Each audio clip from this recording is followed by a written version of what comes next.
Could they make it in time? The thumps became a sound of frantic jingling, and a few seconds later, a black cat appeared at the top of the stairs. "Holy crap," Ravi said, dropping his shoulders and her hand, his relief like an actual blast of air rippling through the quiet. Pip sniffed a hollow, anxious laugh, her hands starting to sweat inside the rubber. The cat bounded down the stairs, stopping halfway to meow in their direction. Pip, born and raised a dog person, wasn't sure how to react. "Hi, cat," she whispered, as it padded down the rest of the stairs and slinked over to her. It rubbed its face on her shins, curling in and out of her legs. "Pip, I don't like cats," Ravi said uneasily, watching with disgust as the cat started to press its fur-topped skull into his ankles. Pip bent down and patted the cat lightly with her rubber-gloved hand. It came back over to her and started to purr. "Come on," she said to Ravi. Unwinding her legs from the cat, Pip headed for the stairs. As she took them, Ravi following behind, the cat meowed and raced after them, darting round his legs. "Pip!" Ravi's voice trailed nervously as he tried not to step on it. Pip shooed the cat, and it trotted back downstairs and into the kitchen. "I wasn't scared," he added unconvincingly. Gloved hand on the banister, she climbed the rest of the stairs, almost knocking off a notebook and a USB stick that were balanced on the post at the very top. Strange place to keep them. When they were both upstairs, Pip studied the various doors that opened onto the landing. That back bedroom on the right couldn't be Andy's. The floral bedspread was ruffled and slept in, paired socks on the chair in the corner. Nor could it be the bedroom at the front, where a dressing gown was strewn on the floor and a glass of water on a bedside table. Ravi was the first to notice. He tapped her gently on the arm and pointed. There was only one door up here that was closed. They crossed over to it. Pip grasped the gold handle and pushed open the door. It was immediately obvious this was her room. Everything felt staged and stagnant. Though it had all the props of a teenage girl's bedroom, pinned up photos of Andy standing between Emma and Chloe as they posed with their fingers in V's, a picture of her and Sal with a candy floss between them, an old brown teddy tucked into the bed with a fluffy hot water bottle beside it, an overflowing makeup case on the desk. The room didn't feel quite real. A place entombed in 5 years of grief. Pip took a first step onto the plush cream carpet. Her eyes flicked from the lilac walls to the white wooden furniture. Everything clean and polished. The carpet showing recent vacuum tracks. Dawn Bell must still clean her dead daughter's room, preserving it as it had been when Andy left it for the final time.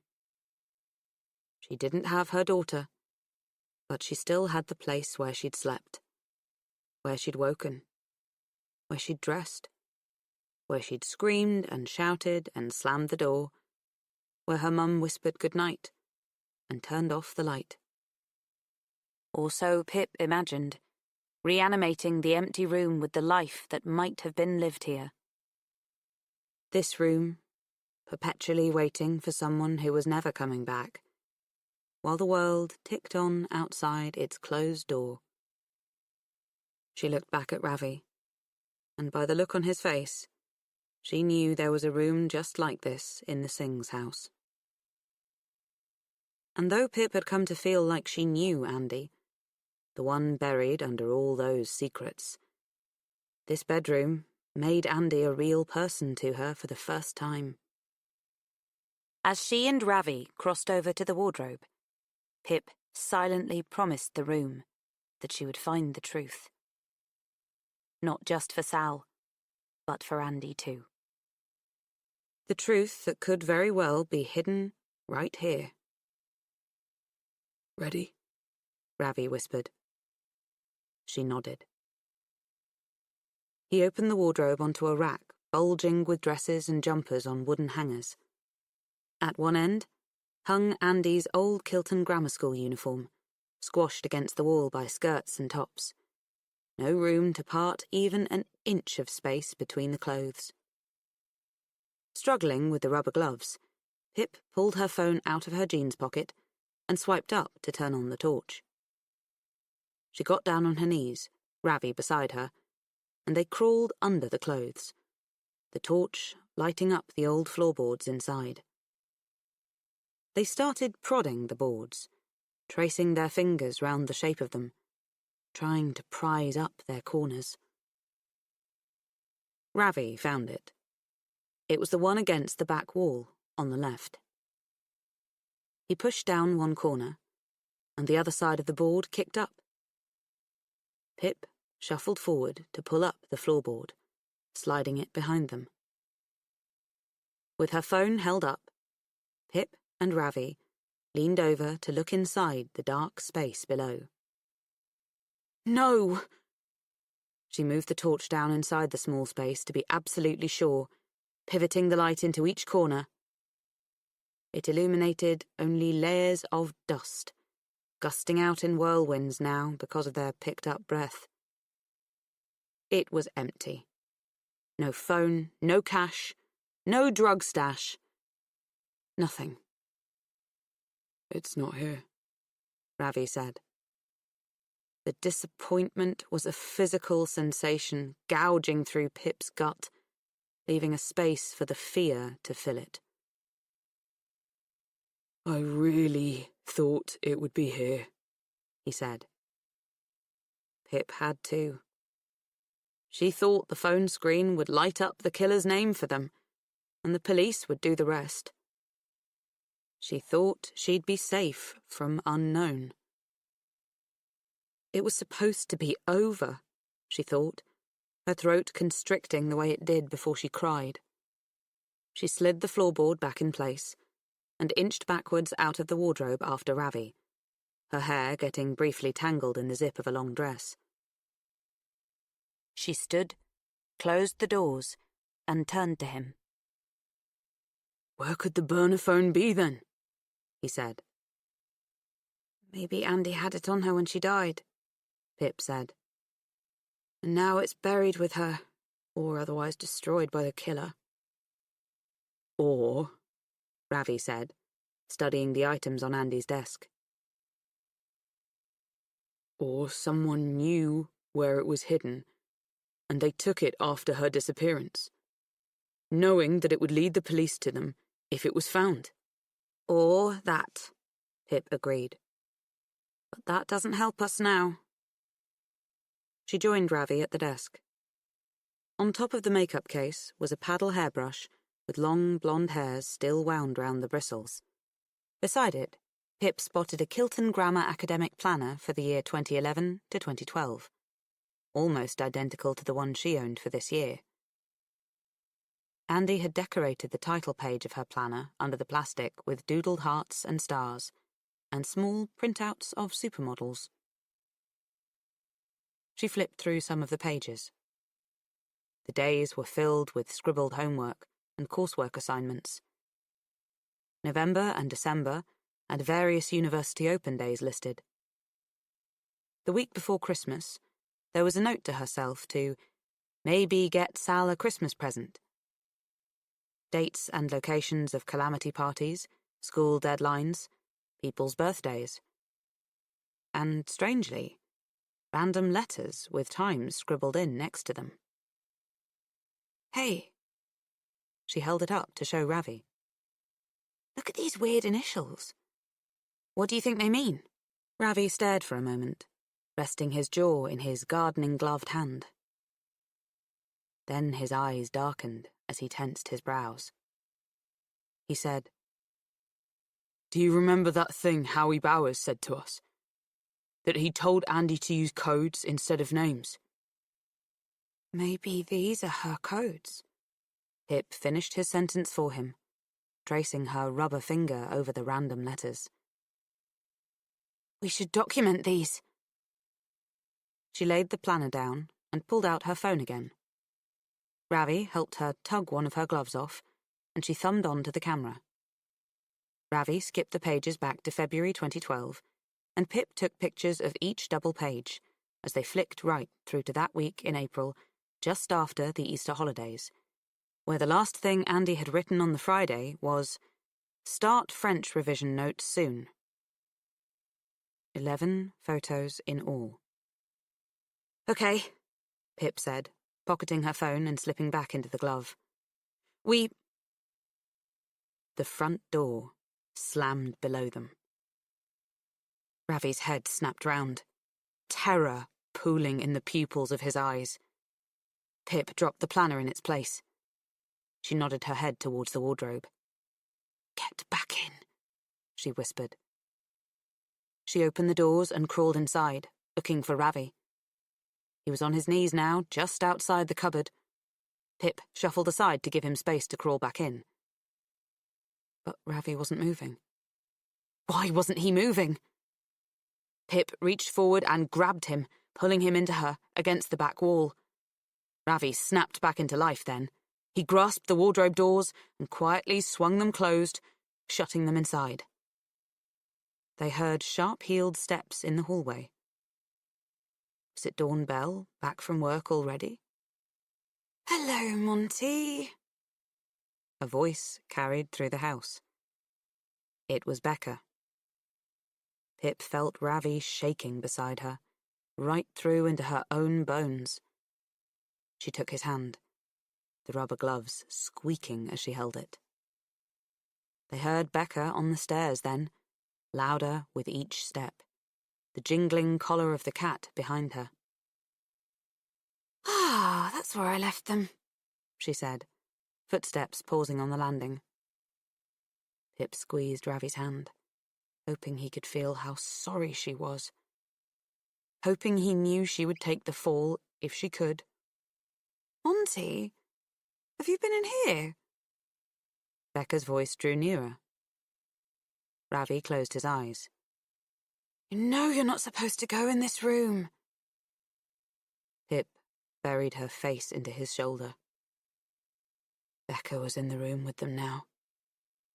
They could hear her breathing, hear the ticking of her tongue as she moved it around her mouth.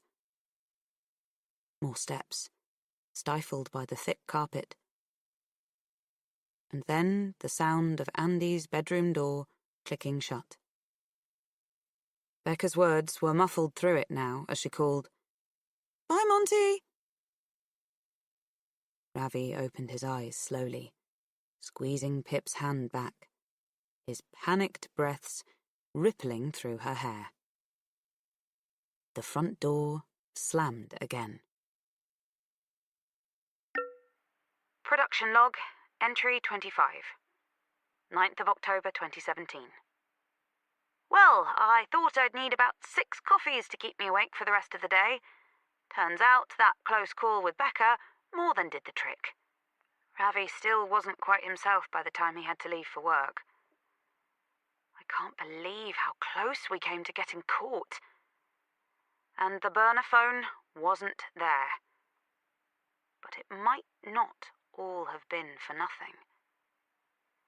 I emailed the photos of Andy's planner to myself so I could see them bigger on my laptop screen. I've trawled through each one dozens of times, and I think there are some things to pick up on here. This is the week after the Easter holidays, the week Andy disappeared. There's quite a lot to note on this page alone. I can't ignore that Fat to Silver 0, Andy 3 scorecard comment. This was just after Andy had posted the nude video of Nat online. And I know from Nat that she only returned to school on Wednesday the 18th of April, and Andy called her a slut in the corridor, prompting the death threat stuffed in Andy's locker. But Judging this comment at face value, it seems Andy was gloating over 3 victories she'd had over Nat in her twisted high school games.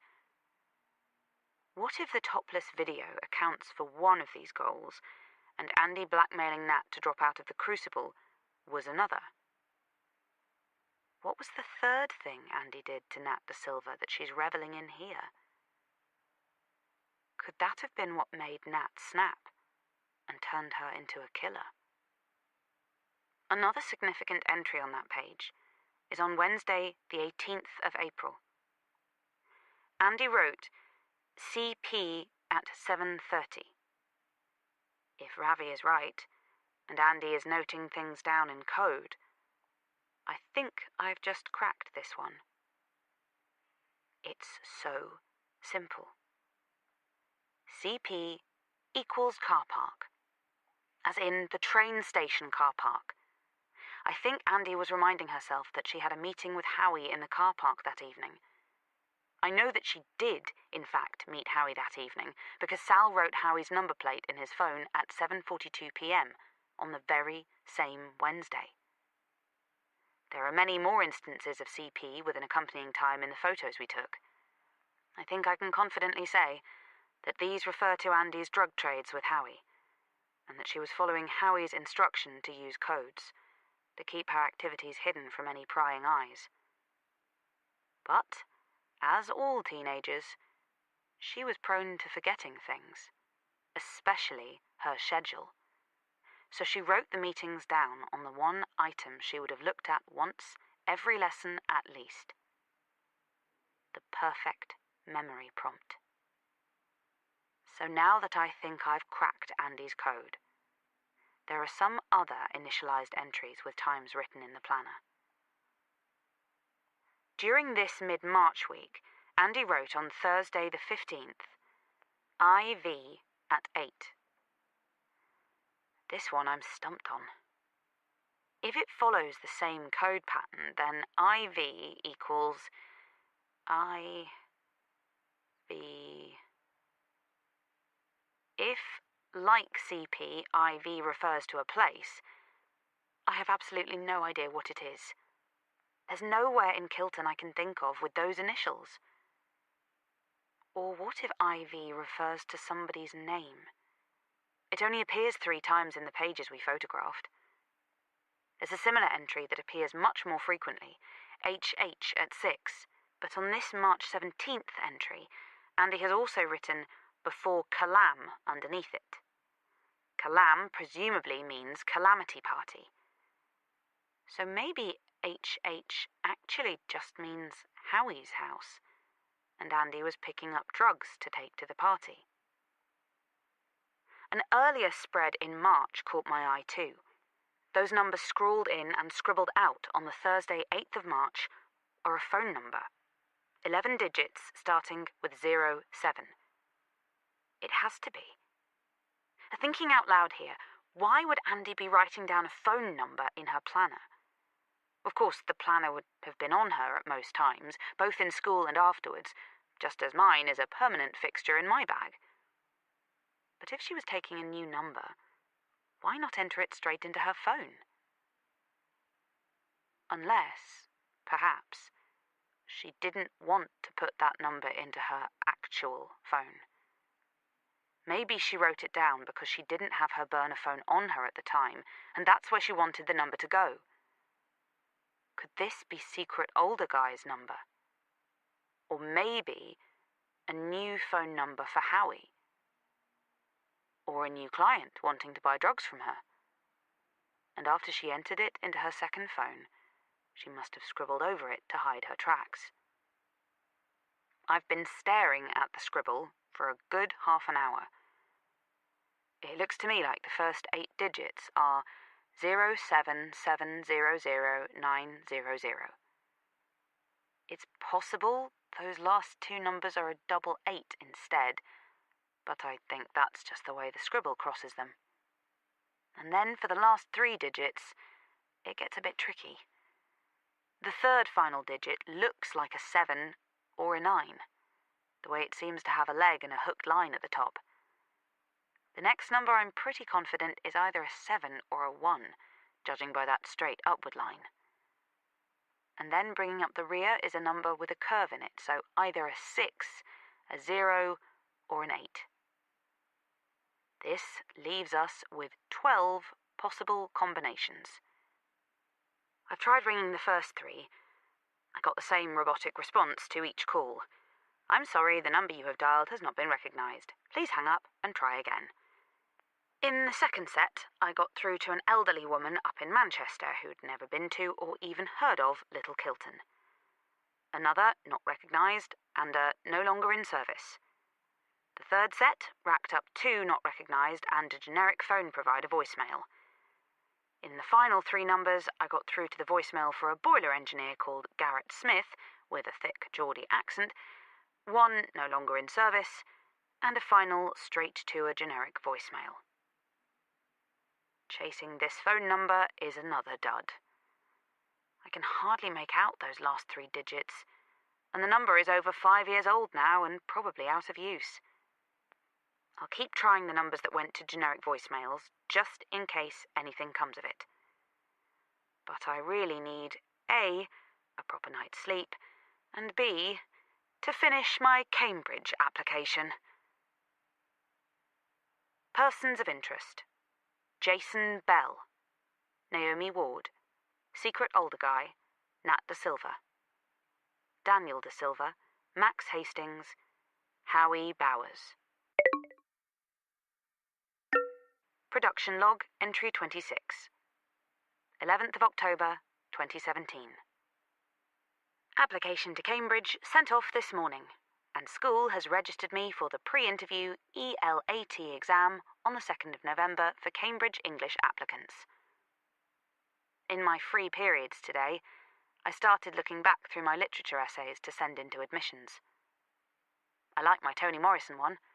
I'll send that off. But nothing else is good enough. I need to write a new one. About Margaret Atwood, I think. I should really be getting on with it now. But I found myself dragged back into the world of Andy Bell, clicking onto my EPQ document when I should be starting a blank page. I've read over Andy's planner so many times that I can almost recite her February to April schedule by heart. One thing is abundantly clear.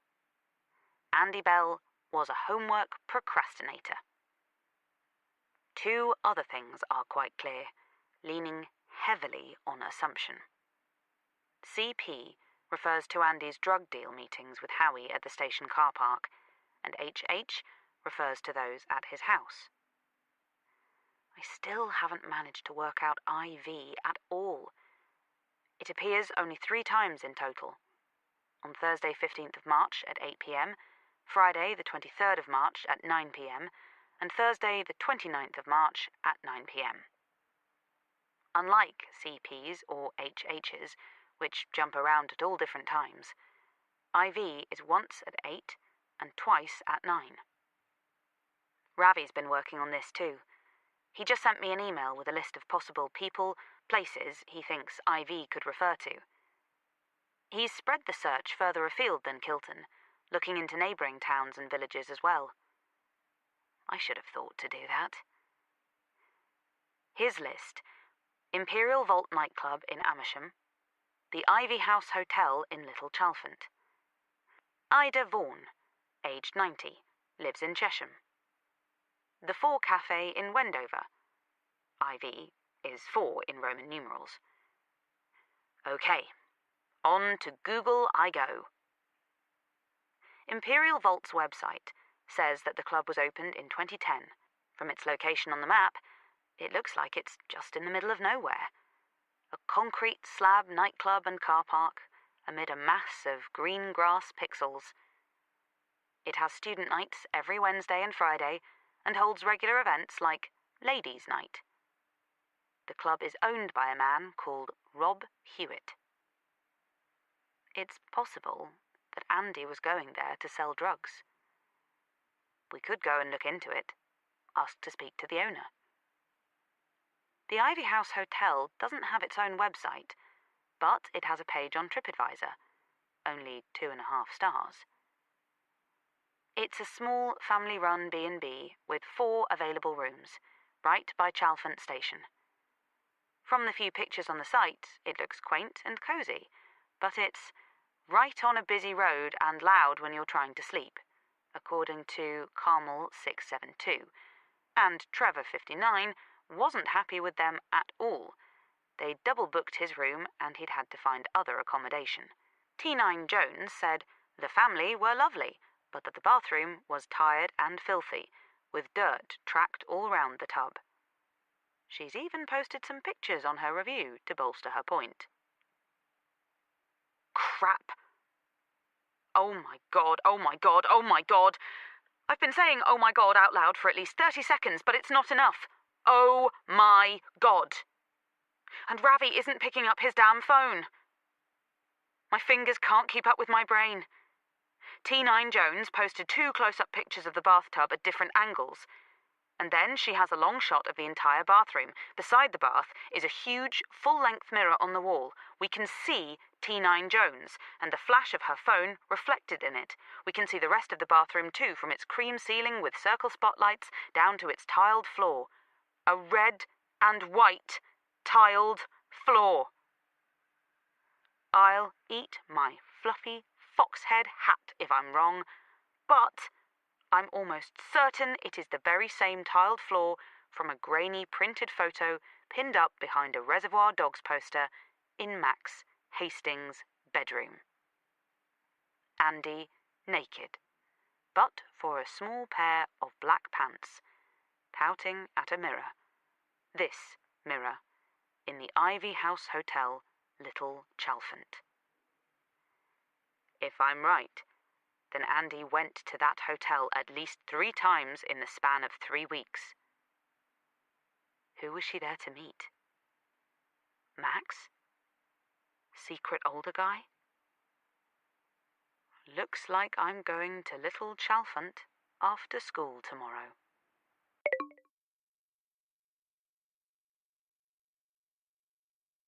Chapter 24. There were a few moments of muffled shrieking as the train pulled off and started to gain speed. It jerked and jogged Pip's pen, scribbling a line down the page from her essay introduction. She sighed, ripped the piece of paper from the pad, and screwed it into a ball. It was no good anyway. She shoved the paper ball into the top of her rucksack and readied her pen again. She was on the train to Little Chalfont.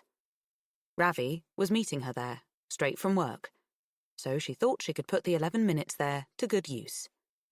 Get a chunk of her Margaret Atwood essay drafted. But reading her own words back, nothing felt right. She knew what she wanted to say, each idea perfectly formed and moulded, but the words got muddled and lost on the way from brain to fingers. Her mind stuck in Andy Bell sidetracks. The recorded voice on the tannoy announced that Chalfont was the next stop, and Pip gratefully looked away from the thinning A4 pad and shoved it back in her rucksack. The train slackened and came to a stop, with a sharp, mechanical sigh. She skipped down onto the platform and fed her ticket into the barriers. Ravi was waiting for her outside. "Sarge," he said, flicking his dark hair out of his eyes. "I was just coming up with our crime-fighting theme tune. So far, I've got chilled strings and a pan flute when it's me, and then you come on with some heavy, Darth Vader-ish trumpets." "Why am I the trumpets?" she said. "Because you stomp when you walk. Sorry to be the one to tell you." Pip pulled out her phone and typed the Ivy House Hotel address into her Maps app. The line appeared on screen, and they followed the 3-minute-long walking directions, Pip's blue circle avatar sliding along the route in her hands. She looked up when her blue circle collided with the red destination pin. There was a small wooden sign just before the drive that read, Ivy House Hotel in fading carved letters. The drive was sloped and pebbled, leading to a red brick house almost wholly covered in creeping ivy.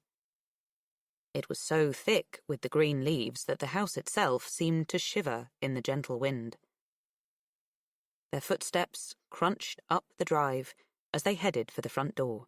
Pip clocked the parked car, meaning someone must be in. Hopefully, it was the owner's, and not a guest. She jabbed her finger onto the cold metal doorbell and let it ring out for one long note. They heard a small voice inside, some slow, shuffled steps, and then the door swung inward, sending a tremor through the ivy around the frame. An old woman with fluffy grey hair, thick glasses, and a very premature Christmas-patterned jumper stood before them and smiled. "Hello, dears," she said. "I didn't realise we were expecting someone. What name did you make the booking under?" she said, ushering Pip and Ravi inside and closing the door. They stepped into a dimly lit squared hallway, with a sofa and coffee table on the left, and a white staircase running along the far wall. "Oh, sorry," Pip said, turning back to face the woman. "We haven't actually got a booking." "I see. Well, lucky for you two we aren't booked up, so—" "Sorry," Pip cut in, looking awkwardly at Ravi. "I mean, we're not looking to stay here. We're looking for... We have some questions for the owners of the hotel.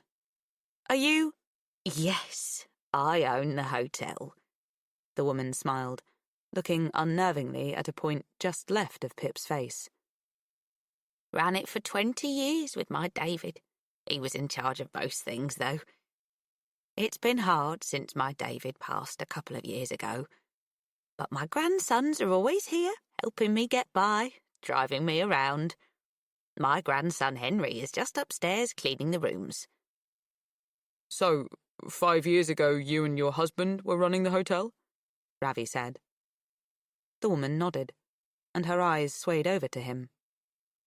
"Very handsome," she said quietly, and then to Pip. "Lucky girl." "No, we're not," Pip said, looking at Ravi. She wished she hadn't. Out of the old lady's wandering eyeline, he shimmied his shoulders excitedly and pointed to his face, mouthing, "Very handsome," at Pip. "Would you like to sit down?" the woman said, gesturing to a green velvet sofa beneath a window. "I know I would." She shuffled over to a leather armchair facing the sofa. Pip walked over, intentionally treading on Ravi's foot as she passed. She sat down, knees pointed towards the woman, and Ravi slotted in beside her, still with that stupid grin on his face. "Where's my—" the woman said, patting her jumper and her trouser pockets, a blank look falling over her face. So," Pip said, drawing the woman's attention back to her. "do you keep records of people who have stayed here?" "It's all done on the computer now, isn't it?" the woman said. "Sometimes by the telephone. David always sorted all the bookings. Now Henry does it for me." "So how did you keep track of the reservations you had?" Pip said, guessing already that the answer would be lacking. "My David did it. He had a spreadsheet printed out for the week." The woman shrugged, staring out of the window. "Would you still have your reservation spreadsheets from 5 years ago?" asked Ravi. No, the whole place would be flooded in paper." "But do you have the documents saved on a computer?" Pip said. "Oh, no, we threw David's computer out after he passed. It was a very slow little thing, like me," she said. "My Henry does all the bookings for me now." "Can I ask you something?" Pip said, unzipping her rucksack and pulling out the folded bit of printer paper. She straightened out the page and handed it to the woman. "Do you recognize this girl?" Has she ever stayed here? The woman stared down at the photo of Andy, the one that had been used in most newspaper reports. She lifted the paper right to her face, then held it at arm's length, then brought it close again. Yes, she nodded, looking from Pip to Ravi to Andy. I know her. She's been here. Pip's skin prickled with nervous excitement. You remember that girl stayed with you 5 years ago? She said. Do you remember the man she was with? What he looked like? The woman's face muddied, and she stared at Pip, her eyes darting right and left, a blink marking each change in direction. No, she said shakily. No, it wasn't 5 years ago. I saw this girl. She's been here. In 2012? Pip said. No. The woman's eyes settled past Pip's ear. It was just a few weeks ago. She was here. I remember. Pip's heart sank a few 100 feet, a drop tower back into her chest. That's not possible, she said. That girl has been dead for 5 years. But The woman shook her head, the wrinkled skin around her eyes folding together. But I remember. She was here. She's been here.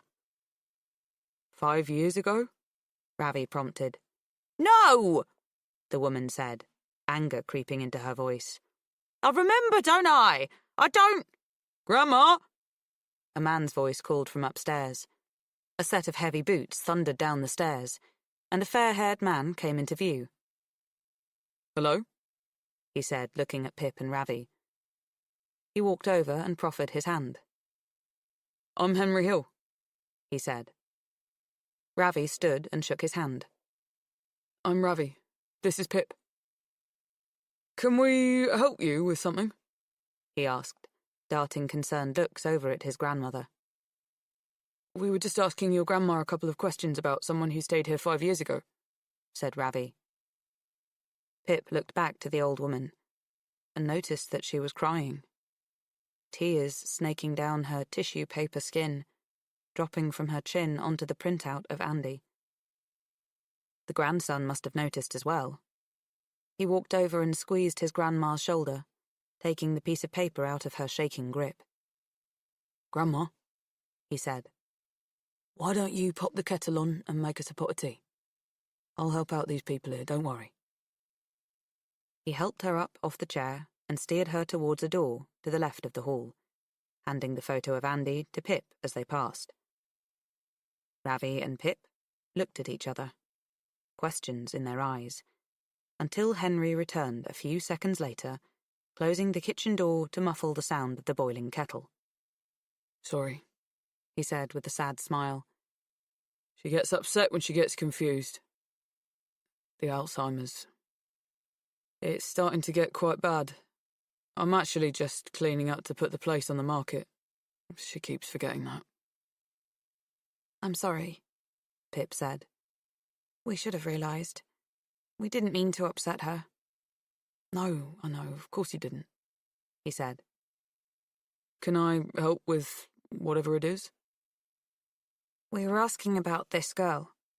Pip held up the paper. Whether she stayed here 5 years ago.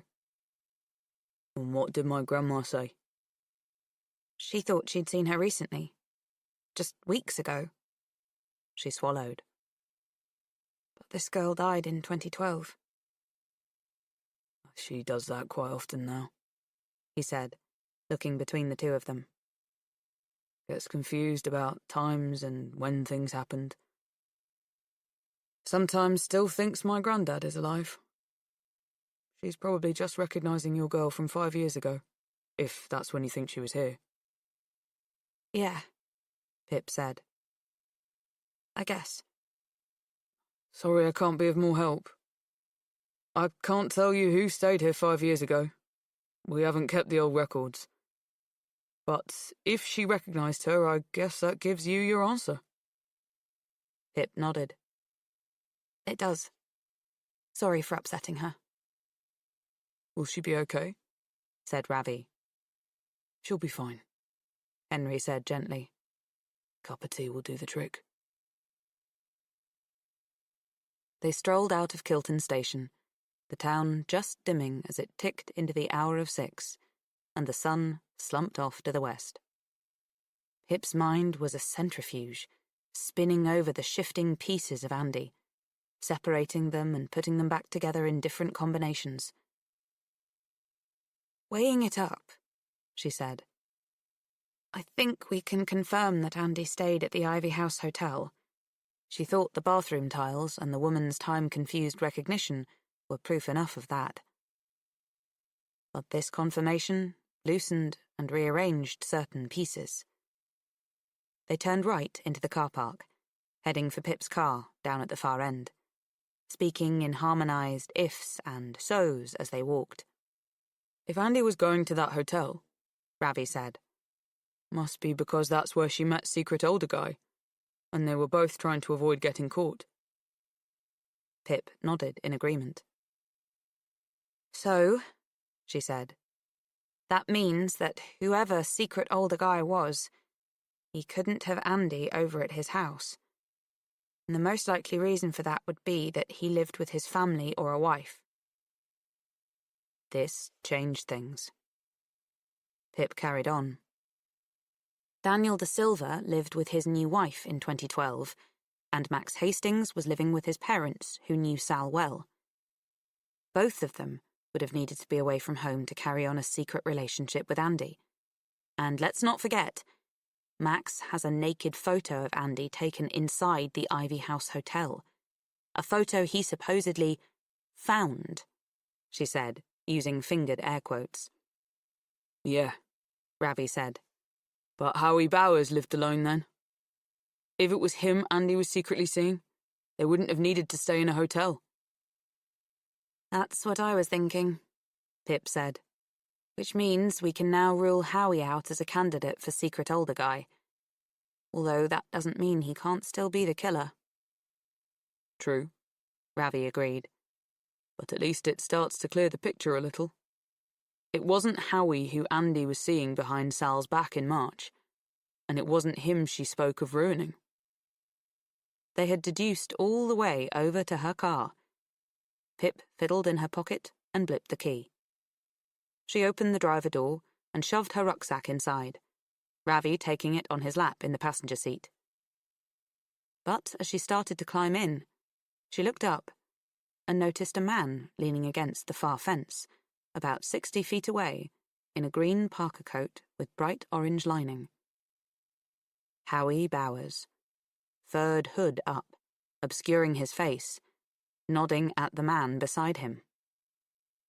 A man whose hands were gesticulating wildly as he mouthed silent and angry-looking words. A man in a smart wool coat with floppy blonde hair. Max Hastings. Pip's face drained.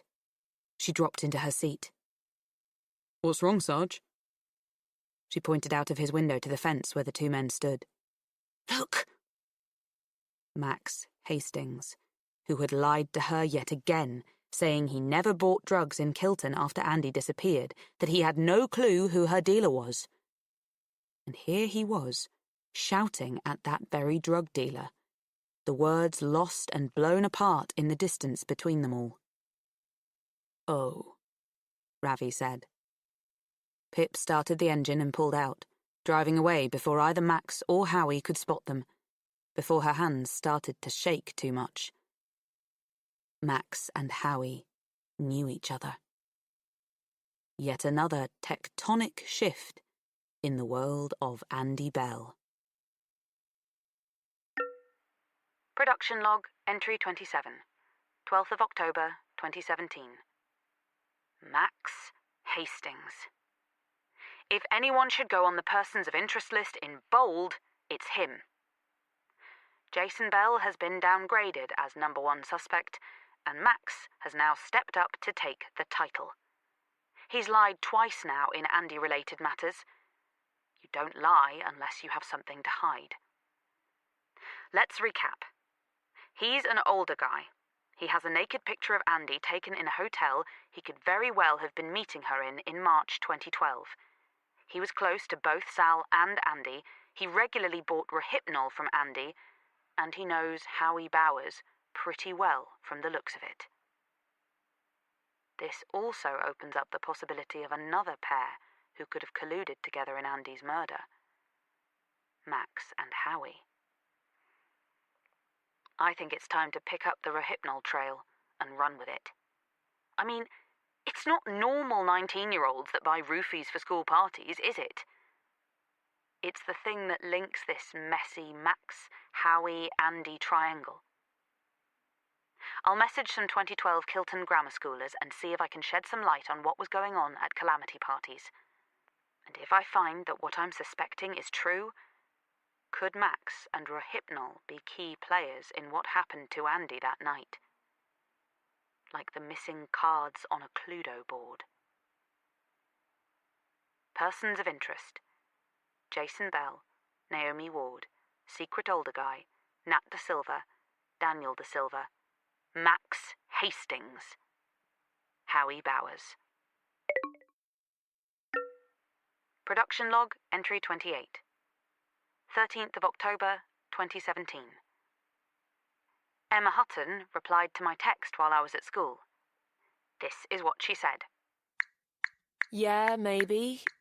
I do remember girls saying they thought their drinks had been spiked, but to be honest, everyone used to get really, really drunk at those parties, so they were probably just saying it because they didn't know their limits or for attention. I never had mine spiked. Chloe Birch replied 40 minutes ago when I was watching The Fellowship of the Ring with Josh. No, I don't think so. I never heard any rumours like that. But girls sometimes say that when they've drunk too much, don't they? Last night, I messaged a few people who were tagged in photos with Naomi at Calamities in 2012, and helpfully had their email addresses on their profiles. I lied slightly, told them I was a reporter for the BBC called Poppy, because I thought it would encourage them to talk. If they had anything to say, that is. One of them just responded. Email to hanslauraj116@yahoo.com from pfa20@gmail.com. Sent the 12th of October. Subject line: Information request for an independent BBC News story. Dear Laura Hans, I'm a reporter working on an independent news story for the BBC about underage house parties and drug use. From my research, I can see that you used to attend certain house parties that were nicknamed Calamities in the Kilton area in 2012. I wonder if you can offer any comment as to whether you ever heard any rumours or saw any instances of girls having their drinks spiked at these events. I would be extremely grateful if you can provide any information regarding this matter, and please know that any comments you offer will be anonymised and treated with the utmost discretion. Thank you for your time. Yours sincerely, Poppy Firth Adams. Email to pfa20@gmail.com from hanslauraj116@yahoo.com. Sent at 9:22 p.m. Subject line: Reply to information request for an independent BBC News story. Hi, Poppy. No worries at all. I'm happy to help. Actually, I do remember there being talk of drinks being spiked. Of course, everyone used to drink to excess at these parties, so the issue was a little confused. But I did have a friend called Natalie De Silva who thought she'd had a drink spiked at one of those parties. She said she couldn't remember anything of the night and she'd only had one drink.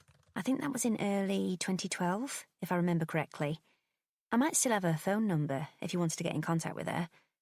Good luck with your report. Could you let me know when it airs? I'd be interested to see it. Best wishes, Laura.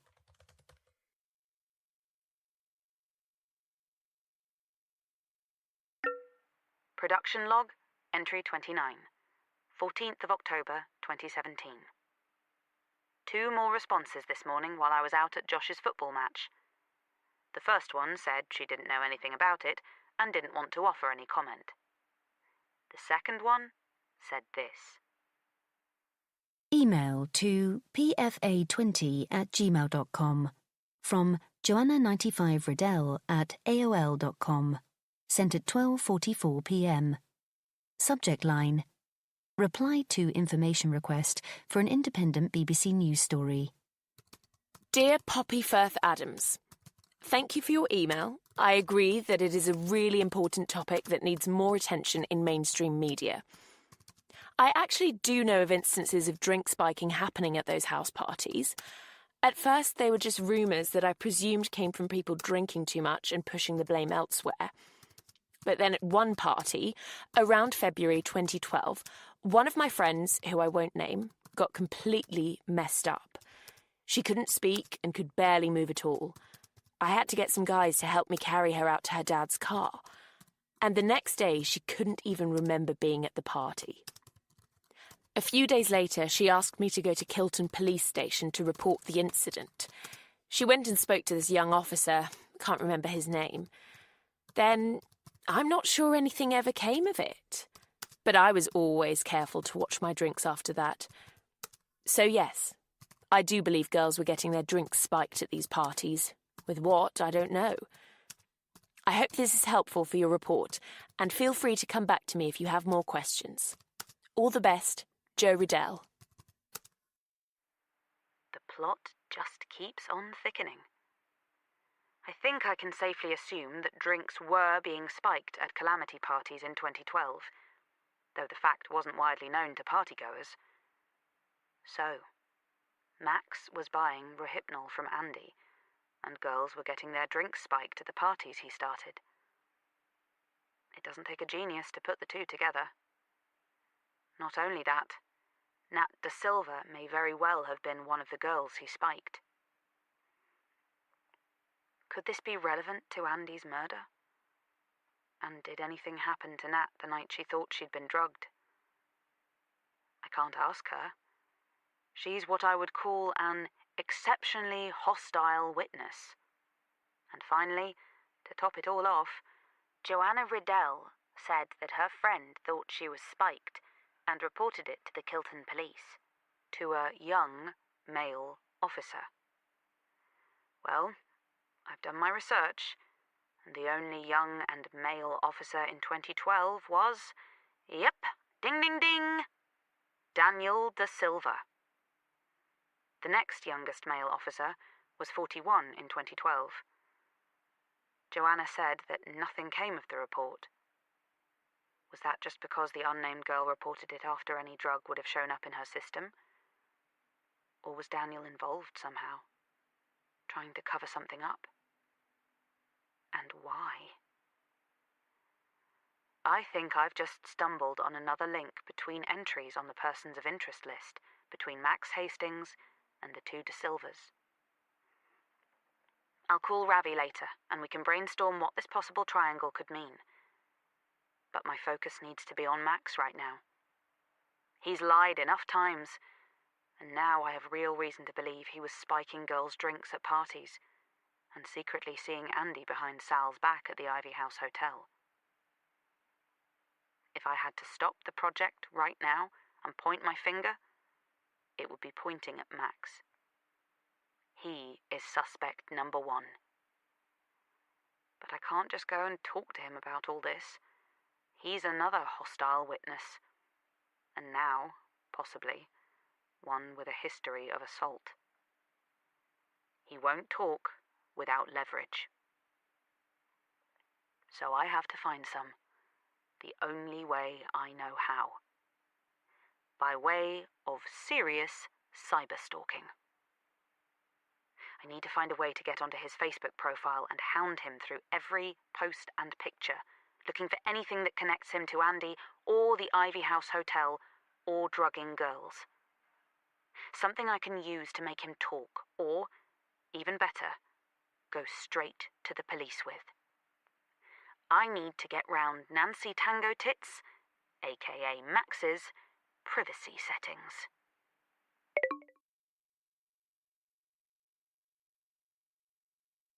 Chapter 25. Pip ceremoniously placed her knife and fork across her plate with exaggerated precision. "Now, may I leave the table?" She looked at her mum, who was scowling. "I don't see what the rush is," her mum said. "I'm just right in the middle of my EPQ, and I want to hit my targets before bed." "Yes, off you pop, Pickle," her dad smiled, reaching over to scrape Pip's leftovers onto his own plate. "Vic!" Her mum now turned to scowl at him, as Pip stood and tucked in her chair. "Oh, darling, some people have to worry about their kids rushing off from dinner to inject heroin into their eyeballs. Be thankful it's homework." "What's heroin?" Josh's small voice said, as Pip left the room. She took the steps 2 at a time, leaving her shadow Barney at the foot of the stairs, his head tilting in confusion as he watched her go to that dog-forbidden place. She'd had the chance to think over all things Nancy Tango Tits at dinner, and now she had an idea. Pip closed her bedroom door, pulled out her phone, and dialed. "Hello, muchacha!" Cara chimed down the line. "Hey," Pip said. "Are you busy binging Downton, or do you have a few minutes to help me be sneaky?" "I'm always available for sneakiness.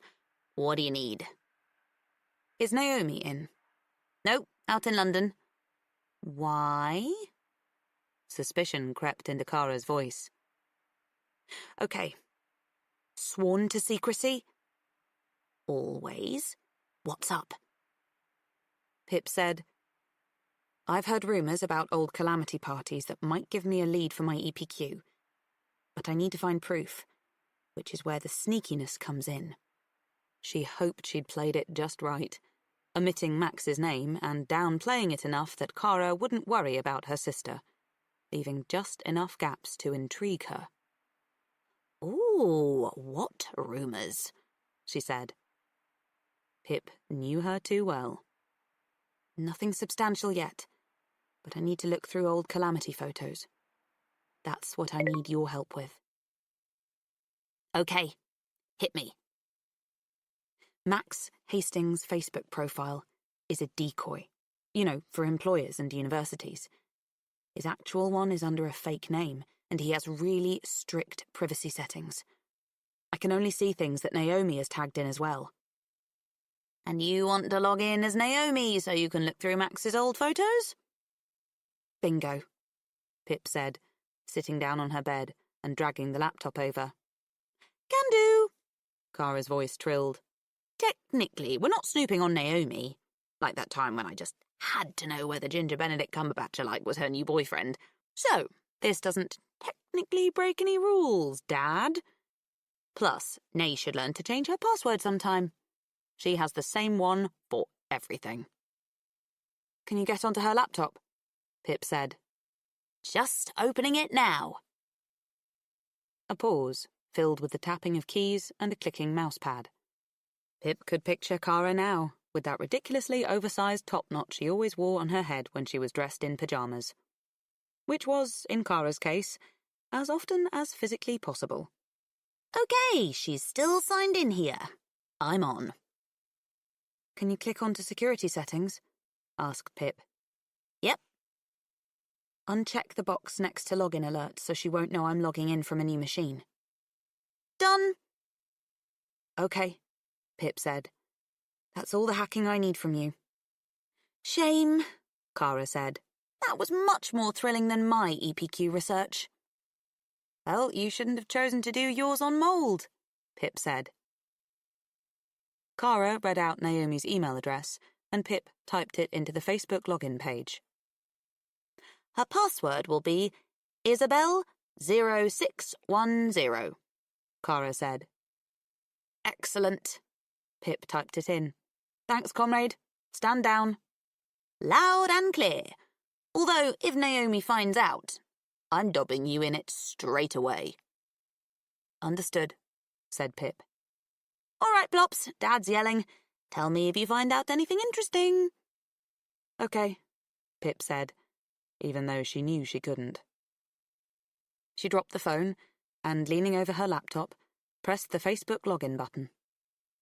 Quickly glancing at Naomi's newsfeed, she noticed that, like her own, it was filled with cats doing silly things, quick-time recipe videos, and posts with ungrammatical motivational quotes over pictures of sunsets. Pip typed Nancy Tango Tits into the search bar and clicked on to Max's profile. The spinning loading circle on the tab disappeared, and the page popped up, a timeline full of bright colours and smiling faces. It didn't take long for Pip to realise why Max had two profiles. There's no way he would have wanted his parents to see what he got up to away from home.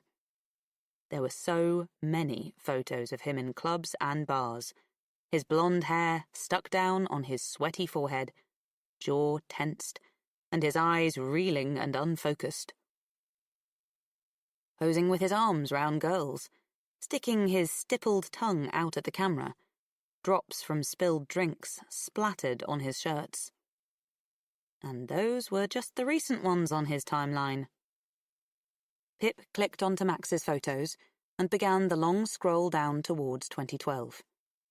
Every 80 or so photos down, she had to wait for the 3 loading bars to take her further into Nancy Tango Tits past. It was all much of the same. Clubs, bars, bleary eyes. There was a brief respite from Max's nocturnal activities, with a series of photos from a ski trip. Max, standing in the snow, wearing just a Borat mankini. The scrolling took so long that Pip propped up her phone and pressed play on the true crime podcast episode she was halfway through. She finally reached 2012 and took herself right back to January before looking through the photos properly, studying each one. Most photos were of Max with other people, smiling in the foreground, or a crowd laughing as Max did something stupid. Naomi, Jake, Millie, and Sal were his main co-stars. Pip lingered for a long time on a picture of Sal flashing his brilliant smile at the camera while Max licked his cheek. Her gaze flicked between the 2 drunk and happy boys, looking for any pixelated imprint of the possible and tragic secrets that existed between them. Pip paid particular attention to those photos with a crowd of people, searching for Andy's face in the background, searching for anything suspicious in Max's hand, for him lurking too close to any girl's drink. She clicked forward and back through so many photos of calamity parties that her tired eyes, scratchy from the laptop's drying white light, turned them into flipbook moving pictures. Until she right-arrowed onto the photos from that night, and everything became sharp and static again. Pip leaned forward. Max had taken and uploaded 10 photos from the night Andy disappeared. Pip immediately recognized everyone's clothes and the sofas from Max's house. Added to Naomi's 3 and Millie's 6, that made a total of 19 photos from that night. 19 snapshots of time that existed alongside Andy Bell's last hours of life. Pip shivered and pulled the duvet over her feet. The photos were of a similar nature to the ones Millie and Naomi had taken. Max and Jake, gripping controllers and staring out of frame. Millie and Max posing with funny filters superimposed over their faces. Naomi in the background, staring down at her phone, unaware of the posed photo going on behind her. 4 best friends, without their 5th. Sal out allegedly murdering someone instead of goofing around with them. That's when Pip noticed it. When it had been just Millie and Naomi, it was simply a coincidence. But now that she was looking at Max's too, it made a pattern. All 3 of them had uploaded their photos from that night on Monday the 23rd, all between 9:30 and 10 p.m. Wasn't it a little strange that, in the midst of all the craziness of Andy's disappearance, they all decided to post these photos at almost the exact same time? And why upload these photos at all? Naomi said she and the others had decided on the Monday night to tell the police the truth about Sal's alibi. Was uploading these photos the first step in that decision? To stop hiding Sal's absence? Pip typed up some notes about this upload coincidence. Then she clicked save and closed the laptop. She got ready for bed, wandering back from the bathroom with her toothbrush in mouth, humming as she scribbled her to-do list for tomorrow. Finish Margaret Atwood essay was underlined 3 times. Tucked up in bed, she read 3 paragraphs of her current book before tiredness started meddling with the words, making them strange and unfamiliar in her head. She only just managed to hit the light before sleep took her. It was with a sniff and a jerk of the leg that Pip sat bolt upright in bed. She leaned against the headboard and rubbed her eyes as her mind stirred into wakefulness. She pressed the home button on her phone, the screen light blinding her. It was 4:47 a.m. What had woken her?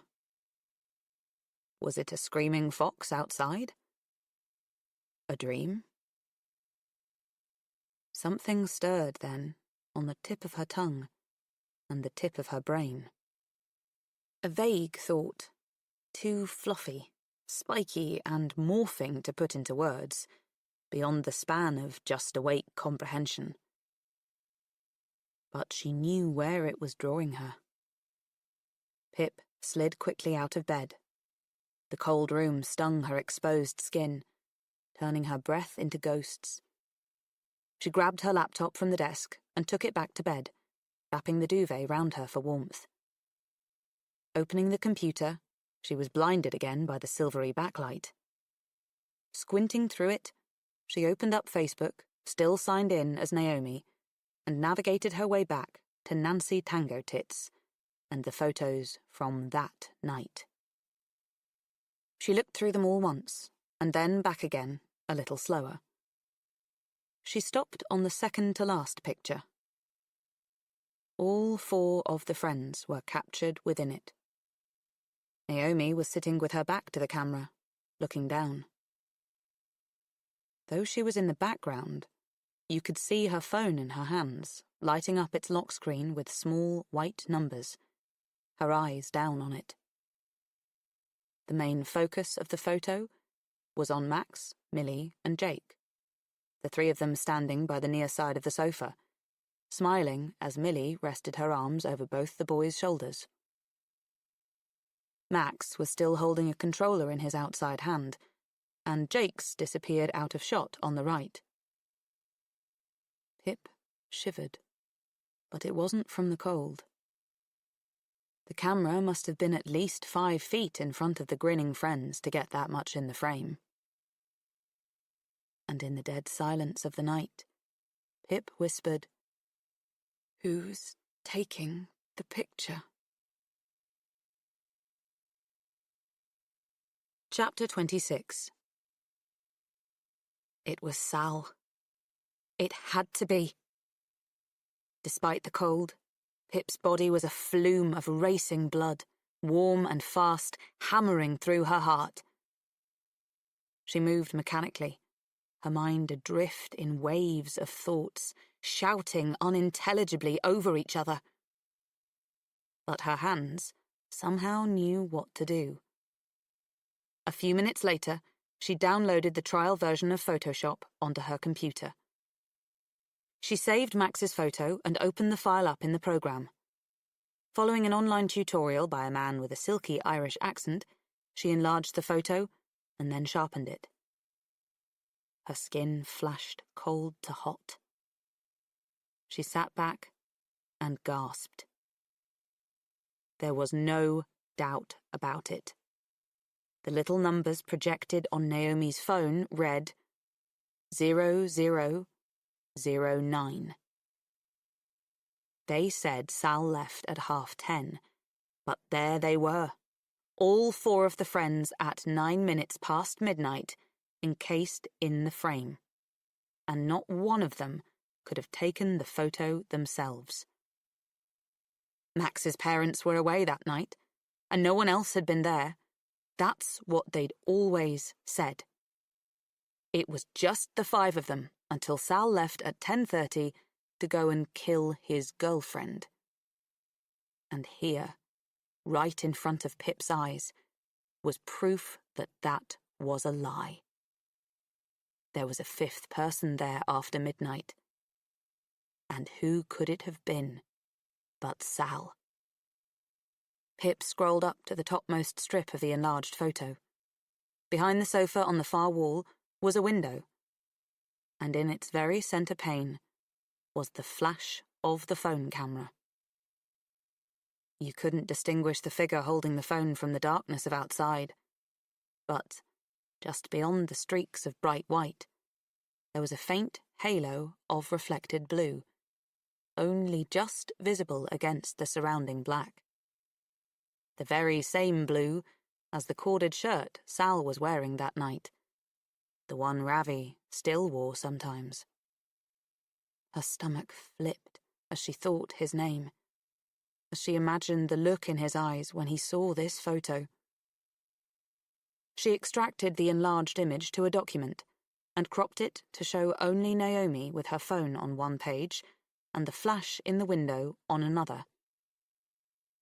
Along with the original saved photo, she sent each page over to the wireless printer on her desk. She watched from her bed as the printer sputtered each page, making that gentle steam train rattle as it did. Pip closed her eyes for just a moment, listening to the soft, chugging sound. "Pips, can I come in and vacuum?" Pip's eyes snapped open. She pulled herself up from her slumped position, the whole right side of her body aching from hip to neck. "You're still in bed?" her mum said, opening the door. "It's 1:30, lazy. I thought you were already up." "No, Pip said, her throat dry and scratchy. "Was just tired. I'm not feeling so well. Can you do Josh's room first?" Her mum paused and looked at her, her warm eyes staining with worry. "You're not overworking yourself, are you, Pip?" she said. "We've talked about this." "No, I promise." Her mum closed the door, and Pip climbed out of bed, almost knocking her laptop off. She got ready, pulling her dungarees on over a dark green jumper, fighting to get the brush through her hair. She picked up the 3 photo printouts, placed them in a plastic folder, and slid them inside her rucksack. Then she scrolled to the recent calls list in her phone and dialed. "Ravi!" "What's up, Sarge?" "Meet me outside your house in 10 minutes. I'll be in the car." Okay. What's on the menu today? More blackmailing? Side order of breaking and entering? "It's serious. Be there in 10. Sitting in her passenger seat, his head almost touching the roof of the car, Ravi stared down, open-mouthed at the printed photo in his hands. It was a long while before he said anything. They sat in silence, Pip watching as Ravi traced his finger over the fuzzy blue reflection in the far window. "Sal never lied to the police," he said eventually. "No, he didn't," Pip said. "I think he left Max's at 12:15, just like he originally said. It was his friends who lied. I don't know why, but on that Tuesday they lied, and they took away his alibi." "This means he's innocent, Pip." His big, round eyes fixed on hers. "That's what we're here to test. Come on." She opened her door and stepped out. She'd picked Ravi up and driven him straight here, parking on the grass verge off Wyville Road, her hazard lights flashing. Ravi closed the car door and followed as Pip started up the road. How are we testing that?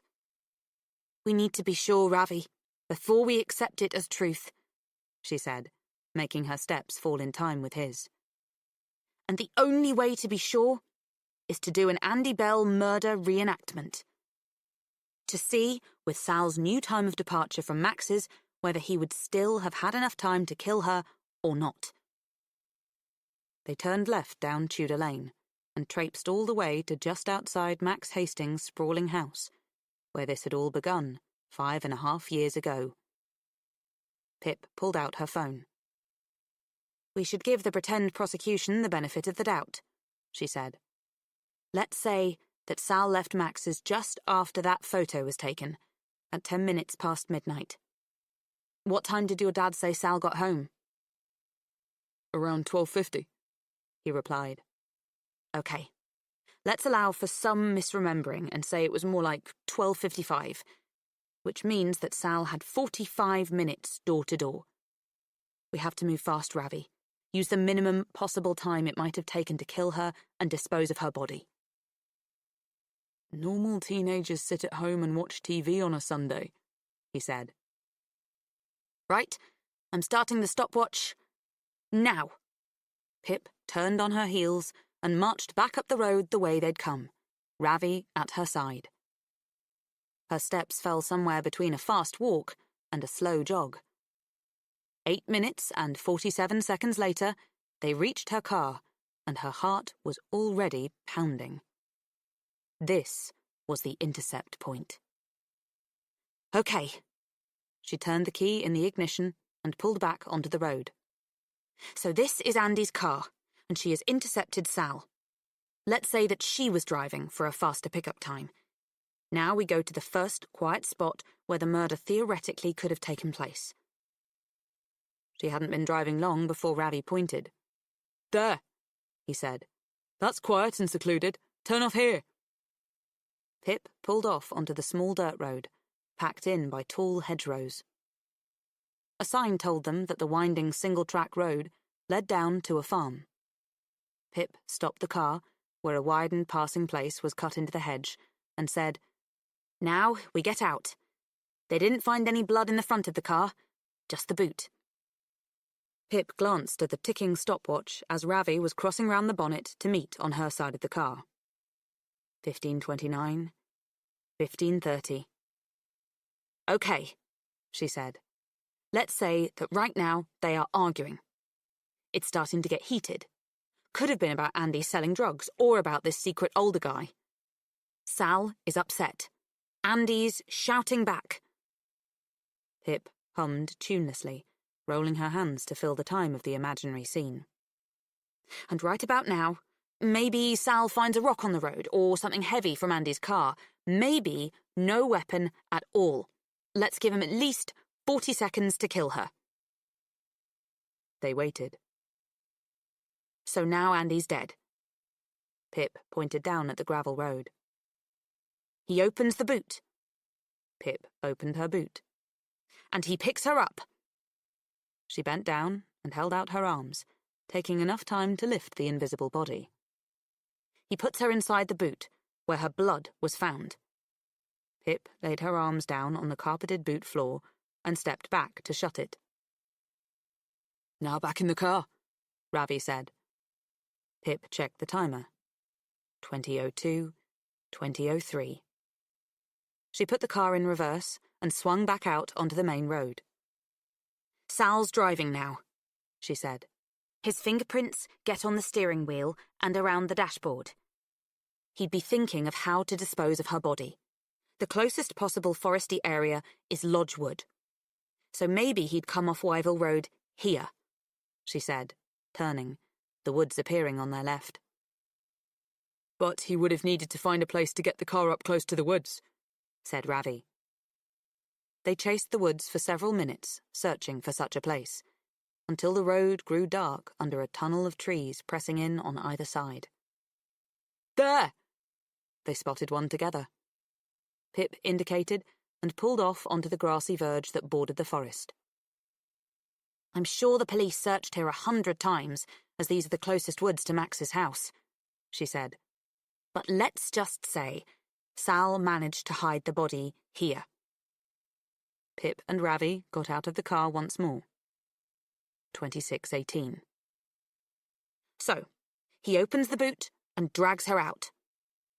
Pip recreated the action, noticing the muscles in Ravi's jaw clench and release.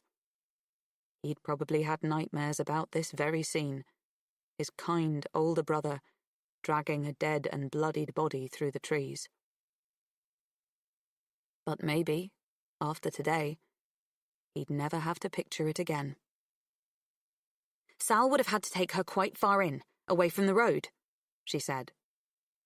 Pip mimicked dragging the body, her back bent, staggering slowly backwards. Up here's pretty hidden from the road, Ravi said once Pip had dragged her about 200 feet through the trees. Yep. She let go of Andy. 29:48. Okay, she said. So the hole has always been a problem. How could he have had enough time to dig one deep enough anyway? But now that we're here... She glanced around the sun-dappled trees.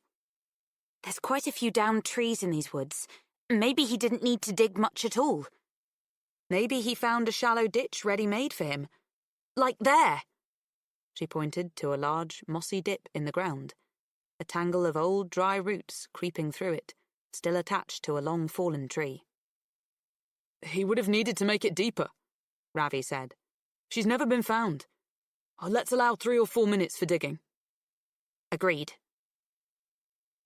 When the time came, she dragged Andy's body into the hole. Then he would have needed to fill it again, cover her with dirt and debris. Let's do it then, Ravi said, his face determined now. He stabbed the toe of his boot into the dirt and kicked a spray of soil into the hole. Pip followed suit, pushing mud, leaves and twigs in to fill the small ditch. Ravi was on his knees, sweeping whole armfuls of earth over and on top of Andy. Okay, Pip said when they were done, eyes on the once hole that was now invisible on the forest floor. So now her body is buried. Sal would have headed back. 37:59. They jogged back to Pip's car and climbed inside, kicking mud all over the floor. Pip three-point turned, swearing when a horn screamed at them from an impatient 4x4 trying to pass, her ears ringing with it all the way. When they were back on Wyville Road, she said, Right, now Sal drives to Roma Close, where Howie Bowers happens to live, and he ditches Andy's car. They pulled into it a few minutes later, and Pip parked out of sight of Howie's bungalow. She blipped the car behind them. And now, we walk to my house, Ravi said, trying to keep up with Pip, her steps breaking into an almost run. They were both concentrating too hard for words, their eyes down on their pounding feet, treading in allegedly Sal's years-old footsteps. They arrived outside the Singh's house, breathless and warm. A sheen of sweat was tickling Pip's upper lip. She wiped it on her sleeve and pulled out her phone. She pressed the stop button on the timer. The numbers rushed through her, dropping all the way to her stomach where they began to flutter. She looked up at Ravi. What? His eyes were wide and searching. So, Pip said, we gave Sal an upper limit 45-minute time window between locations, and our reenactment worked with the closest possible locations and in an almost inconceivably prompt manner. Yes, it was the speediest of murders. And? Pip held her phone out to him and showed him the timer. 58 minutes, 19 seconds. Ravi read aloud. Ravi. His name fizzed on her lips, and she broke into a smile. Sal couldn't possibly have done it. He's innocent. The photo proves it! Shit. He stepped back and covered his mouth, shaking his head. He didn't do it. Sal's innocent. He made a sound then, one that grew slowly in his throat, gravelly and strange. It burst out of him, a quick bark of laughter, shaded with the breathiness of disbelief. The smile stretched so slowly across his face, it was as though it were unfolding muscle by muscle. He laughed again, the sound pure and warm. Pip's cheeks flushing with the heat of it. And then, the laughter still on his face, Ravi looked up at the sky, the sun on his face, and the laugh became a yell. He roared up into the sky, neck strained, eyes screwed shut. People eyed him from across the street, and curtains twitched in houses. But Pip knew he didn't care. And neither did she, watching him in this raw, confusing moment of happiness and grief. Ravi looked down at her, and the roar cracked into laughter again. He lifted Pip from her feet, and something bright whirred through her. She laughed, tears in her eyes as he spun her round and round. We did it, he said, putting her down so clumsily that she almost fell over. He stepped back from her, looking suddenly embarrassed, wiping his eyes. We actually did it.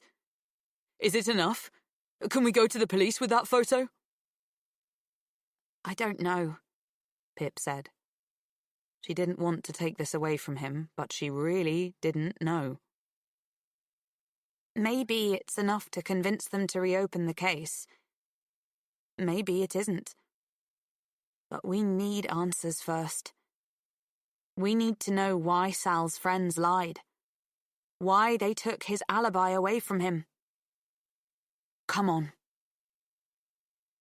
Ravi took one step and hesitated. You mean, ask Naomi? She nodded, and he drew back. You should go alone, he said. Naomi won't talk if I'm there. She physically can't talk. I bumped into her last year and she burst into tears just looking at me. Are you sure? Pip said. But you, out of everyone, deserve to know why. It's the way it has to be. Trust me. Be careful, Sarge. Okay. I'll ring you straight after. Pip wasn't quite sure how to leave him. She touched his arm and then walked past and away, carrying that look on Ravi's face with her. Chapter 27. Pip walked back towards her car on Roma Close, her tread much lighter on this, the return journey. Lighter, because now she knew for sure. And she could say it in her head. Sal Singh did not kill Andy Bell. A mantra to the beat of her steps. She dialed Kara's number. "Well, hello, sugar," Kara answered. "What are you doing now?" Pip asked. "I'm actually doing homework club with Naomi and Max. They're doing job applications and I'm cracking on with my own EPQ. You know I can't focus alone." Pip's chest tightened. "Both Max and Naomi are there now?" "Yep." "Is your dad in?" "Nah, he's over at my Auntie Lila's for the afternoon." "Okay. I'm coming over," Pip said. "Be there in 10. "Wicked! I can leech some of your focus." Pip said goodbye and hung up. She felt an ache of guilt for Kara, that she was there and would now be involved in whatever was about to come out. Because Pip wasn't bringing focus to the homework club. She was bringing an ambush. Kara opened the front door to her, wearing her penguin pyjamas and bear claw slippers. Chica, she said, rubbing Pip's already messy hair. Happy Sunday! Mi club de homeworko es su club de homeworko. Pip closed the front door and followed Kara towards the kitchen. We've banned talking, Kara said, holding the door open for her. And no typing too loudly, like Max does. Pip stepped into the kitchen. Max and Naomi were sitting next to each other at the table, laptops and papers splayed out in front of them. Steaming mugs of just-made tea in their hands. Kara's place was on the other side. A mess of paper, notebooks and pens strewn across her keyboard. Hey, Pip. Naomi smiled. How are you doing? Fine, thanks, Pip said, her voice suddenly gruff and raw. When Pip looked at Max, he turned his gaze away immediately, staring down at the surface of his taupe-coloured tea. Hi, Max, she said pointedly, forcing him to look back at her. He raised a small, closed-mouthed smile, which might have looked like a greeting to Kara and Naomi, but she knew it was meant as a grimace. Pip walked over to the table and dropped her rucksack onto it, just across from Max. It thumped against the surface, making the lids of all 3 laptops wobble on their hinges. Pip loves homework, Kara explained to Max. Aggressively so. Kara slid back into her chair and wiggled the mousepad to bring her computer back to life. Well, sit, she said, using her foot to pull a chair out from under the table. Its feet scraped and shrieked against the floor. What's up, Pip? Naomi said. Do you want a tea? What are you looking at? Max cut in. Max! Naomi hit him roughly on the arm with a pad of paper. Pip could see Kara's confused face in her periphery, but she didn't take her eyes away from Naomi and Max. She could feel the anger pulsing through her, her nostrils flaring with its surge. She hadn't known until she saw their faces that this was how she would feel. She thought she would be relieved. Relieved that it was all over, that she and Ravi had done what they set out to do. But their faces made her seethe. These weren't just small deceits and innocent gaps in memory anymore. This was a calculated, life-changing lie. A momentous treachery unburied from the pixels. And she would not look away, or sit, until she knew why. I came here first, just as a courtesy, she said, her voice shaking. Because, Naomi, you've been like a sister to me nearly my whole life. Max, I owe you nothing. Pip, what are you talking about? Kara said, her voice strained with the beginnings of worry.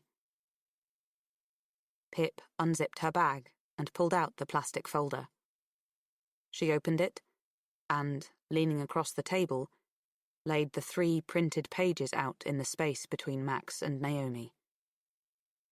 This is your chance to explain before I go to the police. What do you have to say, Nancy Tango Tits? She glared at Max. What are you on about? He scoffed. That's your photo, Nancy. It's from the night Andy Bell disappeared, isn't it? Yes, Naomi said quietly. But why? The night Sal left Max's house at 10:30 to go and kill Andy. Yes, it is, Max spat. And what point are you trying to make? If you stopped blustering for 1 second and look at the photo, you'll see my point. Pip snapped back. Obviously, you're no stickler for detail or you wouldn't have uploaded it in the first place. So, I'll explain. Both you and Naomi, Millie and Jake are in this picture. Yeah. So? He said. So, Nancy, who took that picture of the four of you? Pip noticed Naomi's eyes widen, her mouth hanging slightly open as she stared down at the photo. Yeah, okay, Max said. So maybe Sal took the photo. It's not like we said he wasn't there at all. He must have taken this earlier on in the night. Nice try, Pip said. But my phone. Naomi's face fell. She reached up to hold it in her hands. The timer's on my phone. Max went quiet, looking down at the printouts, a muscle tensing in his jaw. Well, you can hardly see those numbers. You must have doctored this photo, he said. No, Max. I got it from your Facebook, as it is. Don't worry, I've researched this. The police can access it even if you delete it now. I'm sure they'd be very interested to see it. Naomi turned to Max, her cheeks reddening. Why didn't you check properly? Shut up, he said, quietly but firmly. We're going to have to tell her, Naomi said, pushing back her chair with a scrape that cut right through Pip. Shut up, Naomi, Max said again. Oh my God. Naomi stood and started pacing the length of the table. We have to tell her. Stop talking, Max said, getting to his feet and grabbing Naomi by the shoulders. Don't say anything else. She'll go to the police, Max. Won't you? Naomi said, tears pooling in the grooves around her nose. We have to tell her. Max took in a deep and juddering breath, his eyes darting between Naomi and Pip. Fuck! He shouted abruptly, letting go of Naomi and kicking out at the table leg. What the hell is going on? Kara said, pulling at Pip's sleeve. Tell me, Naomi, Pip said. Max fell back into his chair, his blonde hair in wilting clumps across his face. Why have you done this? He looked up at Pip. Why didn't you just leave everything alone? Pip ignored him. Naomi, tell me, she said. Sal didn't leave Max's at 10:30 that night, did he? He left at 12:15, just like he told the police. He never asked you all to lie to give him an alibi. He actually had one. He was with you. Sal never once lied to the police. You all did, on that Tuesday. You lied to take away his alibi. Naomi squinted as tears glazed her eyes. She looked at Kara and then slowly over to Pip. And she nodded. Pip blinked. Why? Chapter 28. Why? Pip said again, when Naomi had stared wordlessly down at her feet long enough. Someone made us, she sniffed. Someone made us do it. What do you mean? Me, Max, Jake, and Millie. We all got a text on that Monday night. From an unrecognised number. It told us we had to delete every picture of Sal taken on the night Andy disappeared, and to upload the rest as normal. It told us that at school on Tuesday, we had to ask the head teacher to call in the police so we could make a statement. And we had to tell them that Sal actually left Max's at 10:30, and that he'd asked us to lie before. But why would you do that? Asked Pip, Because... Naomi's face cracked as she tried to hold back her sobs.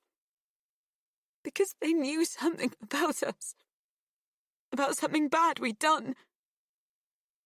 She couldn't hold them back anymore. She slapped her hands to her face and bawled into them, the cries strangled against her fingers. Cara jumped up from her seat and ran over, wrapping her arms round her sister's waist. She looked over at Pip as she held the quaking Naomi, her face pale with the touch of fear. "Max," Pip said. Max cleared his throat, his eyes down on his fiddling hands.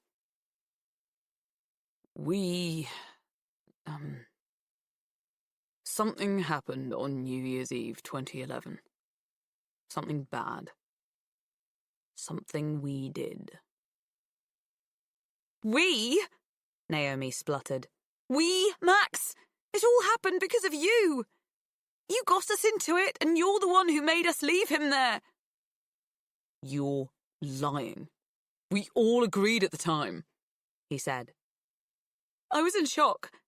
I was scared. Naomi, Pip said.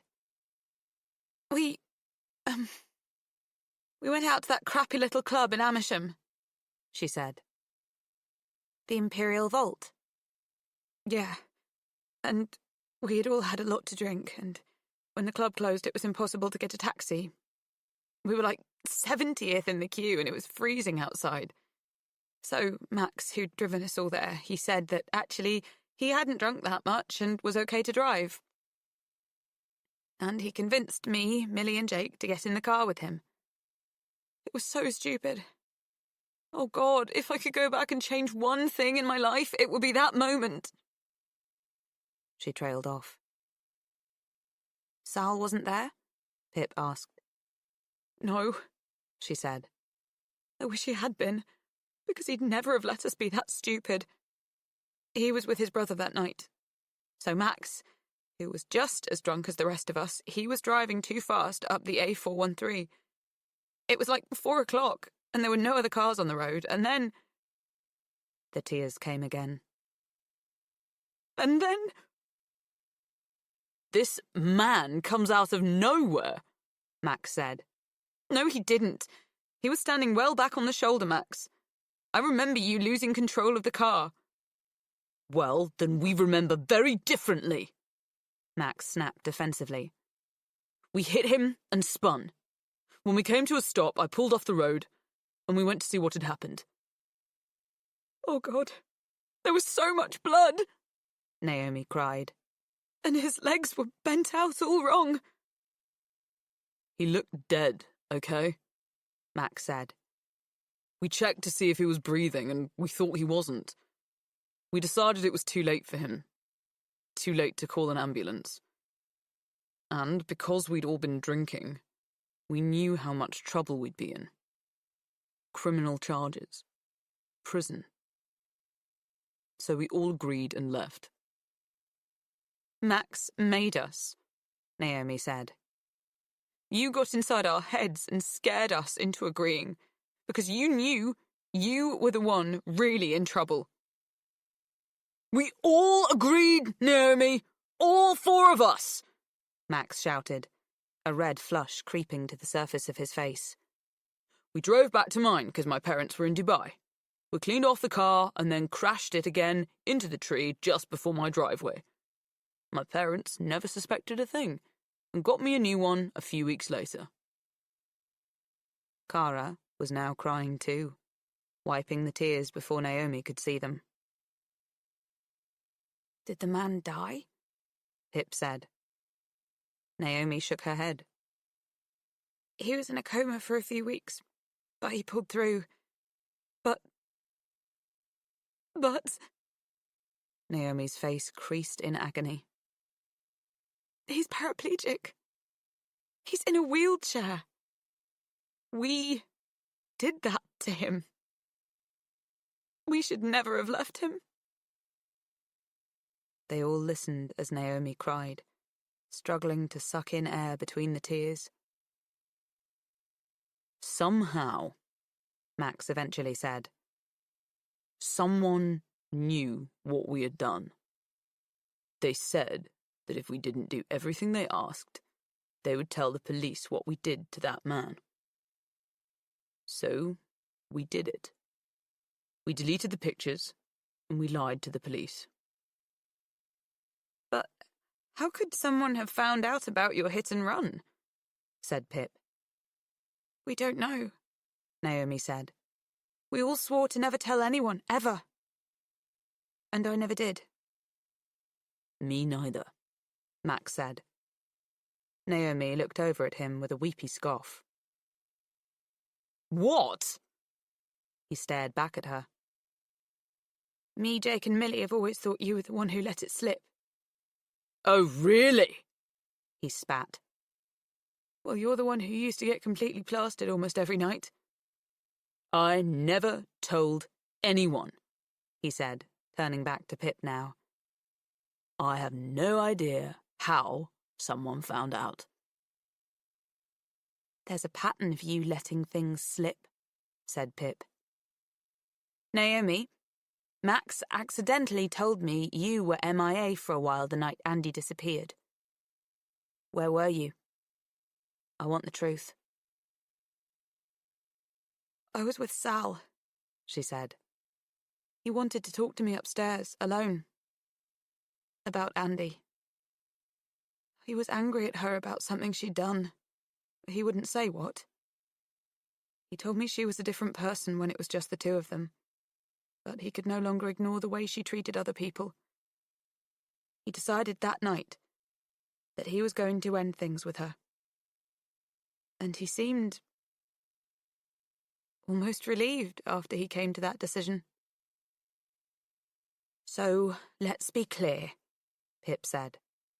Sal was with you all at Max's until 12:15 the night Andy disappeared.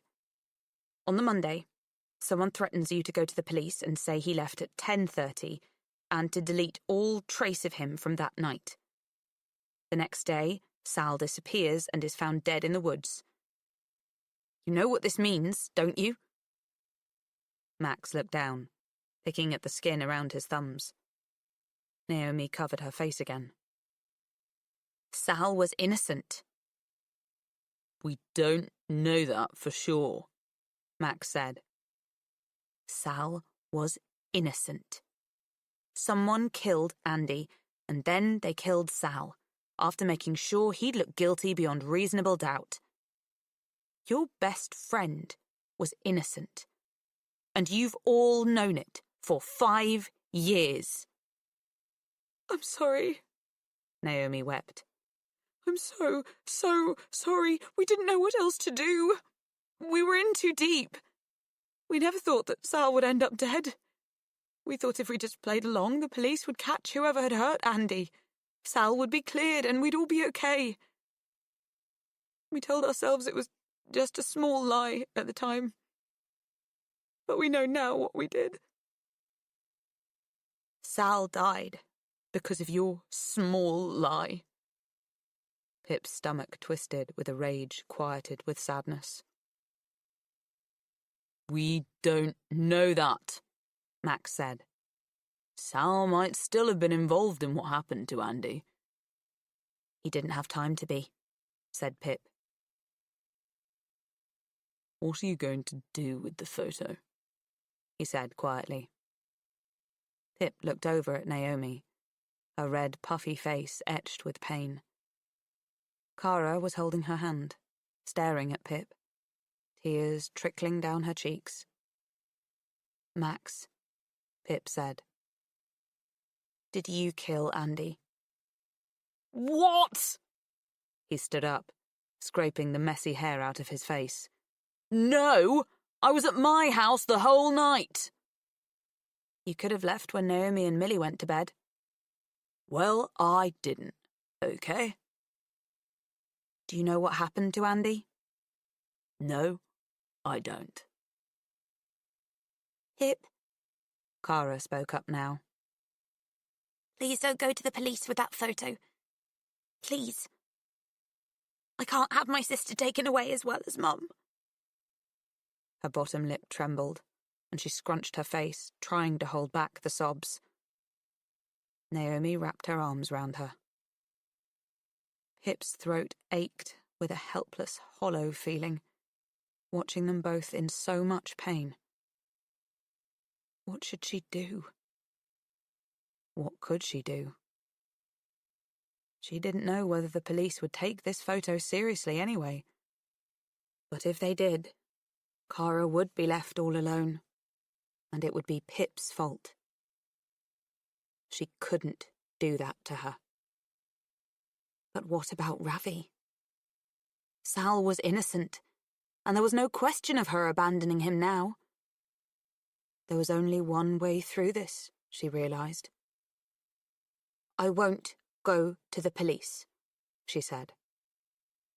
Max heaved a sigh, and Pip eyed him, disgusted, as he tried to hide a faint smile crossing his mouth. "Not for you, Max," she said. "For Naomi. And everything your mistakes have done to her. I doubt the guilt has played much on your mind, but I hope you pay in some way." "They're my mistakes too," Naomi said quietly. "I did this too." Cara walked over to Pip and hugged her from the side, tears soaking into her jumper. Max left then without another word. He packed up his laptop and notes, swung his bag on his shoulder, and took off towards the front door. The kitchen was silent as Cara went to splash her face in the sink and filled up a glass of water for her sister.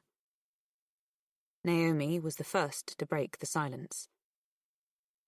"I'm so sorry," she said. "I know," Pip said.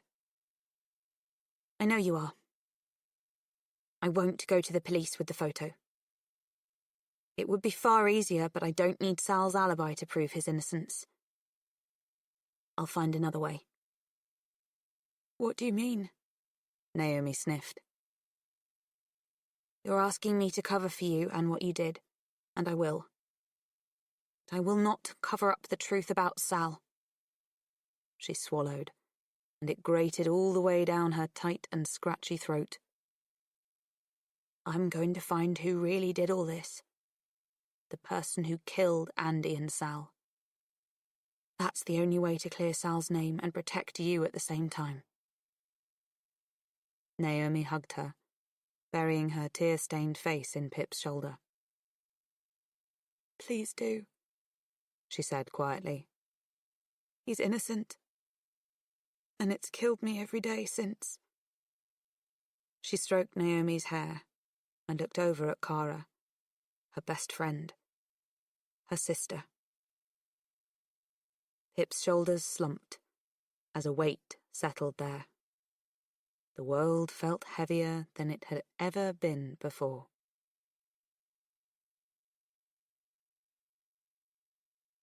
Part 3.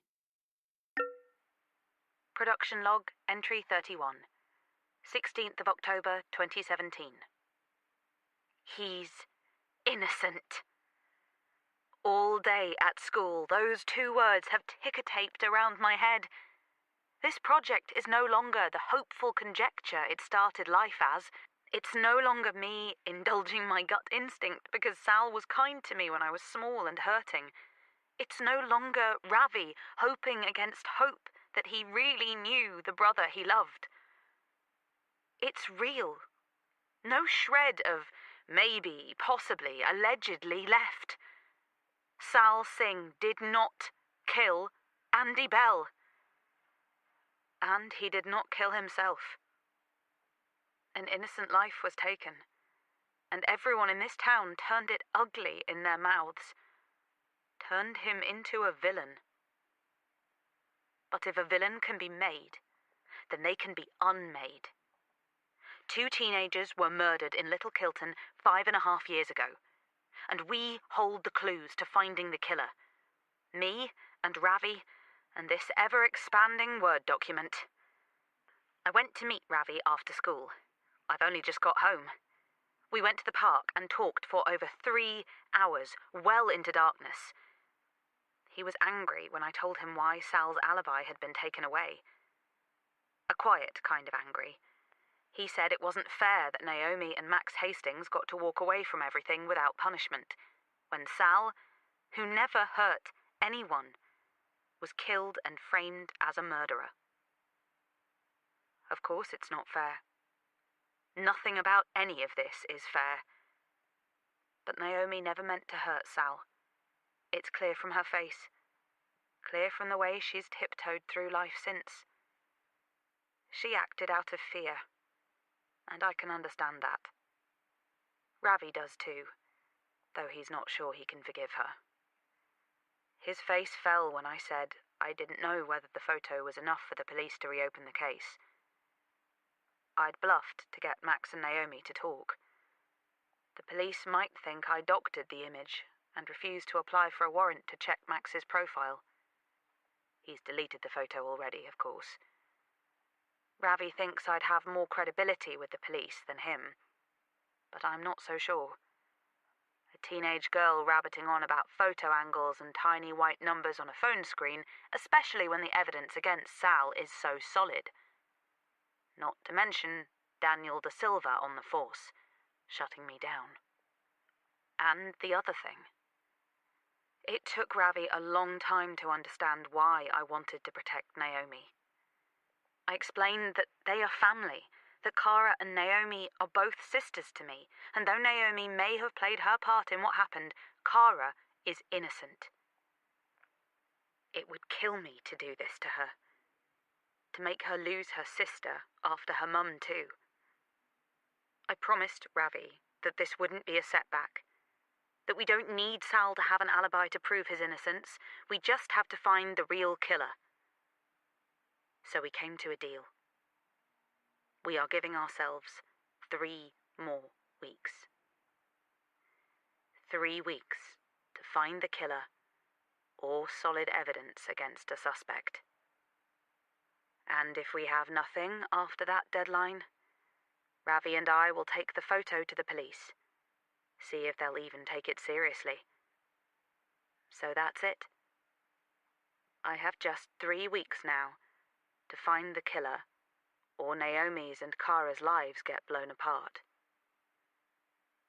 Was it wrong of me to ask Ravi to do this? To wait, when he's waited so long already? I'm torn between the Wards and the Singhs and what's right. I don't even know what's right anymore. Everything is so muddied. I'm not sure I'm the good girl I once thought I was. I've lost her along the way. But there's no time to waste thinking about it. So, from the persons of interest list, we now have 5 suspects. I've taken Naomi off the list. My reasons for suspecting her have now been explained away. The MIA thing and her being so awkward when answering questions about Sal. Recap on all the suspects. Suspect 1, Howie Bowers. Connection to Andy Bell. Supplied Andy with drugs to sell. Possible sexual relationship? Lived alone equals no alibi that night. Andy's car was found abandoned on his road, Roma Close, and her blood found in the boot. Knew exact location of Andy's hiding spot for burner phone and stash, and they are now gone. Suspect 2, Jason Bell. Connection to Andy Bell, father, was having an affair. Andy knew and Jason knew she found out. Emotionally abusive to his family? Questioned by the police in a formal interview. Left dinner party for a period of time the night she went missing. Used past tense when talking about Andy in an early press conference. Suspect 3, Daniel Da Silva. Connection to Andy Bell, secret older guy candidate, Ivy House Hotel. Andy said they had sex when she was 15 and used statutory rape claim to blackmail Nat, his sister. Andy could have ruined him by reporting statutory rape or destroying his new marriage. Report on drink spiking. by Max Hastings, made to him and not followed up.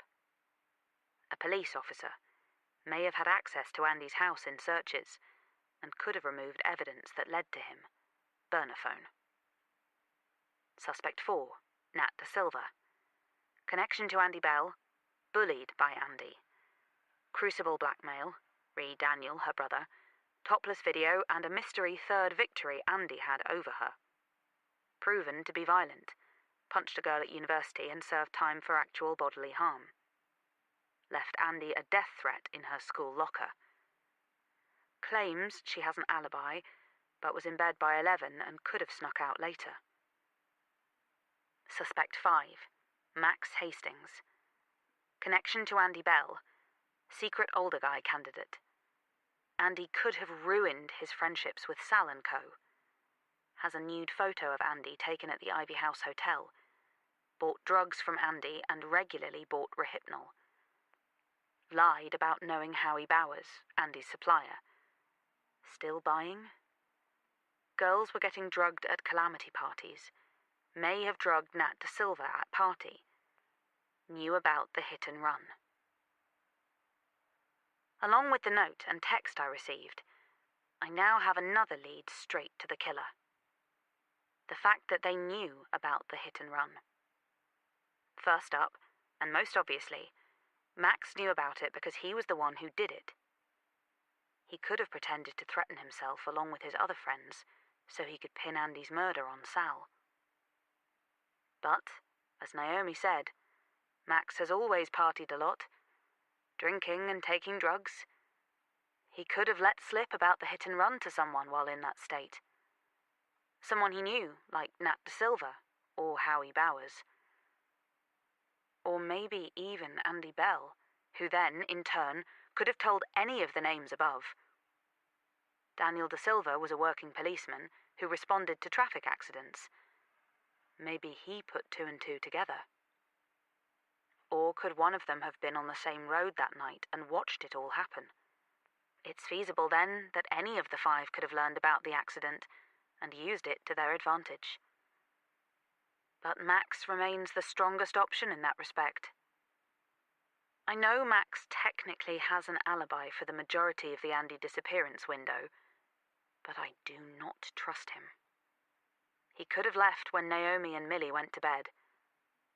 As long as he intercepted Andy before 12:45, when she was expected to pick her parents up, it's still possible. Or maybe he went to help finish something that Howie started. He said he didn't leave his house, but I don't trust his answers. I think he called my bluff.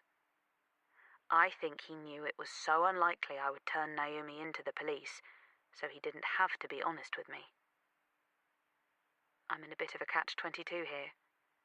I can't protect Naomi without simultaneously protecting Max, too. The other lead this new information gives me is that the killer somehow had access to the phone numbers of Max, Naomi, Millie, and Jake, as well as mine. But again, this doesn't really narrow it down. Max obviously had them, and Howie could have had access that way. Nat Da Silva probably had all their numbers, especially as she was good friends with Naomi. Daniel could have got them through her. Jason Bell may seem like the black sheep in this matter, but if he did kill Andy and had her phone, she probably had each of their numbers saved on it. I haven't narrowed anything down, and I'm running out of time. I need to pursue every open lead, find the loose threads that, when pulled, can unravel this writhing and confusing ball of string. And finish my bloody Margaret Atwood essay. Chapter 29. Pip unlocked the front door and shunted it open. Barney bounded down the hall and escorted her back as she moved towards the familiar voices. "Hello, Pickle," Victor said as Pip popped her head into the living room. "We only just beat you home. I'm about to sort some dinner for Mum and me. Joshua ate at Sam's house. Did you eat at Kara's?" Yeah, I did, she said. They'd eaten, but they hadn't talked much. Kara had been quiet all week at school. Pip understood. This project had sent the foundations of her family spinning. Her life, as it was dependent on Pip finding the truth. She and Naomi had asked on Sunday, after Max left, who Pip thought had done it. She didn't tell them anything, only warned Naomi to stay away from Max. She couldn't risk sharing Andy's secrets with them, in case they came hand in hand with threats from the killer. That was her burden to bear. "So how was parents' evening?" Pip asked. "Yeah, good," Leanne said, patting Josh's head. "Getting better in science and maths, aren't you, Josh?" Josh nodded, fumbling Lego bricks together on the coffee table. "Although Miss Speller did say you have a proclivity for being the class clown." Victor threw a mock-serious face in Josh's direction. "I wonder where he gets that from," Pip said, throwing the same face right back at her dad. He hooted and slapped his knees. "Don't sass me, girl." "I don't have time to," she replied. "I'm going to get a few hours' work done before bed." She stepped back into the hallway and towards the stairs. "Oh, sweetie," Mum sighed. "You work too hard." "There's no such thing," Pip said, waving from the stairs. On the landing, she stopped just outside her bedroom and stared. The door was slightly open, and the sight jarred with Pip's memory of this morning before school. Joshua had taken 2 bottles of Victor's aftershave and, wearing a cowboy hat, held one in each hand, squirting as he sashayed along the upstairs hallway, saying, "I'm Rooty Tooty Perfume Booty, and this house ain't big enough for the both of us, Pippo!" Pip had escaped, closing her door behind her so that her room wouldn't later smell of a sickly amalgamation of Brave and Pour-Homme. Or maybe that had been yesterday morning. She hadn't slept well this week, and the days were sticking to each other. "Has someone been in my room?" she called downstairs. "No, we just got in," her mum replied. Pip went inside and dumped her rucksack on the bed. She walked over to her desk and knew, with only half a glance, that something wasn't right. Her laptop was open, the screen tilted right back. Pip always closed the lid when she left it for the day. She clicked the on button, and as it burred back into life, she noticed that the neat stack of printouts beside her computer had been fanned out. One had been picked up and placed at the top of the pile.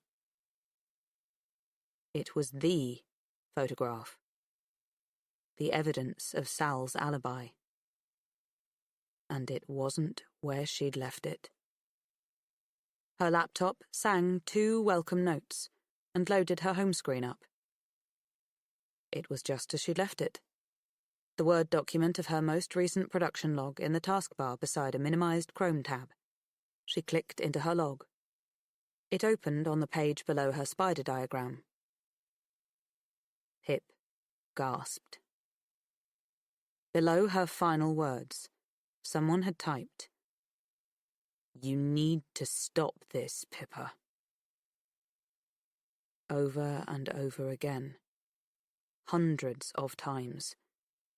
So many that it filled 4 entire A4 pages. Pip's heart became 1,000 drumming beetles scattering under her skin. She drew her hands away from the keyboard and stared down at it. The killer had been here, in her room, touching her things, looking through her research, pressing the keys on her laptop. Inside her home. She pushed away from the desk and bounded downstairs. Mum," she said, trying to speak normally over the breathless terror in her voice. "Did anyone come over to the house today?" "I don't know. I've been at work all day and went straight to Josh's parents' evening." Why? Oh, nothing, Pip said, improvising. I ordered a book and thought it would turn up. Actually, one more thing. There was a story going round school today. A couple of people's houses have been broken into. They think they're using people's spare keys to get in. Maybe we shouldn't keep ours out until they're caught. Oh, really? Leanne said, looking up at Pip. Oh, I suppose we shouldn't then.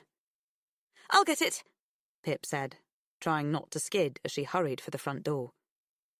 She pulled it open, and a blast of cool October night air prickled her burning face. She bent to her knees and pulled over one corner of the outside doormat. The key winked the hallway light back at her. It was sitting not in, but just next to its own imprint in the dirt. Pip reached forward and grabbed it, and the cold metal stung her fingers. She laid under her duvet, arrow straight and shivering. She closed her eyes and focused her ears. There was a scraping sound somewhere in the house. Was someone trying to get inside? Or was it just the willow tree that sometimes scuffed against her parents' window? A thud from the front. Pip jumped. A neighbour's car door slamming? Or someone trying to break in? She got out of bed for the 16th time and went to the window. She moved a corner of the curtain and peeked through. It was dark. The cars on the front drive were dusted with pale silver moonstreaks, but the navy blush of night hid everything else. Was someone out there, in the darkness, watching her? She watched back, waiting for a sign of movement, for a ripple of darkness to shift and become a person. Pip let the curtain fall again and got back into bed. The duvet had betrayed her and lost all the body heat she'd filled it with. She shivered under it again, watching the clock on her phone tick through 3 a.m. and onwards. When the wind howled and rattled her window, and Pip's heart jumped to her throat, she threw the duvet off and climbed out again. But this time she tiptoed across the landing and pushed open the door into Josh's room. He was sound asleep, his peaceful face lit up by his cool blue star nightlight.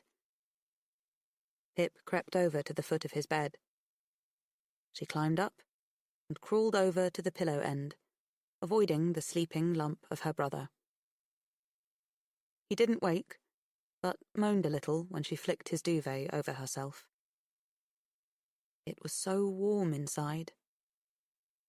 And Josh would be safe if she was here to watch him. She lay there, listening to his deep breaths, letting her brother's sleep heat thaw her.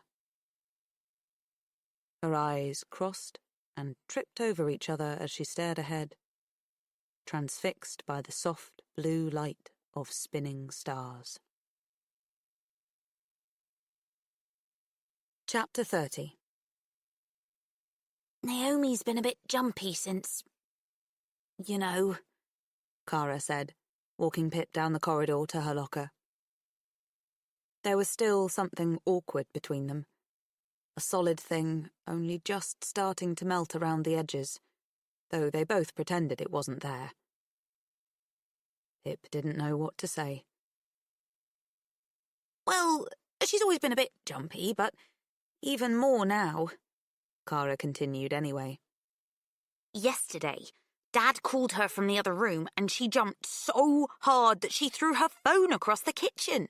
Completely smashed it up. Had to send it off this morning to get fixed. Oh, Pip said, opening up her locker and stacking her books inside. Does she need a spare phone? My mum just upgraded and still has the old one. Nah, it's fine. She found an old one of hers from years ago. Her SIM didn't fit, but we found an old pay-as-you-go one with some credit left. That'll do her for now. Is she okay? Pip said. I don't know, Cara replied. Don't think she's been okay for a long while. Not since Mom died, really. And I'd always thought there was something more she was struggling with. Pip closed the locker and followed her. She hoped Cara hadn't noticed the makeup-pasted dark circles under her eyes, or the bloodshot spider legs of veins running through them. Sleep wasn't really an option anymore.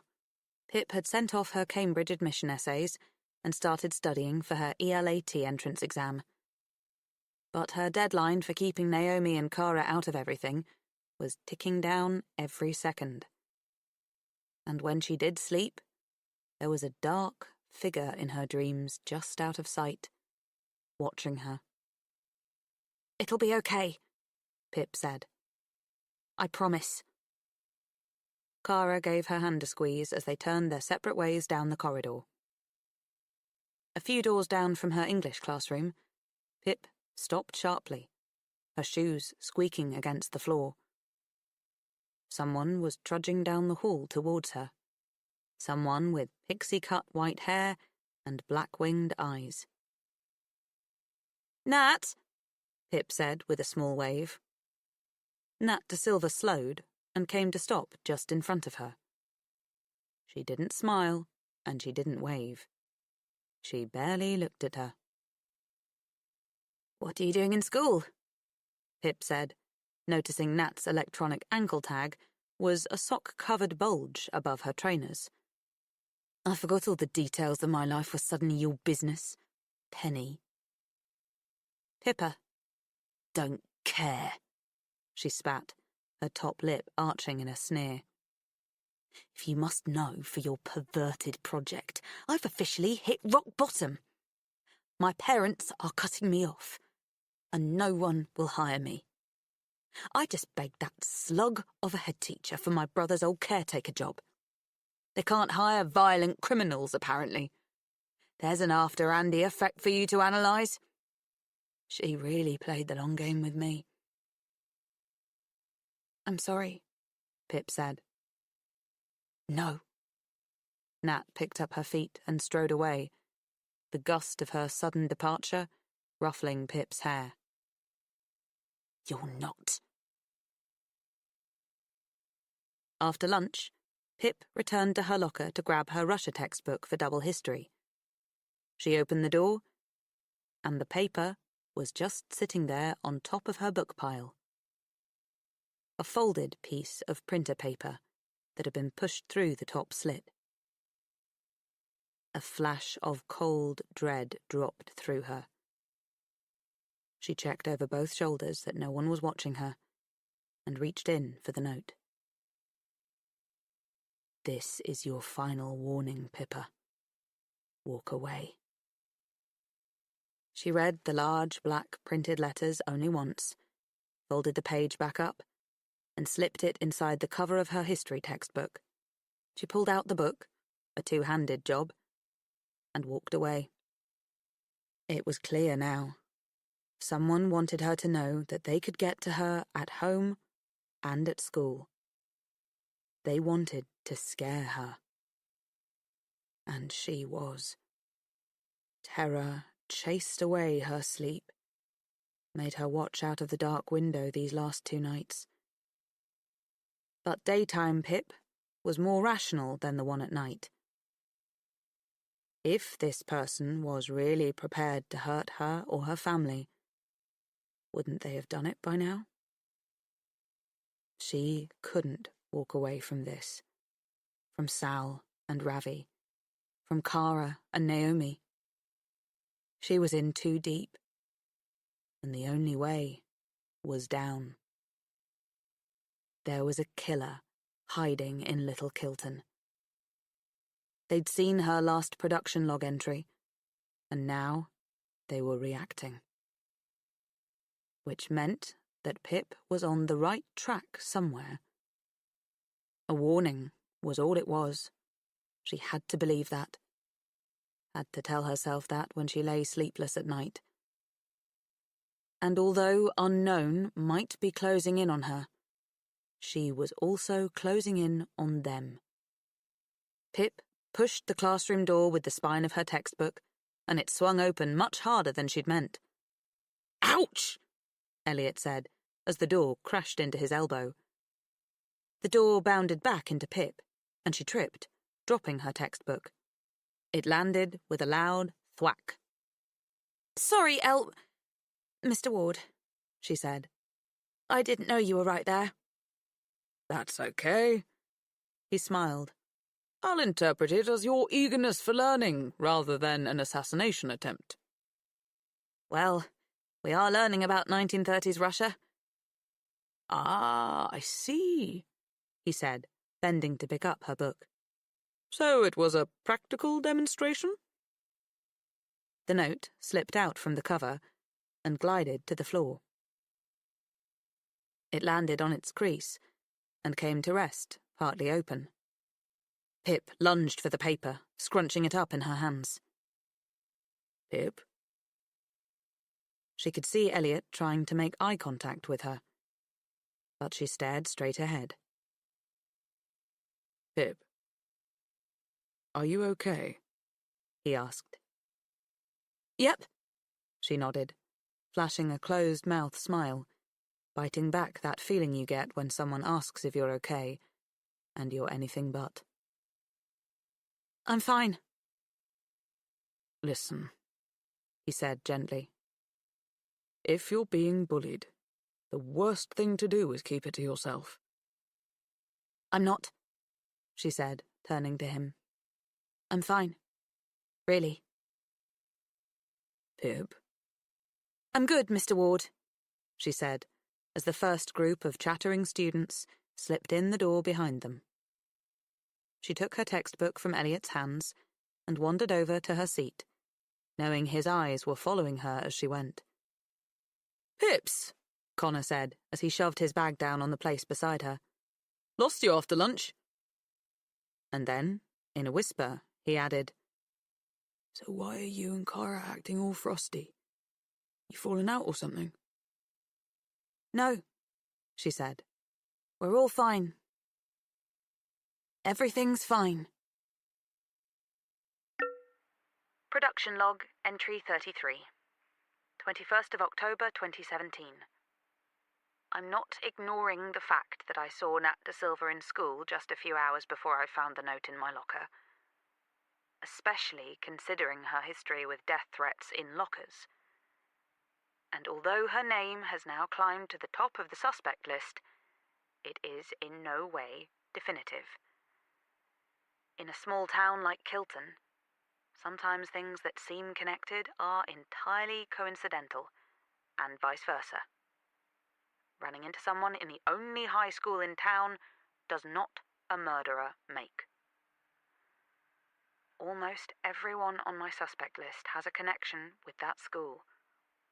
Both Max Hastings and Nat De Silva went there. Daniel De Silva used to work there as a caretaker. Both of Jason Bell's daughters went there. I actually don't know if Howie Bowers went to Kilton Grammar or not. I can't seem to find any information online about him. But all of these suspects would know I go there. They could have followed me. Could have been watching me on Friday morning when I was at my locker with Cara. It's not like there's any security at the school. Anyone can walk in unchallenged. So maybe Nat. But maybe the others too. And I've just talked myself back round to square one. Who is the killer? Time is running out, and I'm still no closer to pointing my finger. From everything Ravi and I have learned, I still consider Andy's burner phone as the most important lead. It's missing, but if we can find it, or the person who has it, then our job here is done. The phone is physical, tangible evidence. Exactly what we need if we're going to find a way to bring the police in on this. A printed photo with blurry details they might sneer at, but no one could ignore the secret second phone of the victim. Yes, I've mused before that maybe the burner phone was on Andy when she died and it's lost forever with her body. But let's pretend it wasn't. Let's say that Andy was intercepted as she drove away from home. Let's say that she was killed and disposed of. And then the killer thinks to themselves, oh no, the burner phone could lead to me. And what if the police find it in their searches? So they have to go and get it. There are 2 people on my list that I've confirmed knew about the burner phone. Max and Howie. If Daniel Da Silva was secret older guy, then he surely knew about it too. Howie, in particular, knew where it was hidden. What if one of them went to the Bell house and removed the burner phone after killing Andy before it could be found? I have some more questions for Becca Bell. I don't know if she'll answer them, but I have to try.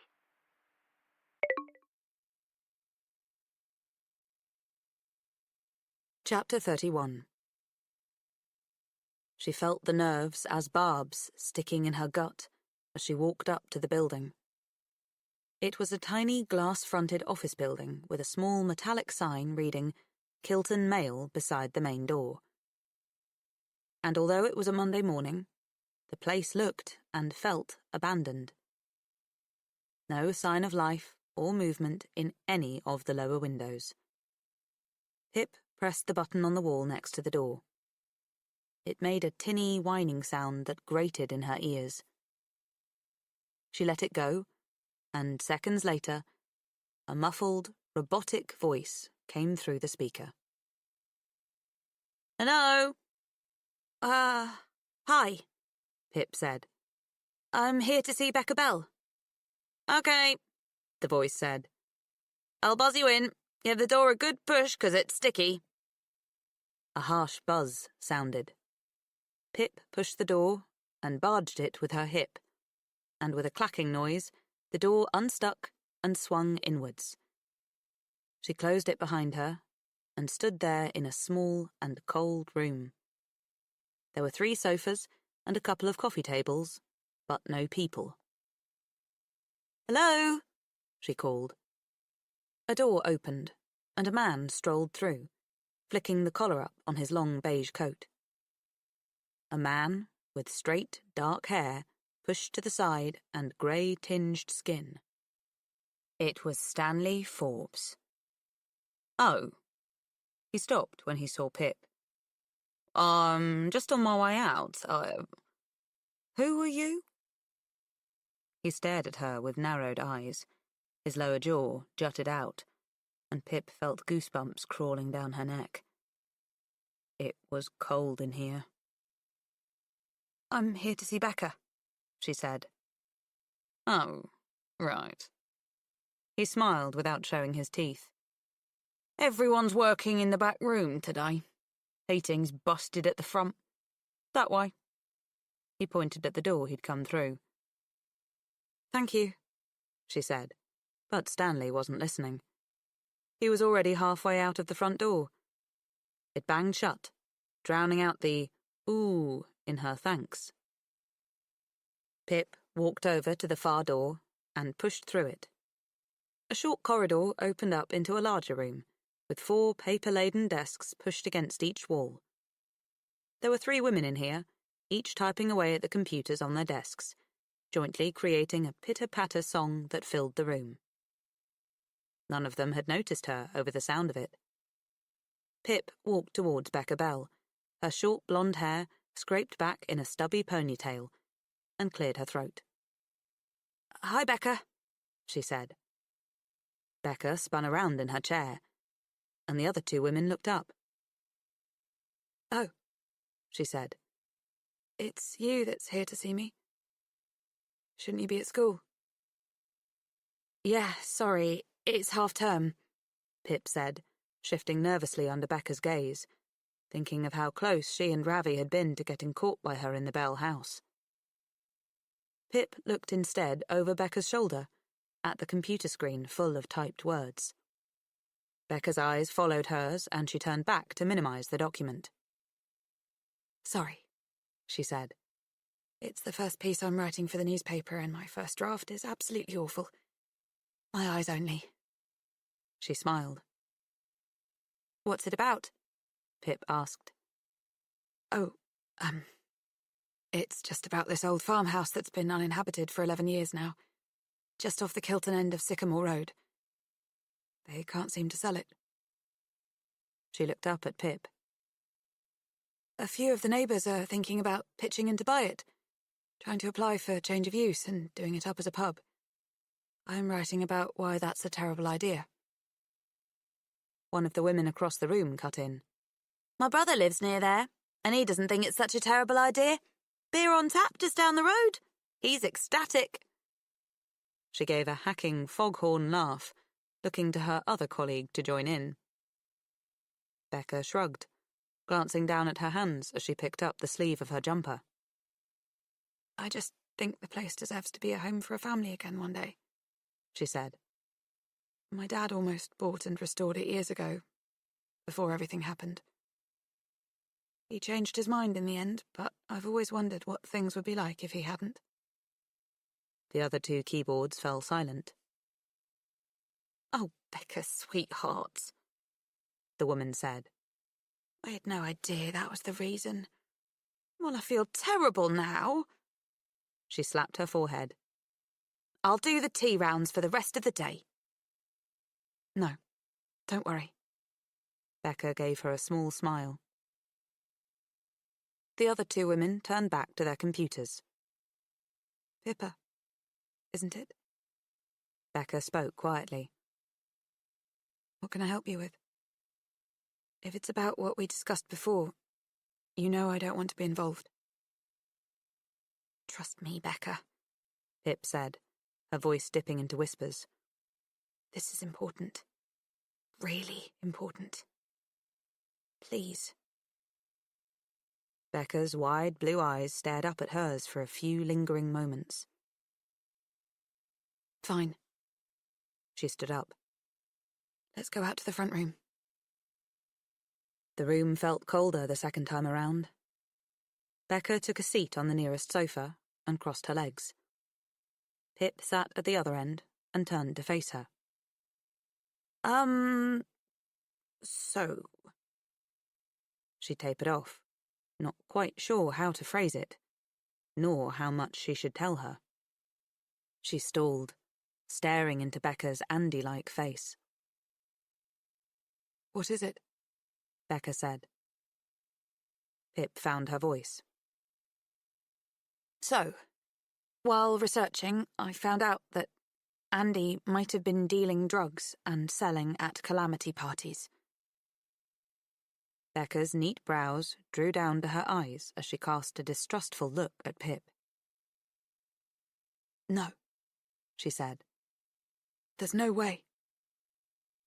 "I'm sorry, I've confirmed it with multiple sources," Pip said.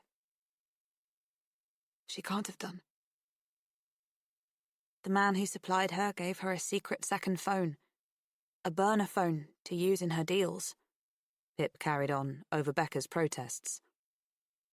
"He said that Andy hid the phone along with her stash in her wardrobe." "I'm sorry, but I think someone's been playing a trick on you," Becca said, shaking her head. "There's no way my sister was selling drugs." "I understand it must be hard to hear," Pip said. "but I'm learning that Andy had a lot of secrets. This was one of them. The police didn't find the burner phone in her room, and I'm trying to find out who might have had access to her room after she went missing." "What? But..."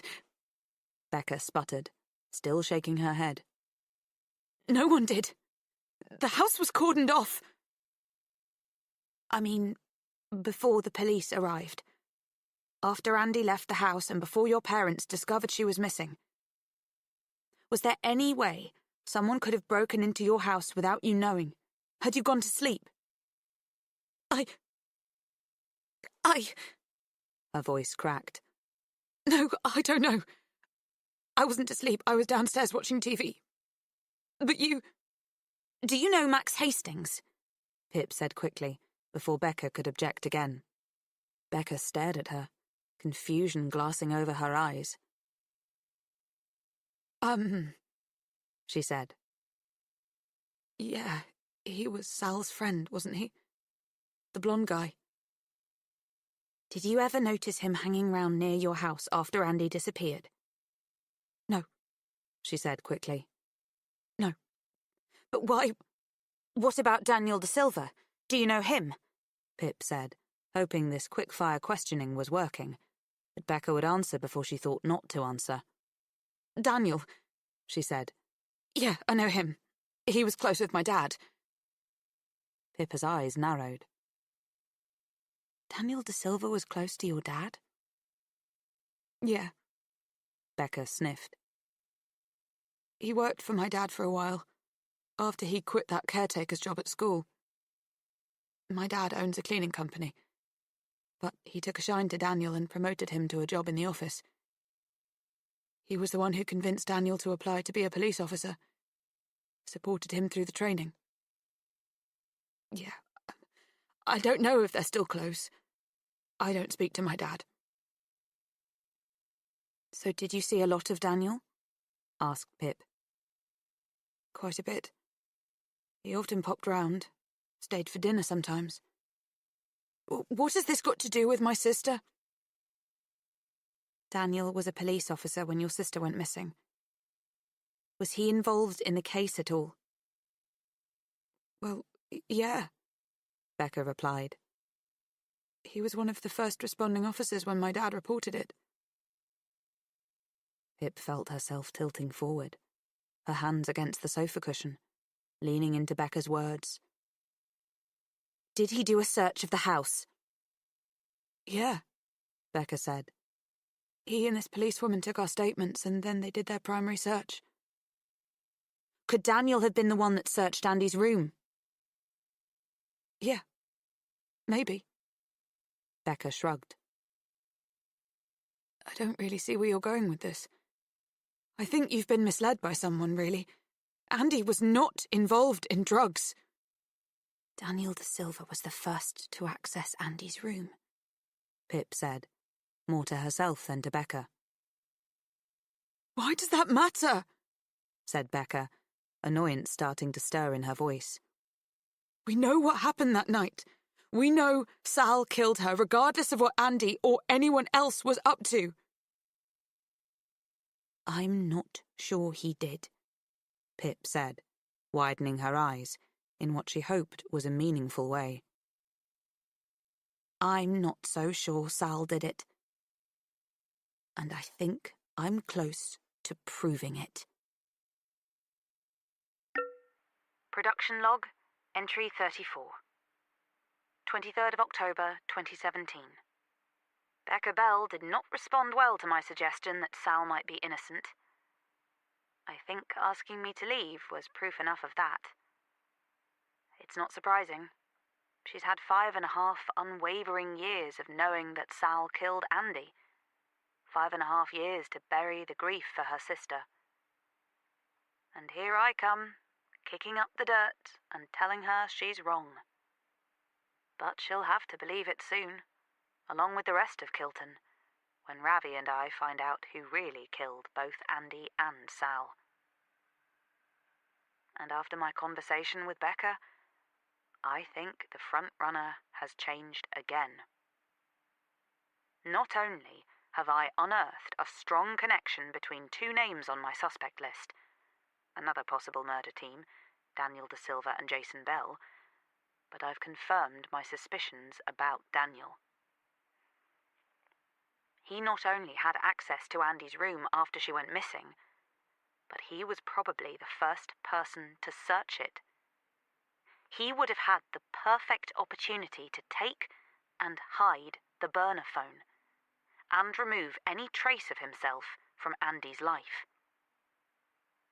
Web searches bring up nothing useful about Daniel, but I have just seen this on the Thames Valley Police Kilton area page. Have your say meetings. Meet your local neighbourhood officers and have a say on policing priorities in your local area. Upcoming events. Type Have Your Say meeting. Date Tuesday the 24th of October 2017. Time 12 till 1. Venue Library, Little Kilton. Kilton has only 5 designated police officers and 2 police community support officers. I like my odds that Daniel will be there. I don't like my odds that he'll tell me anything.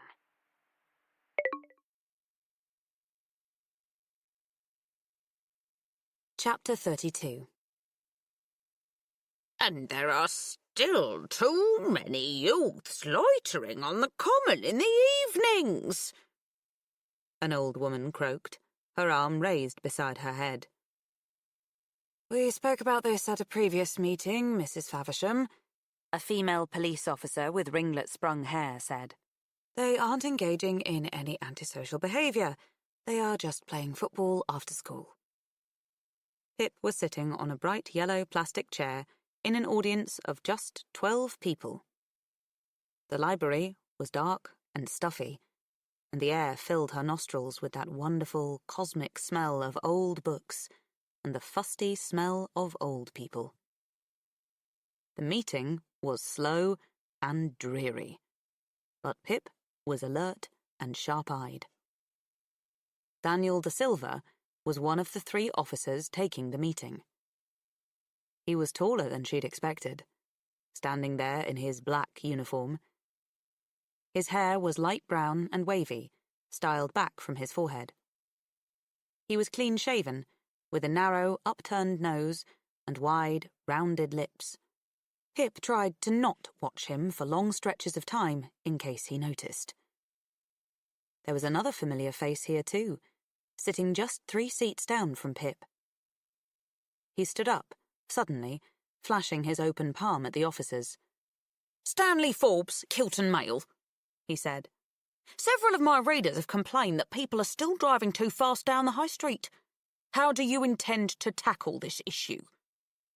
Daniel stepped forward now, nodding for Stanley to retake his seat. Thanks, Stan, he said. The street already has several traffic calming measures. We have discussed performing more speed checks, and if it's a concern, I am happy to reopen that conversation with my superiors. Mrs. Faversham had 2 more complaints to drawl through, and then the meeting was finally over. If you have any other policing concerns, the 3rd officer said, noticeably avoiding eye contact with old Mrs. Faversham. Please fill out one of the questionnaires behind you. She gestured. And if you prefer to talk to any of us in private, we will be sticking around for the next 10 minutes. Pip held back for a while, not wanting to appear too eager. She waited as Daniel finished talking to one of the library volunteers, and then she pushed up from her chair and approached him. Hi, she said. Hello. He smiled. You seem a few decades too young for a meeting like this. She shrugged. I'm interested in law and crime. Nothing too interesting in Kilton, he said. Just loitering kids and slightly fast cars. Oh, if only. So, you've never made an arrest over suspicious salmon handling? She said, laughing nervously. Daniel stared blankly at her. Oh, that's an actual British law. She felt her cheeks redden. Why didn't she just play with her hair or fiddle like normal people do when nervous? The Salmon Act of 1986 made it illegal to... Never mind. She shook her head. I had a couple of questions I wanted to ask you. Shoot, he said, as long as it's not about salmon. It's not. She coughed lightly into her fist and looked up. Do you remember reports being made about 5 or 6 years ago of drug use and drinks being spiked at house parties thrown by Kilton grammar students?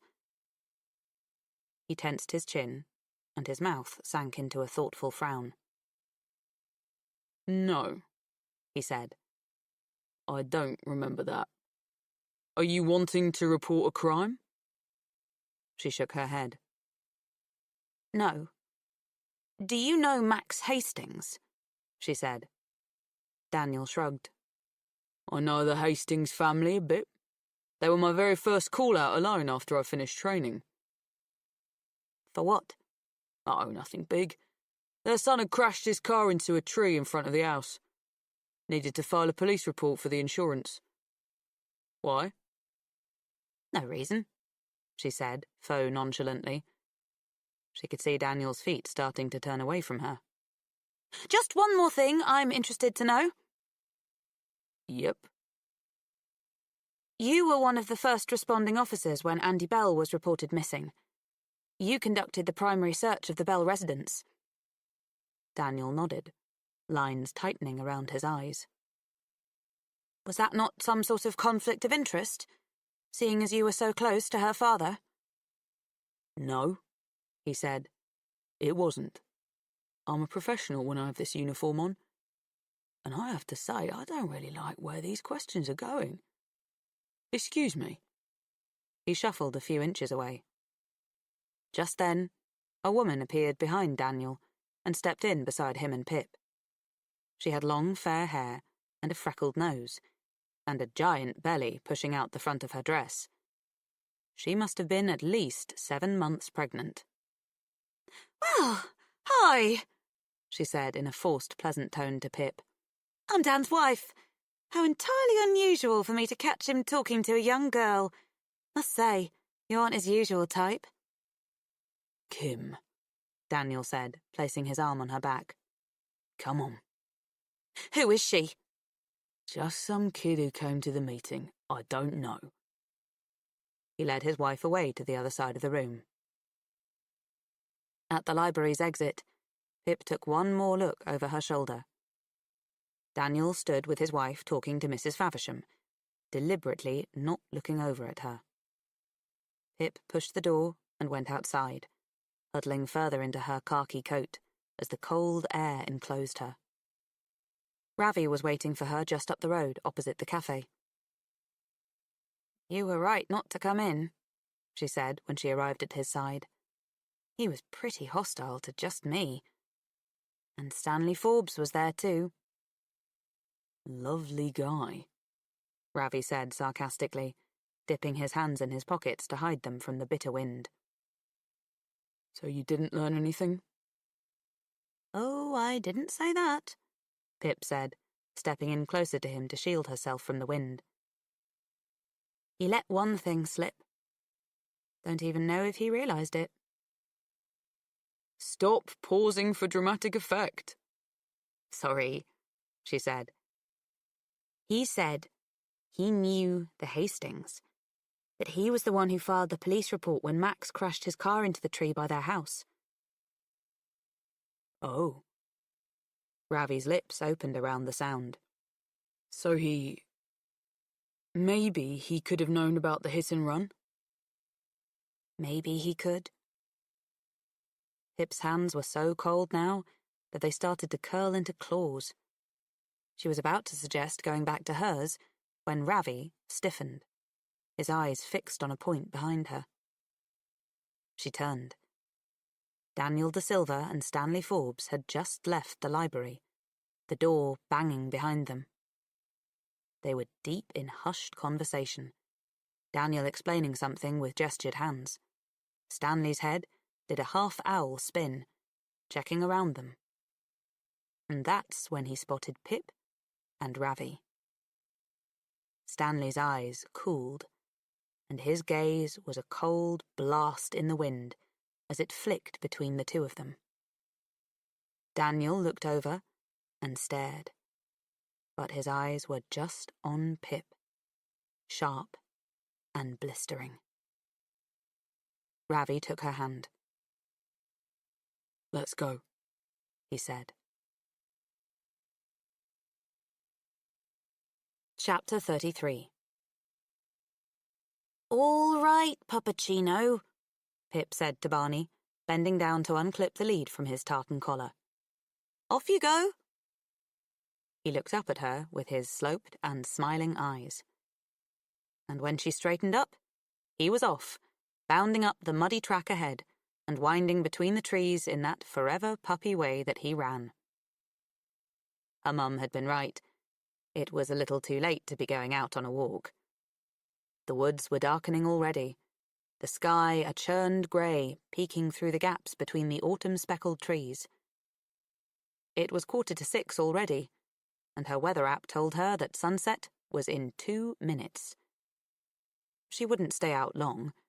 She just needed a quick jaunt to get her away from her workstation. She needed air.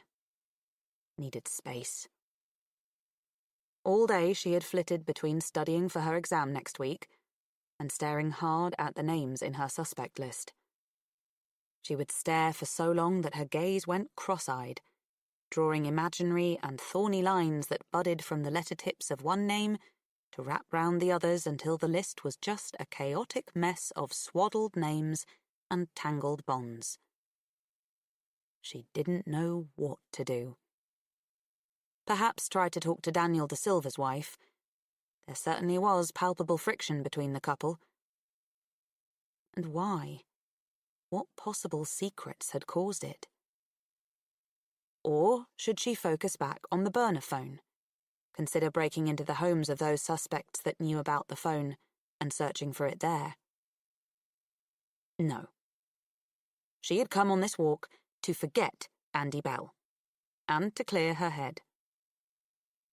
She reached into her pocket and unwound her headphones. Tucking them into her ears, she pressed play on her phone, resuming the true crime podcast episode she was on. She had to turn the volume right up, struggling to hear the episode over the crunch of her wellies on the path of fallen leaves. Listening to the voice in her ears, to the story of another murdered girl, Pip tried to forget her own.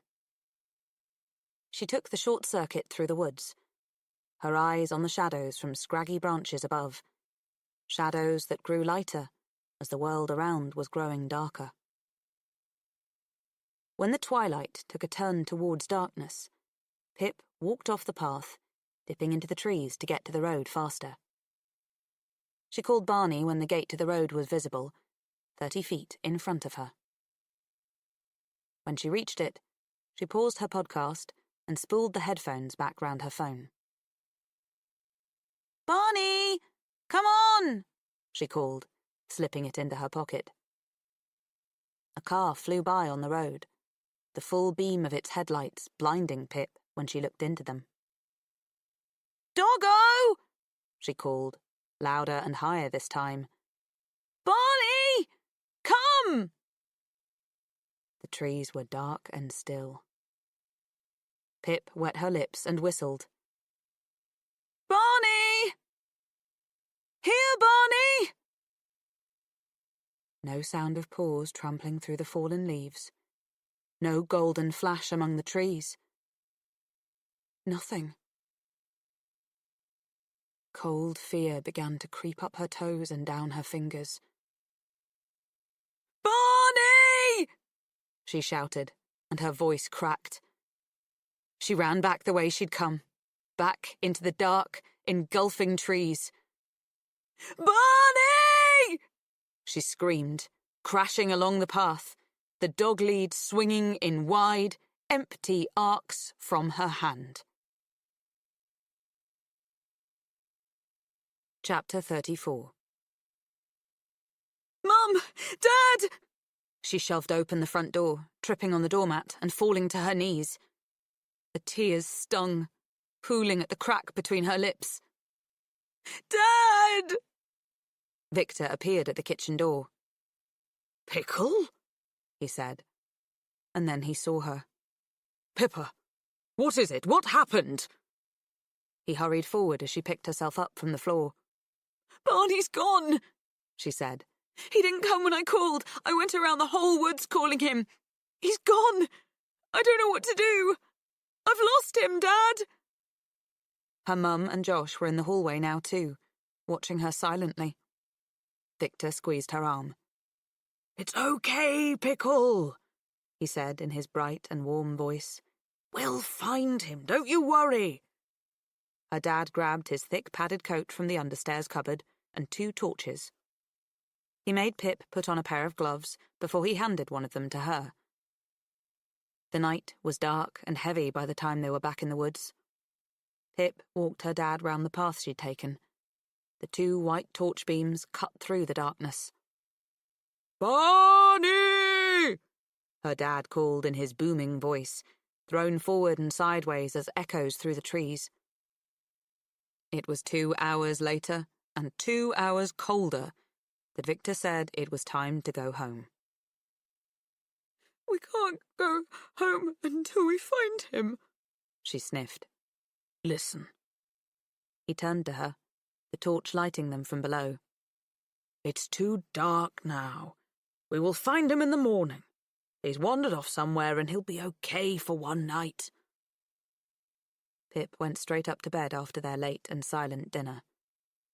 Her parents both came up to her room and sat on her bedspread. Her mum stroked her hair as she tried not to cry. "I'm sorry," she said. "I'm so sorry." "It's not your fault, sweetie," Leanne said. "Don't worry. He'll find his way home. Now, try to get some sleep." She didn't. Not much, at least. One thought crept into her head and burrowed there. What if this really was her fault? What if this was because she'd ignored her final warning? What if Barney wasn't just lost? What if he'd been taken? Why had she not been paying attention? They sat in the kitchen, eating an early breakfast none of them were hungry for. Victor, who looked like he hadn't slept much either, had already called in to work to take the day off. He listed their plan of action between cereal bites. He and Pip would go back to the woods. Then they would widen the search and start knocking on doors, asking after Barney. Mum and Josh would stay back and make some missing posters. They would go and put them up in the high street and pass them out. When they were done, they would all meet up and search the other woodland areas near town. They heard barking in the woods, and Pip's heart picked up, but it was just a family walking with 2 beagles and a labradoodle. They said they hadn't seen a golden retriever lone and wandering, but they would look out for one now. Pip's voice was hoarse by the time they'd circled the woods for the 2nd time.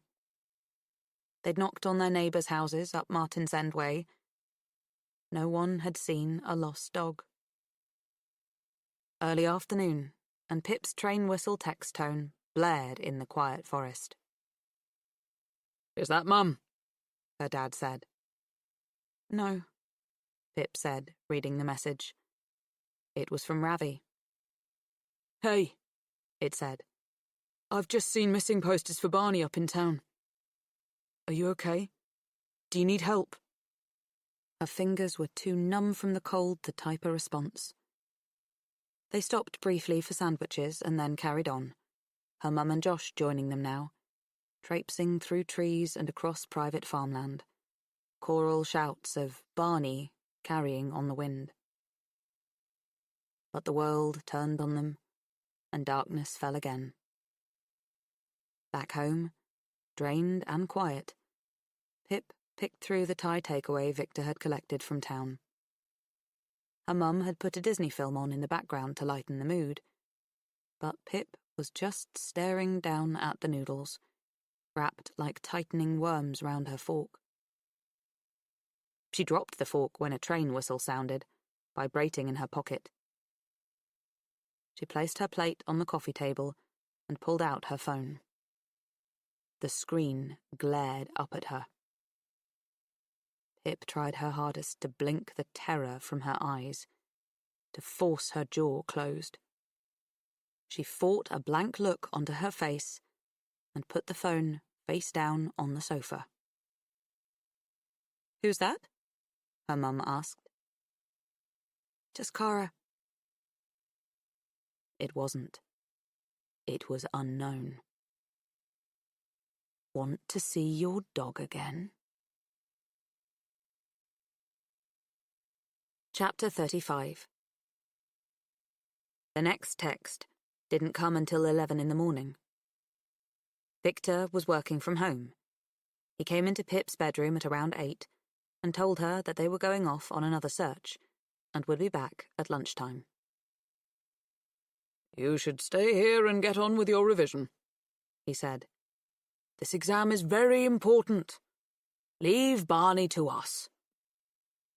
Pip nodded. She was relieved, in a way.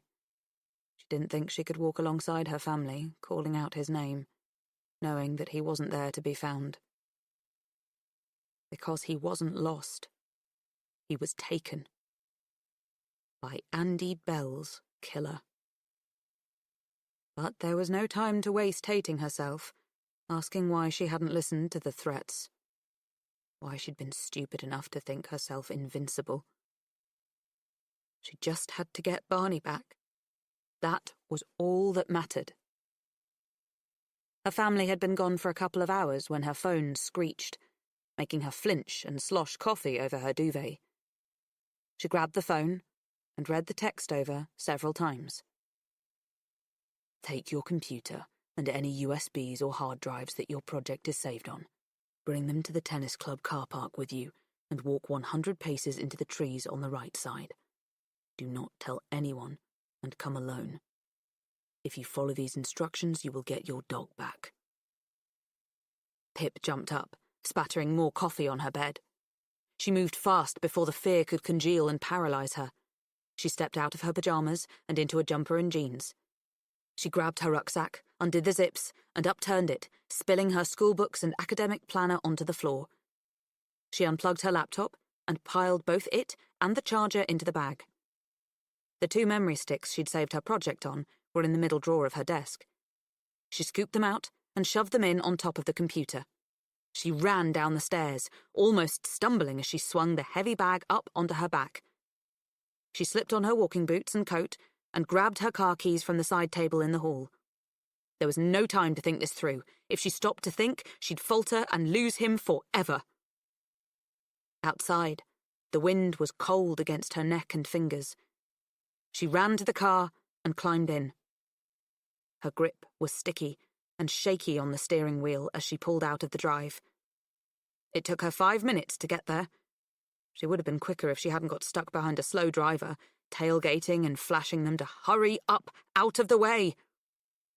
She turned into the car park beyond the tennis courts and pulled into the nearest bay. Grabbing her rucksack from the passenger seat, she left her car and headed straight for the trees that bordered the car park.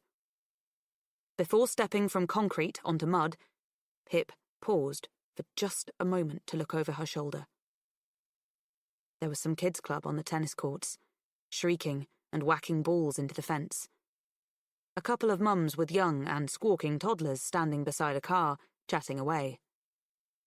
There was no one there with their eyes fixed on her. No car she recognized.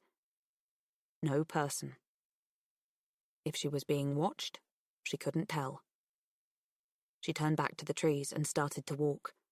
She counted in her head each step she took, panicking that her strides were either too long or too short, and she wouldn't end up where they wanted her to. At 30 paces, her heart throbbed so hard that it jolted her breath. At 67, the skin on her chest and under her arms prickled as sweat broke the surface. At 94, she started muttering, "Please, please, please," under her breath. And then she stopped, 100 steps into the trees. And she waited. There was nothing around her, nothing but the stippled shade from half-bare trees and leaves from red to pale yellow padding the mud. A long, high whistling sounded above her, trailing into 4 short bursts. She looked up to see a red kite flying over her, just a sharp, wide-winged outline against the grey sun. The bird flew out of sight, and she was alone again. It was almost a whole minute later that her phone shrieked from her pocket. Fumbling, she pulled it out and looked down at the text. Destroy everything and leave it there. Do not tell anyone what you know. No more questions about Andy. This is finished now. Pip's eyes flicked over the words, forward and back. She forced a deep breath down her throat and put away the phone. Her skin seared under the gaze of the killer's eyes, watching her from somewhere unseen. On her knees, she slid her rucksack to the ground, took out the laptop, its charger, and the 2 memory sticks. She laid them out on the autumn leaves and pulled open the laptop lid. She got to her feet, and as her eyes filled and the world blurred, she stamped down on the first memory stick with her boot heel. One side of the plastic casing cracked and sprang away. The metal connector part dented. She stamped again, and then turned her left boot onto the other stick, jumping on them both as their parts cracked and splintered off. Then she turned to her laptop, the screen looking at her with a line of dim sunlight glinting back. She watched her dark silhouette reflected in the glass as she drew up her leg and kicked out at it. The screen flattened over its hinge, lying in the leaves prone with its keyboard, a large crack webbed across it. The first tear dropped to her chin as she kicked again, at the keyboard this time. Several letters came away with her boot, scattering into the mud. She stamped, and her boots cracked right through the glass on the screen, pushing out into the metal casing. She jumped and jumped again, tears chasing each other as they snaked down her cheeks. The metal around the keyboard was cracked now, showing the motherboard and the cooling fan below. The green circuit board snapped into pieces beneath her heel, and the little fan severed and flew away. She jumped again and stumbled on the mangled machine, falling on her back in the soft and crackling leaves. She let herself cry there for a few short moments. Then she sat upright and picked up the laptop, its broken screen hanging limply from one hinge, and hurled it against the trunk of the nearest tree. With another thud, it came to rest on the ground in pieces, lying dead among the tree roots. Pip sat there, coughing, waiting for the air to return to her chest, her face stinging from the salt. And she waited. She wasn't sure what she was supposed to do now. She'd done everything they asked. Was Barney about to be released to her here? She should wait and see. Wait for another message. She called his name and waited. More than half an hour passed. And nothing. No message. No Barney. No sound of anyone but the faint screams of the kids on the tennis court. Pip pushed onto her feet, her soles sore and lumpy against the boots. She picked up her empty rucksack and wandered away. One last lingering look back at the destroyed machine. "Where did you go?" Dad said when she let herself back into the house. Pip had sat in the car for a while in the tennis car park, to let her rubbed red eyes settle before she returned home. "I couldn't concentrate here," she said quietly, "so I went to do my revision in the cafe." "I see," he said with a kind smile. "Sometimes a change of scenery is good for concentration. Dad. She hated the lie that was about to come out of her mouth. Something happened. I don't know how. I went to the toilet for just a minute, and when I came back, my laptop was gone. No one there saw anything. I think it was stolen. She looked down at her scuffed boots. I'm sorry. I shouldn't have left it. Victor shushed her and folded her into a hug. One she really, really needed. Don't be silly, he said. Things are not important. They are replaceable. I only care if you're okay. I'm okay, she said. Any sign this morning? None yet, but Josh and Mum are going back out this afternoon, and I'm going to ring round the local shelters. We will get him back, Pickle. She nodded and stepped back from him.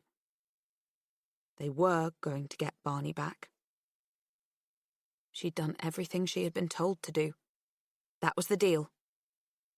She wished she could say something to her family, to take some of the worry out of their faces. But it wasn't possible. It was another of those Andy Bell secrets Pip had found herself trapped inside. As for giving up on Andy now, could she really do that? Could she walk away knowing that Sal Singh wasn't guilty? Knowing a killer walked the same Kilton streets as her? She had to, didn't she? For the dog she loved for 10 years. The dog who loved her back even harder. For her family's safety. For Ravi, too. How would she convince him to give up on this? He had to, or his could be the next body in the woods. This couldn't go on. It wasn't safe anymore. There was no choice. The decision felt like a shard from the shattered laptop screen had stuck through her chest. It stabbed and cracked every time she breathed. Pip was upstairs at her desk, looking through past papers for the ELAT exam. The day had grown dark, and Pip had just flicked on her mushroom-shaped desk lamp. She was working to the Gladiator soundtrack playing through her phone speakers, flicking her pen in time with the strings. She paused the music when someone knocked on her door. "Yep," she said, spinning in her desk chair. Victor came in and closed the door behind him. You working hard, Pickle? She nodded. He walked over and propped his back against her desk, his legs crossed out in front of him. Listen, Pip, he said gently. Someone just found Barney. Pip's breath stuck halfway down her throat. Why don't you look happy? He must have fallen in somehow. They found him in the river. Her dad reached down and took her hand. I'm sorry, darling. He drowned. Pip wheeled away from her dad, shaking her head. No, she said. He can't have done. That's not what... No, he can't be! I'm sorry, Pickle, he said, his bottom lip trembling. Barney died. We're going to bury him tomorrow in the garden. No, he can't be! Pip jumped to her feet now, pushing Victor away as he stepped forward to hug her. No, he isn't dead, that's not fair! She cried, the tears hot and fast down to the dimple in her chin. He can't be dead! It's not fair! It's not! It's not! She dropped to her knees and sat back on the floor, hugging her legs into her chest. A chasm of unspeakable pain opened inside, glowing black.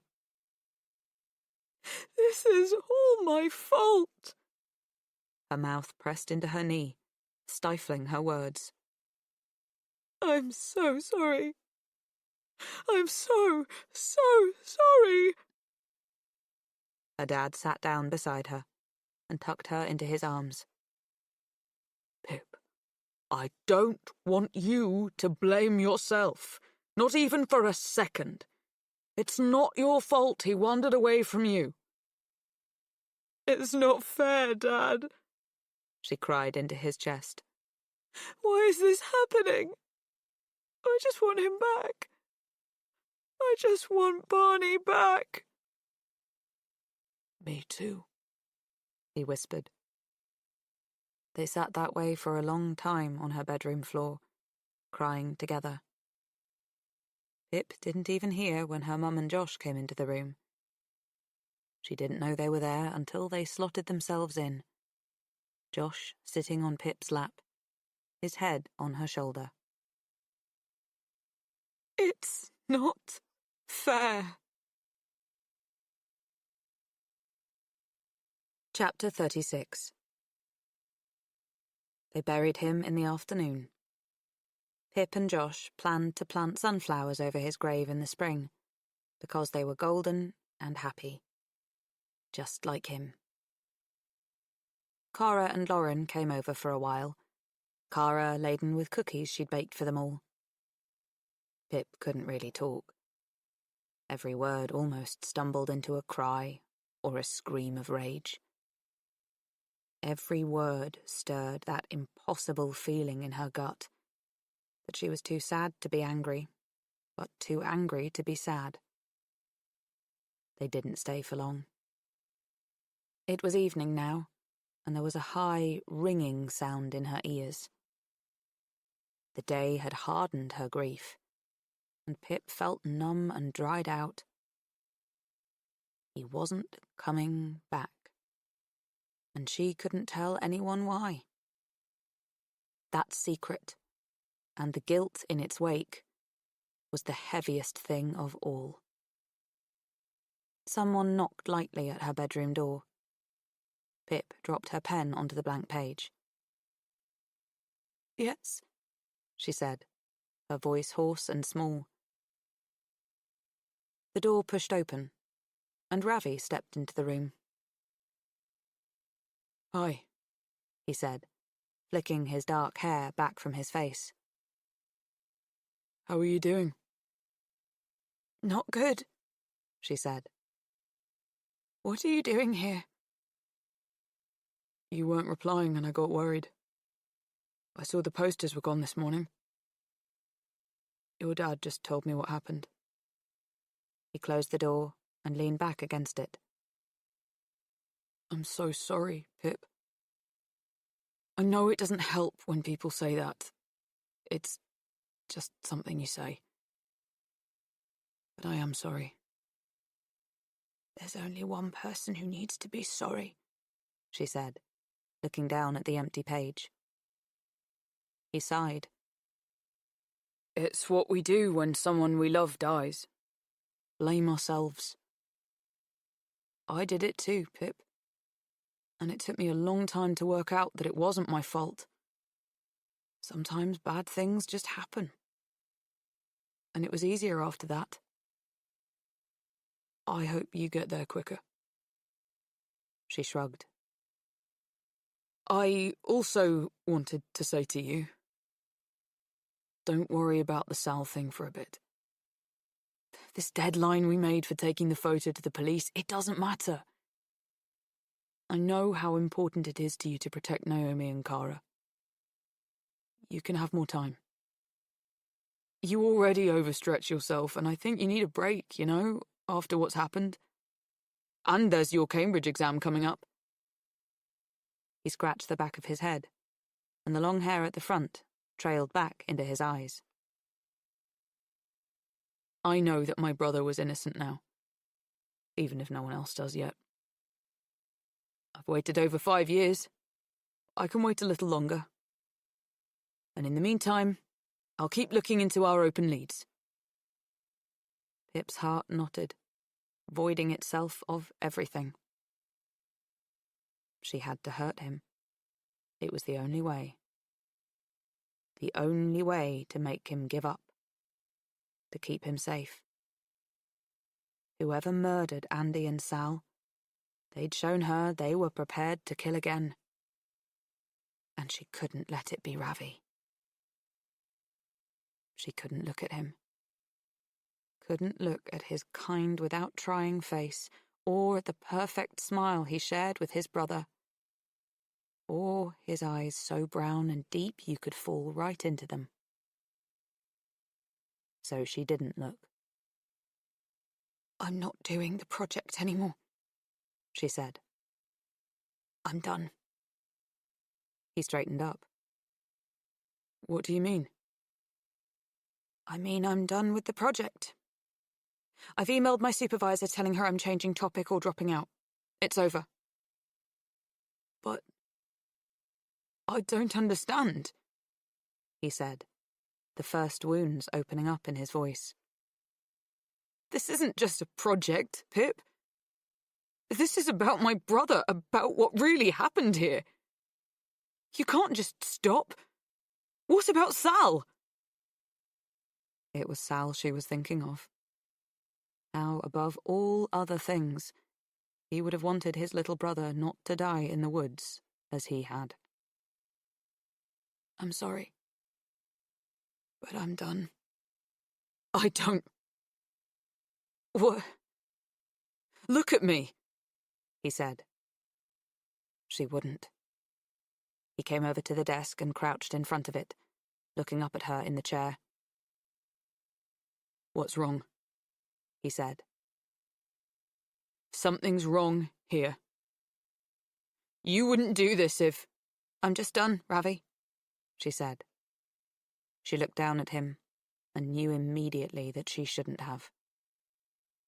This was so much harder now. "I can't do it. I don't know who killed them. I can't work it out. I'm finished." "But we will," he said, desperation sculpting his face. "We will work it out." "I can't. I'm just some kid, remember?" "An idiot said that to you," he said. "You're not just some anything. You're Pippa fricking Fitzamoby." He smiled, and it was the saddest thing she'd ever seen. "And I don't think there's anyone in this world quite like you. I mean, you laugh at my jokes, so there must be something wrong with you. We're so close to this, Pip. We know Sal's innocent. We know someone framed him for Andy and then killed him. You can't stop. You swore to me. You want this just as much as I do." "I've changed my mind," she said flatly. "And you won't change it back. I'm done with Andy Bell. I'm done with Sal." "But he's innocent." "It's not my job to prove that." "You made it your job." He pushed against his knees and stood over her, his voice rising now. "You barged your way into my life, offering me this chance I never had before. You can't take that away from me now. You know I need you. You can't give this up. This isn't you." "I'm sorry." A 12-heartbeat silence fell between them. Pip's eyes on the floor. "Fine," he said coldly. "I don't know why you're doing this, but fine. I'll go to the police with Sal's alibi photo on my own. Send me the file." "I can't," Pip said. "My laptop got stolen." Ravi shot a look at the surface of her desk. He charged over to it, spreading her stack of papers and exam notes, eyes desperate and searching. "Where's the printout of the photo?" he said, turning to her, notes clutched in his hand. And now for the lie that would break him. "I destroyed it. It's gone," she said. The look in his eyes set her on fire, and she withered away. Why would you do that? Why are you doing this? The papers dropped from his hands, gliding like severed wings to the floor. They scattered around Pip's feet. Because I don't want to be a part of this anymore. I never should have started it. This isn't fair. Tendons stuck out like vines up his neck. My brother was innocent, and you just got rid of the one small bit of evidence we had. If you stand back now, Pip, you're just as bad as everyone else in Kilton. Everyone who painted the word scum on our house, who smashed our windows, everyone who tormented me at school. Everyone who looks at me that way they look at me. No, you'll be worse. At least they think he's guilty. I'm sorry, she said quietly. No. I'm sorry, he said, his voice breaking. He ran his sleeve over his face to catch the angry tears and reached for the door. I'm sorry for thinking you were someone you're clearly not. You are just a kid. A cruel one, like Andy Bell. He left the room, hands to his eyes as he turned to the stairs. Pip watched him walk away for the last time. When she heard the front door open and close, she clenched her hand into a fist and punched her desk. The pen pot juddered and fell, scattering pens across the surface. She screamed herself empty into her cupped hands, holding on to the scream, trapping it with her fingers. Ravi hated her, but he would be safe now. Chapter 37. The next day, Pip was in the living room with Josh, teaching him how to play chess. They were finishing their first practice match, and despite her best efforts to let him win, Josh was down to just his king and 2 pawns. Or prawns, as he called them. Someone knocked on the front door, and the absence of Barney was an immediate punch to the gut. No skittering claws on the polished wood, racing to stand and greet. Her mum pattered down the hall and opened the door. Leanne's voice floated into the living room. Oh, hello, Ravi. Pip's stomach leapt into her throat. Confused, she put her knight back down and wandered out of the room, her unease ramping into panic. Why would he come back after yesterday? How could he bear to look at her ever again?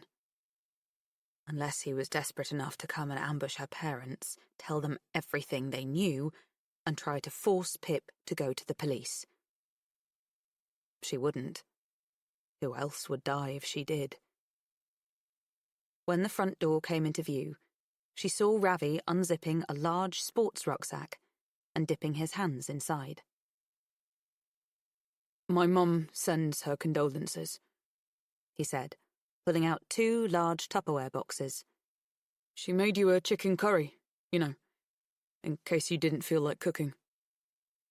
Oh, Leanne said, taking the boxes from Ravi's offered hands. That's very thoughtful. Thank you. Come in, come in. You must give me her number so I can thank her. Ravi? Pip said. Hello, Trouble, he said softly. Can I talk to you? In her room, Ravi closed the door and dropped his bag on the carpet.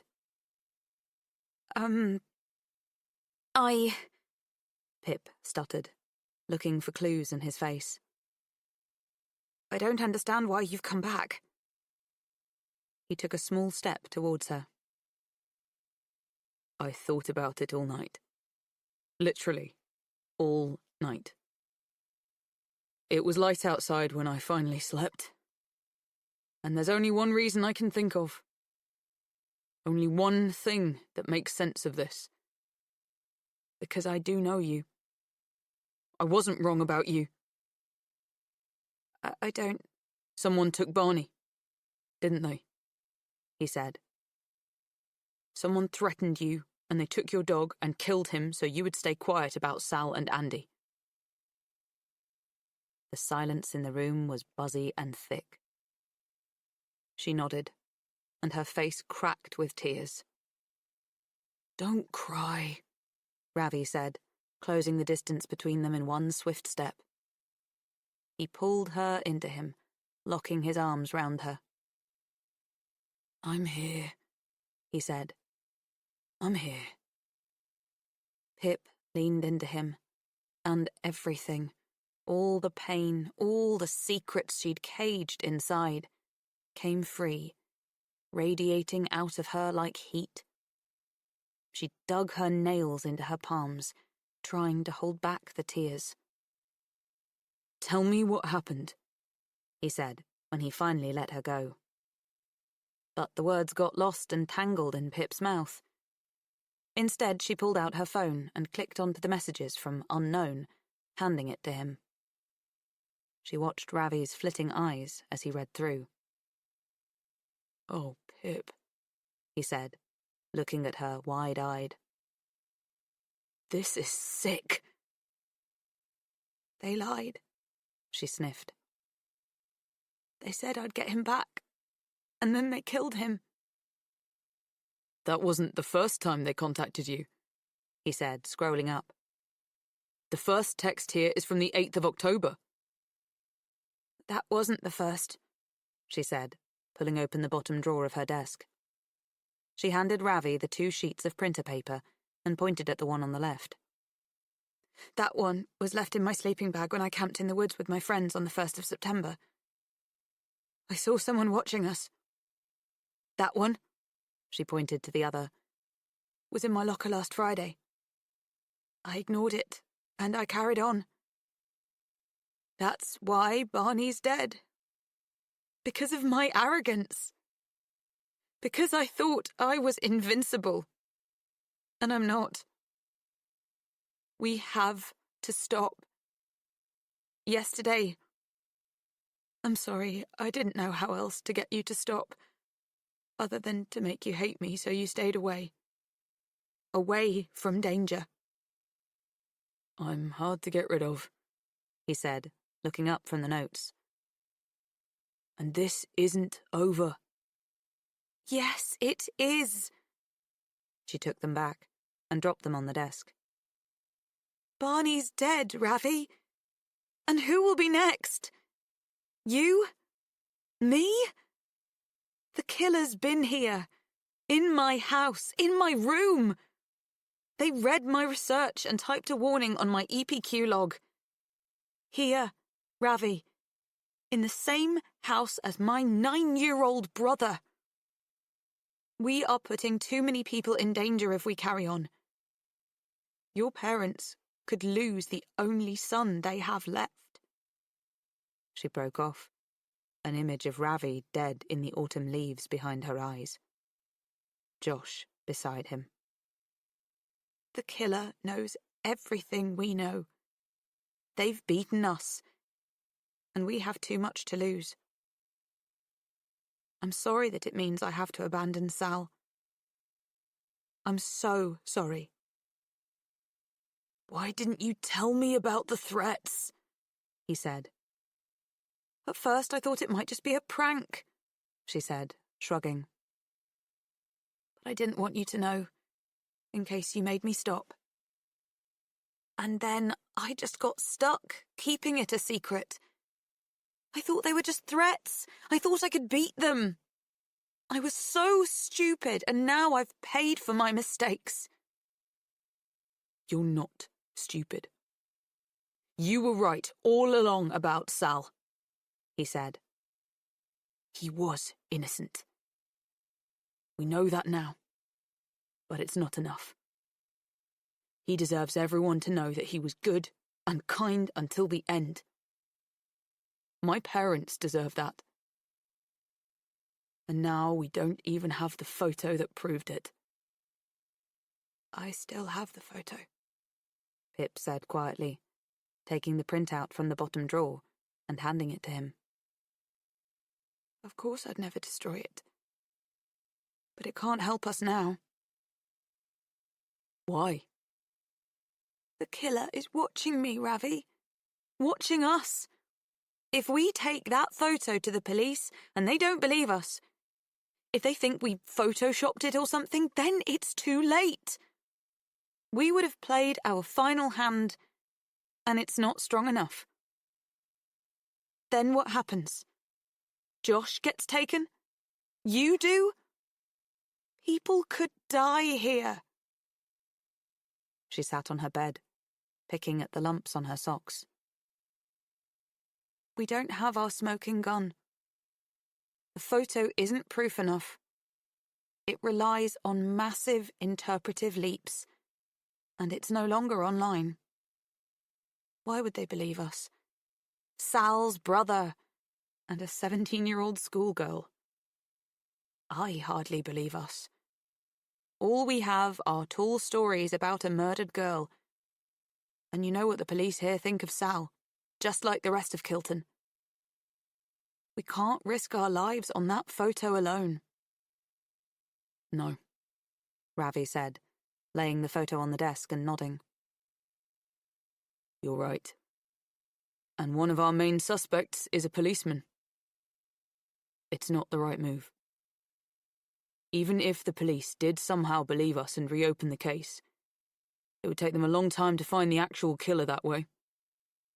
Time we wouldn't have. He wheeled the desk chair over to face her on the bed, straddling it. So I guess our only option is to find them ourselves. We can't, Pip started.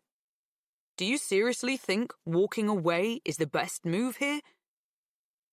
How would you ever feel safe again in Kilton, knowing the person that killed Andy and Sal and your dog is still out there? Knowing they're watching you? How could you live like that? I have to. For such a clever person, you're being a real plonker right now. He leaned his elbows on the back of the chair, chin against his knuckles. They murdered my dog, she said. They murdered my brother.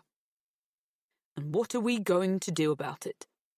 He said, straightening up, a daring glint in his dark eyes. Are we going to forget everything? Curl up and hide? Live our lives knowing a killer is out there watching us? Or do we fight? Do we find them and punish them for what they've done to us? Put them behind bars so they can't hurt anyone ever again? They'll know we haven't stopped, she said. No, they won't. Not if we're careful. No more talking to the people on your list. No more talking to anyone. The answer must be somewhere in everything we've learned.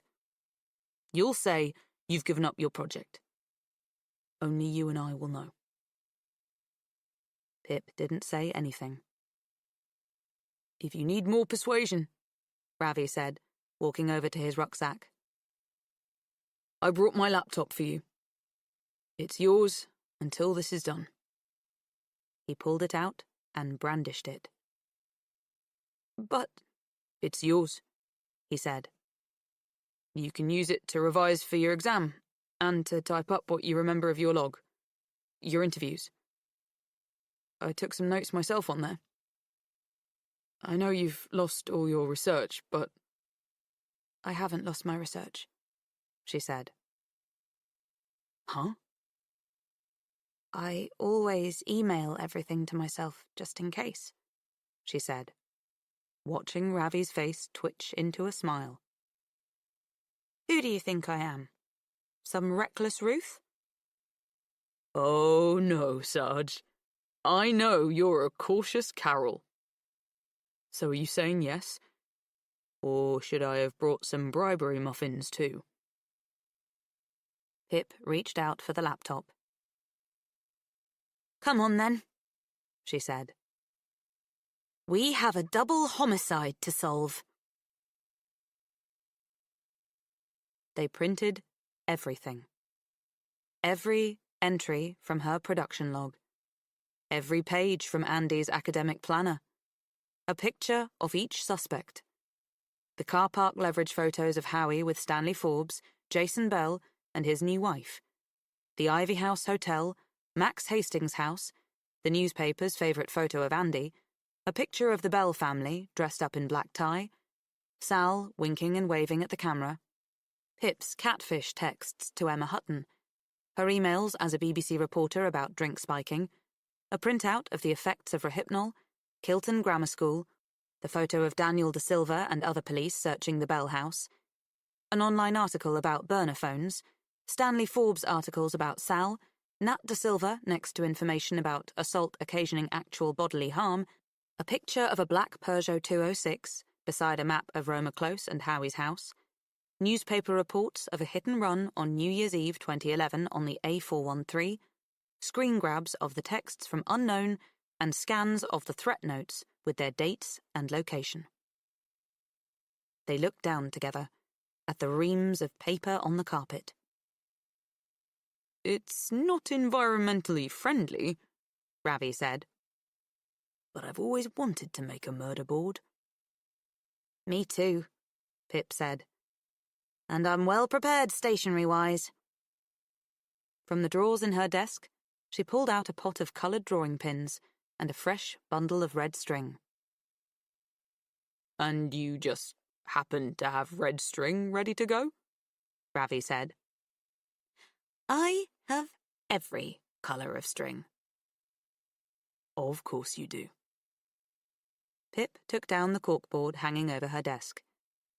It was currently covered with pinned-up photos of her and her friends, Josh and Barney, her school timetable, and quotes from Maya Angelou.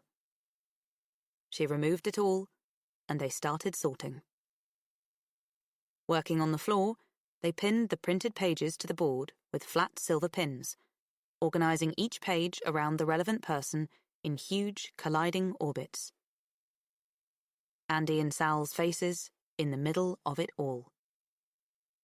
They had just started making the connection lines with the string and multicoloured pins when Pip's phone started ringing. A number not saved in her phone. She pressed the green button.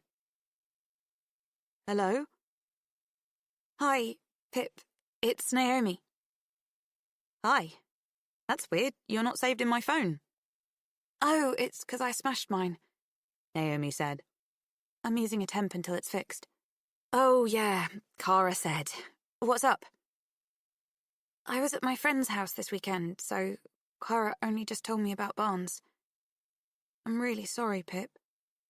I hope you're okay. Not yet, Pip said. I'll get there. And I know you may not want to think about this right now, she said, but I found out my friend's cousin studied English at Cambridge. I thought maybe I could see if he'd email you about the exam and interview and stuff, if you wanted. Actually, yeah. Yes, please, Pip said. That would help. I'm a bit behind on my revision. She looked pointedly at Ravi, hunched over the murder board. Okay, cool. I'll ask her to contact him. The exam's on Thursday, right? Yep. Well, if I don't see you before, good luck. You'll smash it. Right, so, Ravi said, when Pip had hung up the phone. Our open leads right now are the Ivy House Hotel. The phone number scribbled out of Andy's planner. He pointed to its page. And the burner phone, as well as knowledge of the hit and run, access to Sal's friends' phone numbers, and yours. Pip, maybe we are overcomplicating this. He stared up at her. As I see it, these are all pointing to one person. Max? Let's just focus on the definites here, he said. No ifs or maybes. He's the only one with direct knowledge of the hit and run. True. He's the only one here who had access to Naomi, Millie, and Jake's phone numbers. And his own. Nat and Howie could have. Yeah, could have. We're looking at definites. He shuffled over to the Max side of the board. He says he just found it, but he has a naked picture of Andy from the Ivy House. So he was probably the one meeting her there. He bought Rohypnol from Andy, and girls were getting spiked at Calamities. He probably assaulted them. He's clearly messed up, Pip. Ravi was going through the very same thoughts she'd struggled with, and Pip knew he was about to run into a wall. Also, he carried on, he's the only one here we know definitely has your phone number. Actually, no, she said. Nat has it from when I tried to phone interview her. Howie has it too. I rang him trying to identify him and forgot to withhold my number. I got Unknown's first text soon after. Oh. And we know that Max was at school giving a statement to the police at the time when Sal disappeared. Ravi slumped back. We must be missing something. Let's go back to the connections. Pip shook the pot of pins at him. He took them and cut off a measure of red string. Okay, he said. The two De Silvas are obviously connected, and Daniel De Silva with Andy's dad. And Daniel also with Max, because he filed the report on Max's crashed car and might have known about the hit and run. Yes, she said, and maybe covered up drink spiking. Okay, Ravi said, wrapping the string round a pin and pressing it in. He hissed when he stabbed himself in the thumb, a tiny bubble of blood bursting through. Can you stop bleeding all over the murder board, please? Pip said. Ravi pretended to throw a pin at her. So, Max also knows Howie, and they were both involved in Andy's drug dealing, he said, circling his finger round their three faces. Yep. And Max knew Nat from school, Pip said, pointing. And there's a rumour she had her drink spiked as well. Lines of red fraying string covered the board now, webbing and crisscrossing each other. So, basically, Ravi looked up at her. They are all indirectly connected with each other, starting with Howie at one end and Jason Bell at the other. Maybe they all did it together. All 5 of them. Next, you'll be saying someone has an evil twin. Chapter 38. All day at school, her friends handled her like she would shatter, never once mentioning Barney, talking around it in wide circles. Lauren let Pip have her last Jaffa cake. Connor gave up his middle seat at the cafeteria table so Pip didn't have to sit ignored at the end. Cara stayed by her side, knowing just when to talk to her and when to stay quiet. And none of them laughed too hard, checking her way whenever they did. She spent most of the day working silently through past papers for the ELAT exam, trying to push everything else out of her head. She practiced, creating brain-scribed essays in her head, while pretending to listen to Mr. Ward in history and Miss Welsh in politics. Mrs. Morgan cornered her in the corridor, her pudgy face stern as she listed the reasons why it wasn't really possible to change an EPQ title this late. Pip just mumbled, "Okay," and drifted away, hearing Mrs. Morgan tut, "teenagers," under her breath. As soon as she got home from school, she went straight to her workstation and opened up Ravi's laptop. She would revise more later, after dinner, and into the night, even though her eyes were already set inside dark planetary rings. Her mum thought she wasn't sleeping because of Barney. But she wasn't sleeping because there wasn't time to. Pip opened the browser and pulled up the TripAdvisor page for the Ivy House Hotel. This was her designated lead. Ravi was working on the phone number scribble from the planner. Pip had already messaged some Ivy House reviewers who'd posted around March and April 2012, asking if they remembered seeing a blonde girl at the hotel. But no responses yet. Next, she navigated to the website that had actually processed the bookings for the hotel. On the Contact Us page, she found their phone number and the friendly adage, "Call us anytime." Perhaps she could pretend to be a relative of the old woman who owned the hotel and see whether she could access their old booking information. Probably not, but she had to try. Secret older guy's identity could be at the end of this line. She unlocked her mobile and clicked onto the phone app. It opened on her recent calls list. She pressed over to the keypad and started to type in the company's number. Then her thumbs slackened and stopped. She stared down at them, her head whirring as the thought overturned and became conscious. "Wait," she said aloud, thumbing back onto her recent calls list. She gazed at the entry right at the top from when Naomi called her yesterday. On her temporary number. Pip's eyes traced the digits, a feeling both dreadful and strange curdling in her chest. She jumped out of her chair so fast that it whirled and crashed into the desk. With her phone in hand, she dropped to her knees and pulled the murder board out from its hiding place under her bed. Her eyes darted straight to the Andy section and to the trajectory of printed pages around her smiling face. She found it. The page from Andy's school planner. The scribbled-out phone number and her log entry beside it. She held out her phone, looking from Naomi's temporary number to the scribble. 07700900476. It wasn't one of the 12 combinations she had written out, but it very nearly was. She'd thought that the third last digit had to be a 7 or a 9. But what if that was just a loopy scribble? What if it was really a 4? She slumped back on the floor. There was no way to be absolutely certain, no way to unscribble the number and see it for what it was.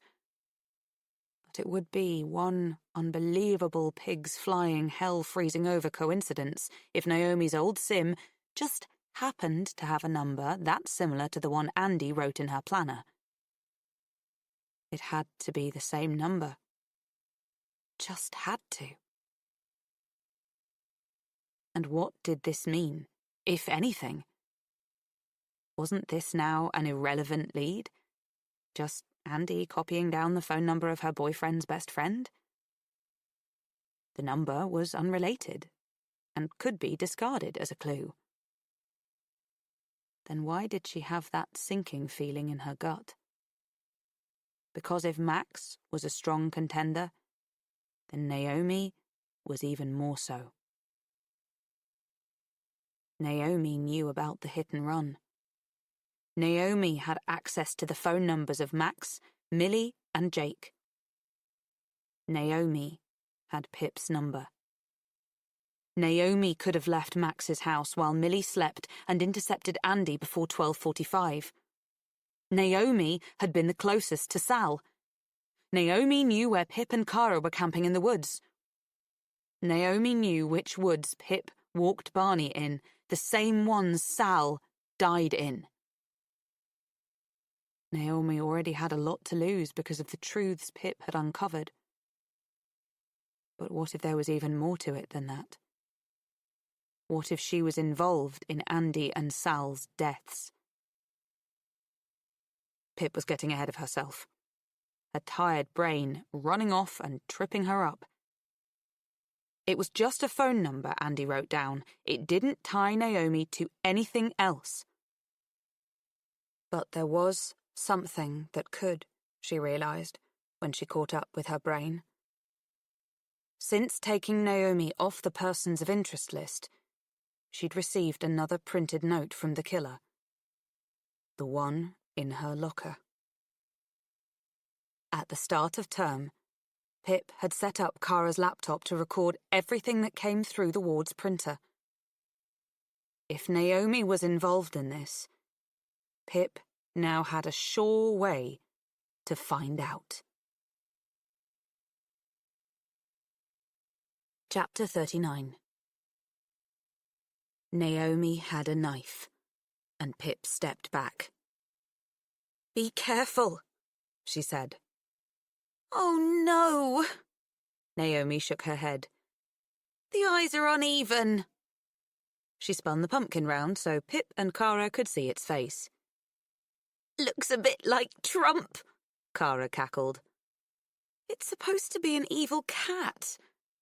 Naomi placed her knife down next to the bowl of pumpkin innards. "Don't give up the day job," Kara said, wiping pumpkin goo from her hands and sauntering over to the cupboard. "I don't have a day job." "Oh, for God's sake," Kara grumbled, on tiptoes looking through the cupboard. "Where have those 2 packets of biscuits gone? I was literally with Dad 2 days ago when we bought them." "I don't know. I haven't eaten them." Naomi came over to admire Pip's pumpkin.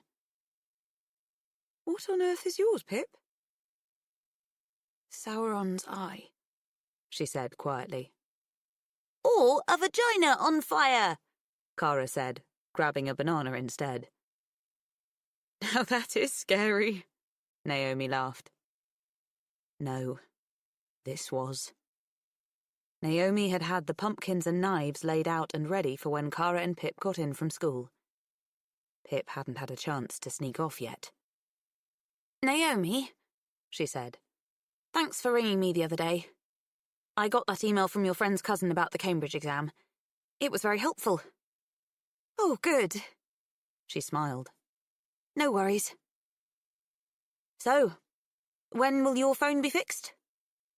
"Tomorrow, actually, the shop says. It's taken bloody long enough." Pip nodded, tensing her chin in what she hoped was a sympathetic look. "Well, at least you had your old phone with a SIM that still worked. Lucky you held on to them." "Well, lucky Dad had a spare pay-as-you-go micro-SIM kicking around. And bonus, £18 credit on it. There was just an expired contract one in my phone." The knife almost fell from Pip's hand. A climbing hum in her ears. "Your dad's SIM card?" "Yeah," Naomi said, scoring the knife along her pumpkin face, her tongue out as she concentrated. "Kara found it in his desk, at the bottom of his bits and bobs drawer. You know, that drawer every family has, full of old useless chargers and foreign currency and stuff." The hum split into a ringing sound, shrieking and shrieking and stuffing her head. She felt sick, the back of her throat filling with a metallic taste. Elliot's SIM card. Elliot's old phone number scribbled out in Andy's planner. Andy calling Mr. Ward an arsehole to her friends the week she disappeared. Elliot. "You okay, Pip?" Kara asked, as she dropped the lit candle into her pumpkin, and it glowed into life. "Yeah." Pip nodded too hard. "I'm just hungry." "Well, I would offer you a biscuit, but they seem to have disappeared, as always. Toast?" No thanks." "I feed you because I love you," Kara said. Pip's mouth filled, all tacky and sickly. No, it might not mean what she was thinking. Maybe Elliot was just offering to tutor Andy, and that's why she wrote his number down. Maybe it couldn't be him. She needed to calm down, try to breathe. This wasn't proof of anything. But she had a way to find proof. I think we should have spooky Halloween music on while we do this, Pip said. Cara, can I go get your laptop? Yeah, it's on my bed. Pip closed the kitchen door behind her. She raced up the stairs and into Cara's room. With the laptop tucked under her arm, she crept back downstairs, her heart thudding, fighting to be louder than the ringing in her ears. She slipped into Elliot's study and gently closed the door, staring for a moment at the printer on Elliot's desk.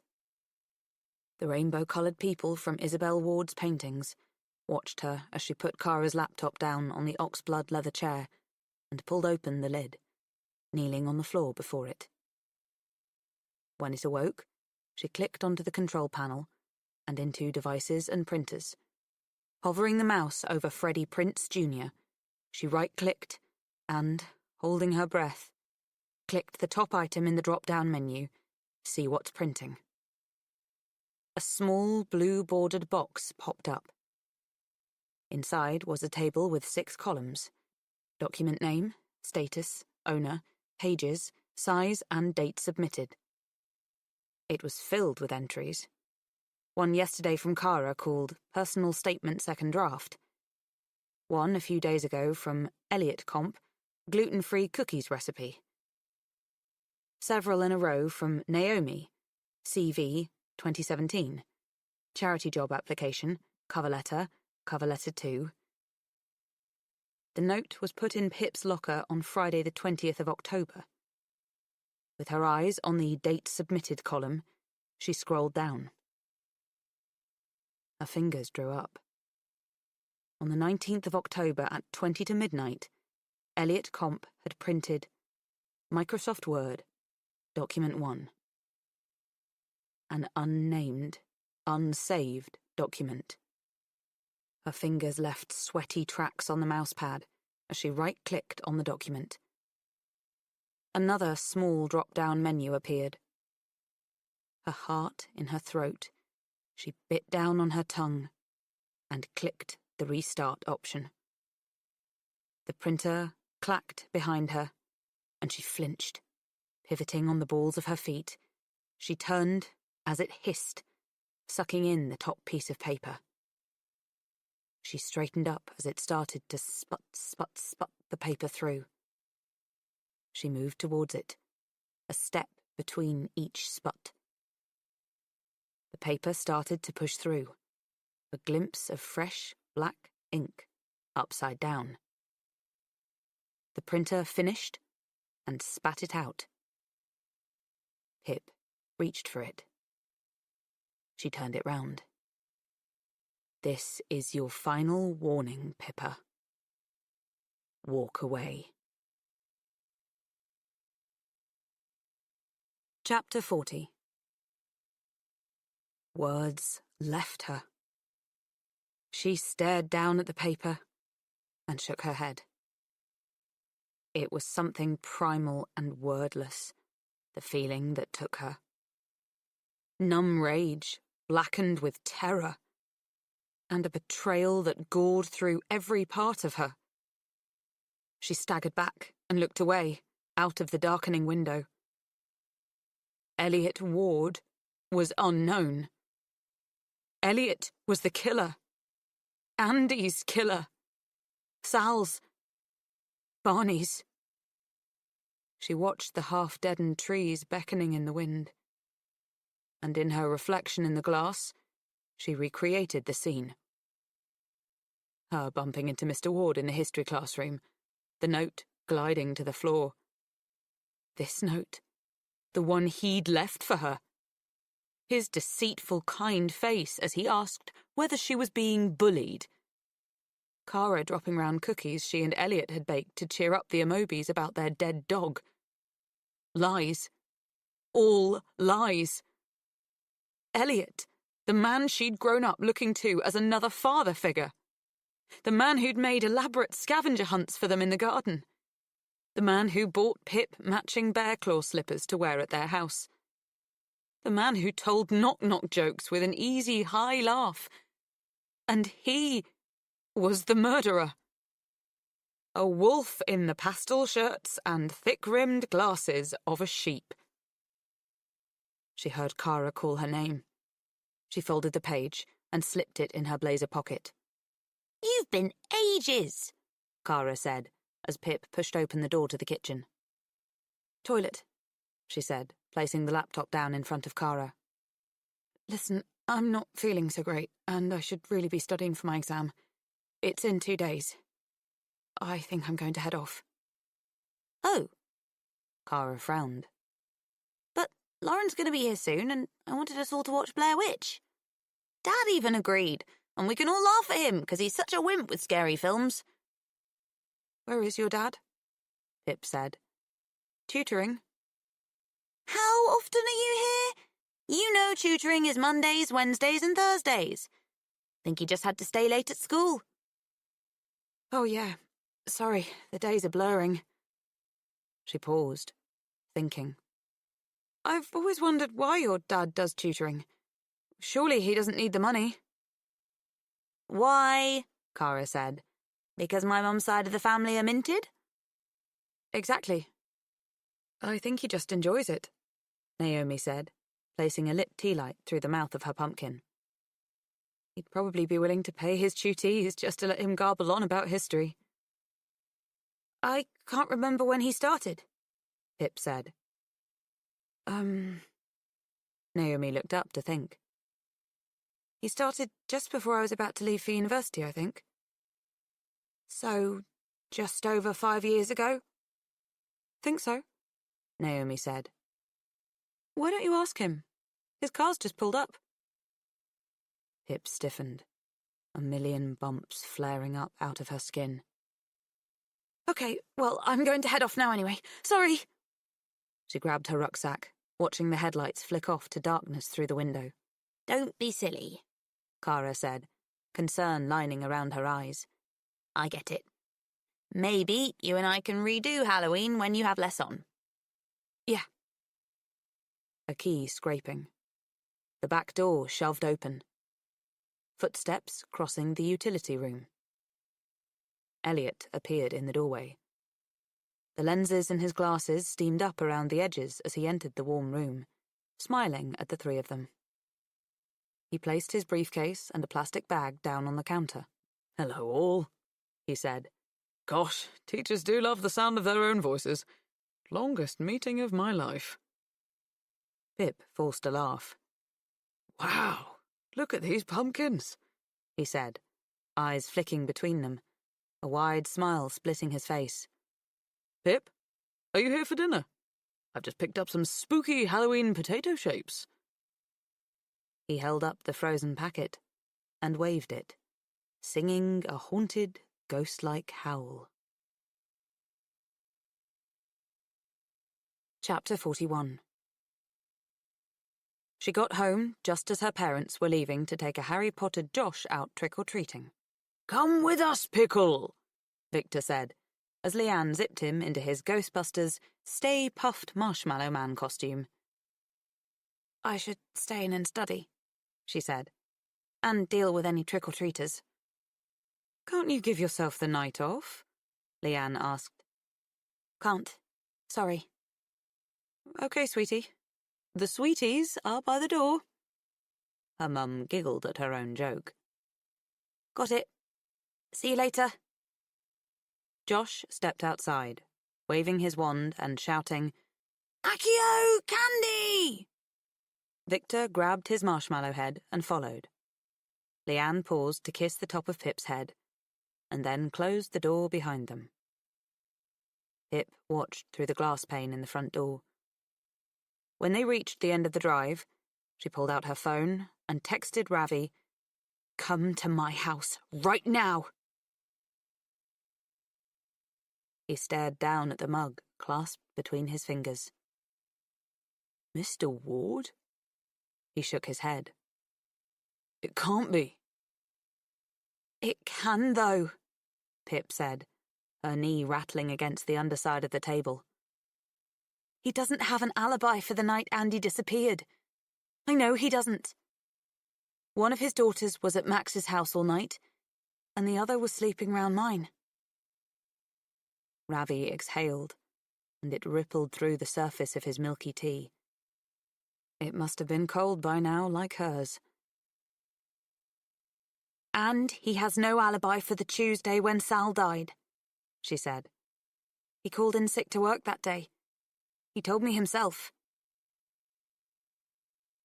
But Sal loved Mr. Ward, Ravi said, in the smallest voice she'd ever heard from him. I know. The table suddenly seemed very wide between them. So is he the secret older man Andy was seeing? Ravi said after a while. The one she was meeting at the Ivy House? Maybe, she said. Andy spoke of ruining this person. Elliot was a teacher in a position of trust. He would have been in a lot of trouble if she told someone about them. Criminal charges. Jail time. She looked down at her own untouched tea, and the shaky reflection of herself in it. Andy called Elliot an arsehole to her friends in the days before she went missing. Elliot said it was because he found out Andy was a bully and contacted her father about the topless video. Maybe that's not what it was about. How did he find out about the hit and run? Did Naomi tell him? I don't think so. She said she's never told anyone. I don't know how he knew. There are still some gaps here, Ravi said. I know. But he's the one who threatened me and killed Barney. It's him, Ravi. Okay. Ravi locked his wide and drained eyes on hers. So, how do we prove it? Pip moved her mug away and leaned on the table. Elliot tutors 3 times a week, she said. I'd never really thought it was weird until tonight. The Wards don't need to worry about money. His wife's life insurance paid out a lot. And Isabel's parents are still alive and are super rich. Plus, Elliot is head of department at school. He's probably on a really good salary. He only started tutoring just over 5 years ago, in 2012. Okay. So what if he's not tutoring 3 times a week? She said. What if he, I don't know, goes to the place where he buried Andy? Visiting her grave as some kind of penance? Ravi pulled a face, lines of doubt crossing his forehead and nose. Not 3 times every week. Yeah, okay, she conceded. Well, what if he's visiting her? She only thought it for the first time as the word formed in her throat. What if Andy is alive and he's keeping her somewhere? And he goes to see her 3 times a week? Ravi pulled the same face again. A handful of near-forgotten memories elbowed their way into her head. Disappearing biscuits, she muttered. Sorry? Her eyes darted left and right, grappling with the thought. Disappearing biscuits, she said again, louder. Kara keeps finding food missing from their house. Food she just saw her dad buy. Oh my God. He has her and he's feeding her. You might be slightly jumping to conclusions here, Sarge. We have to find out where he goes, Pip said, sitting straighter as something prickled up her backbone. Tomorrow's Wednesday, a tutoring day. And what if he's actually tutoring? And what if he's not? You think we should tail him? Said Ravi. Nope, she said, as an idea dragged itself to the fore. I have a better idea. Give me your phone. Wordlessly, Ravi rummaged in his pocket and pulled out his phone. He slid it across the table to her. Passcode? She said. 1122. What are you doing? I'm going to enable Find My Friends between our phones. She clicked onto the app and sent an invitation to her own phone. She swiped it open and accepted.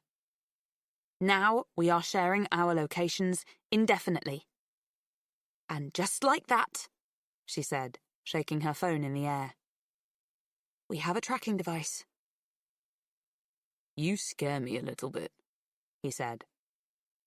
Tomorrow, at the end of school, I need to find a way to leave my phone in his car.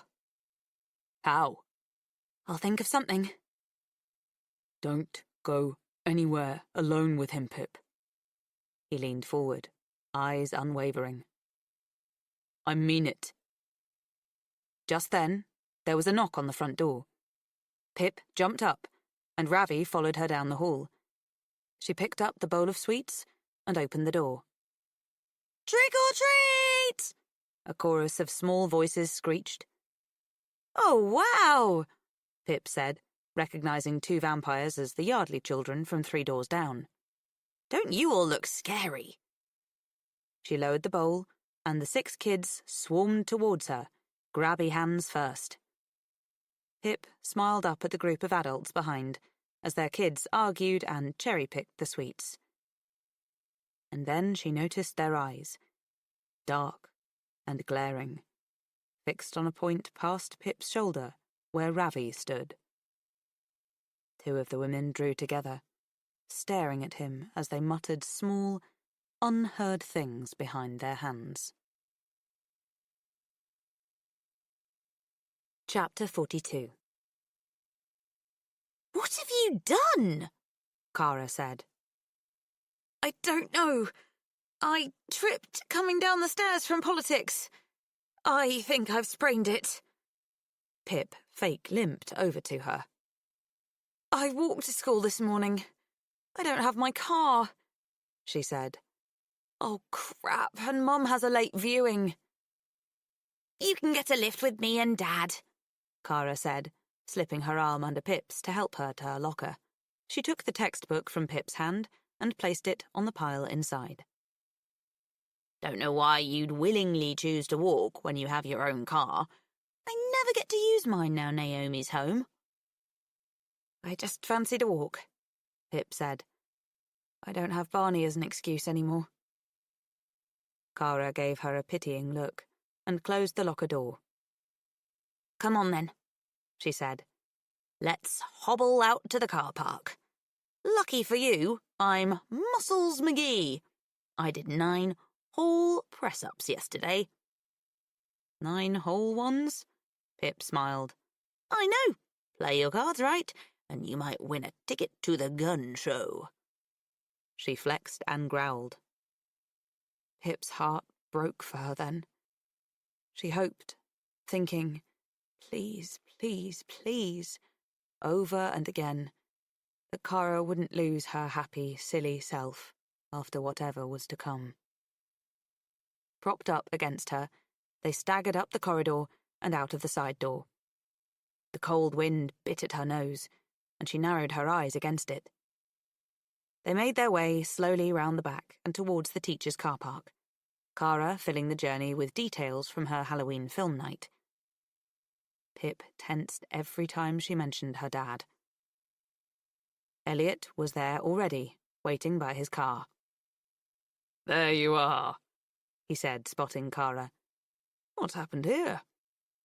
Pip sprained her ankle, Kara said, opening the back door. And Leanne's working late. Can we give her a lift? Yes, of course.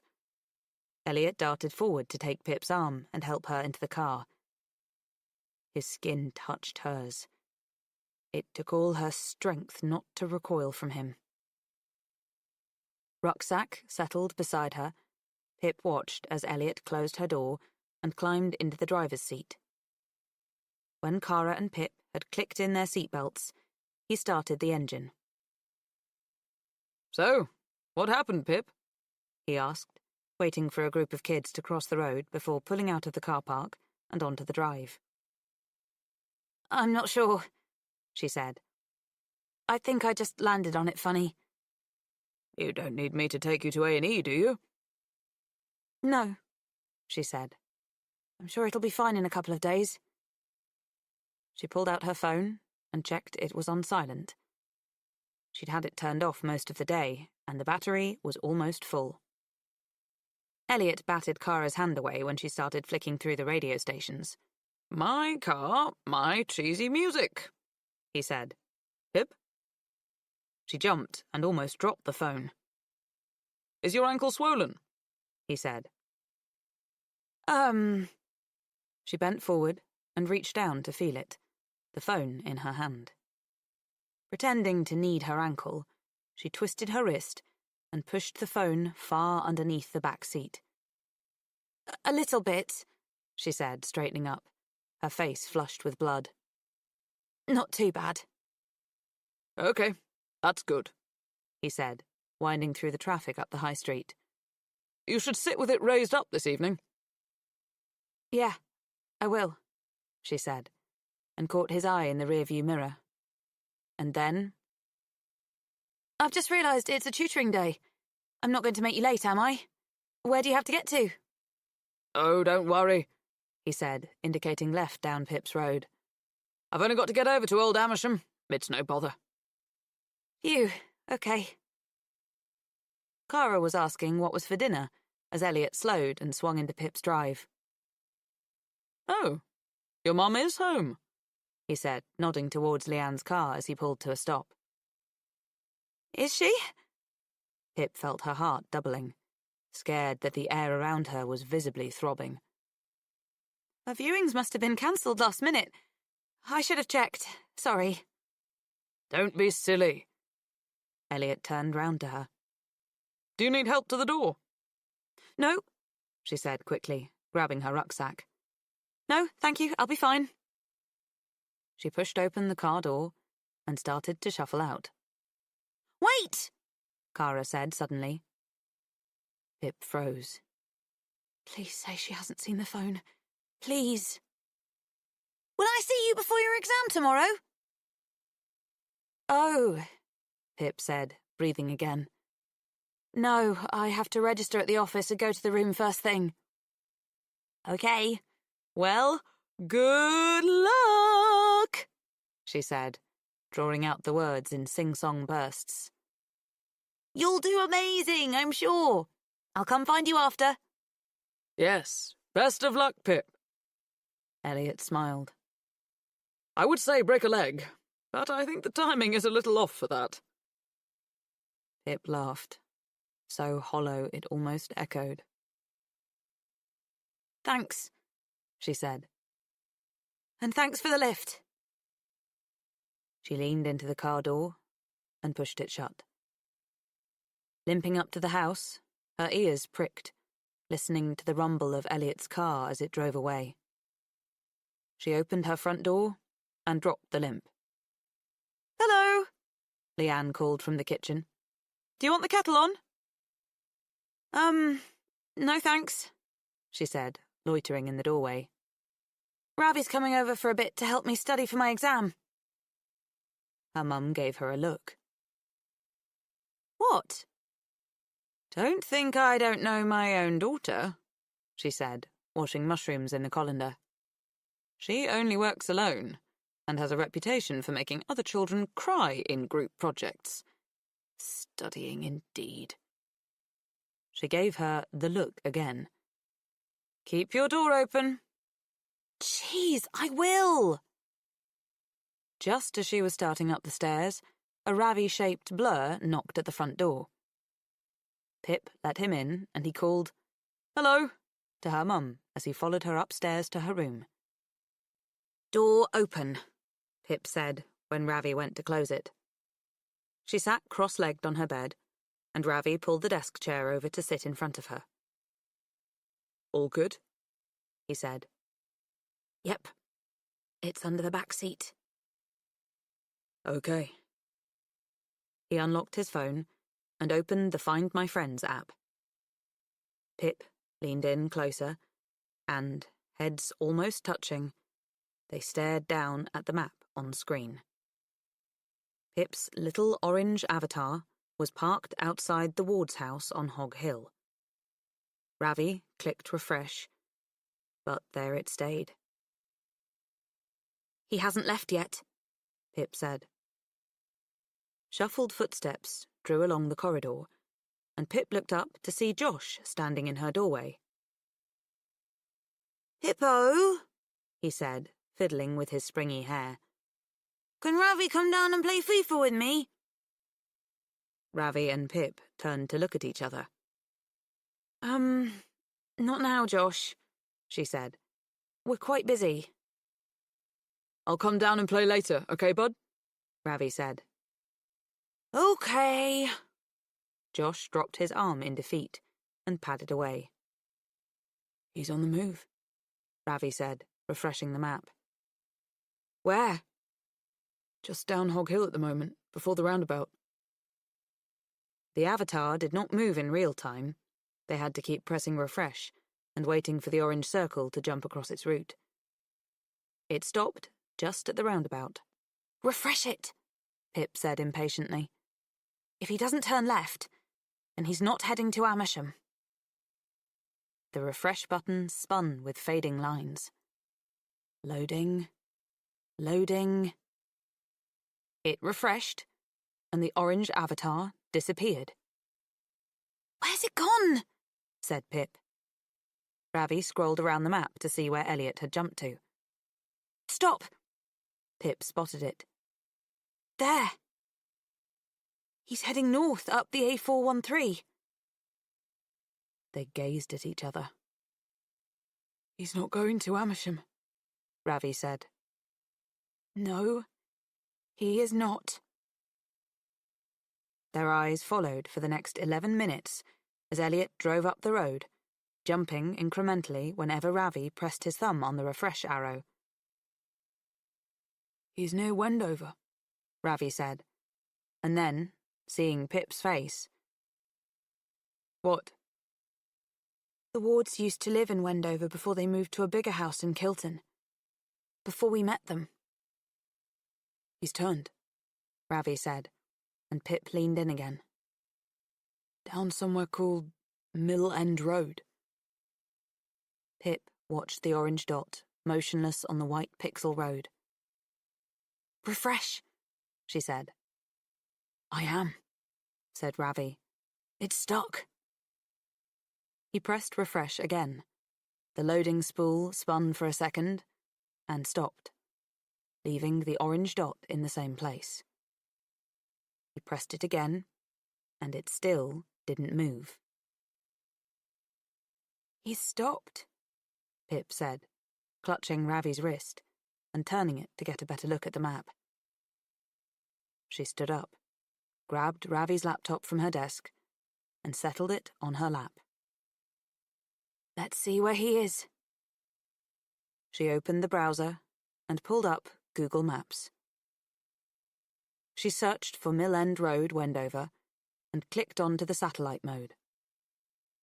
"How far down the road would you say he is? Here?" She pointed at the screen.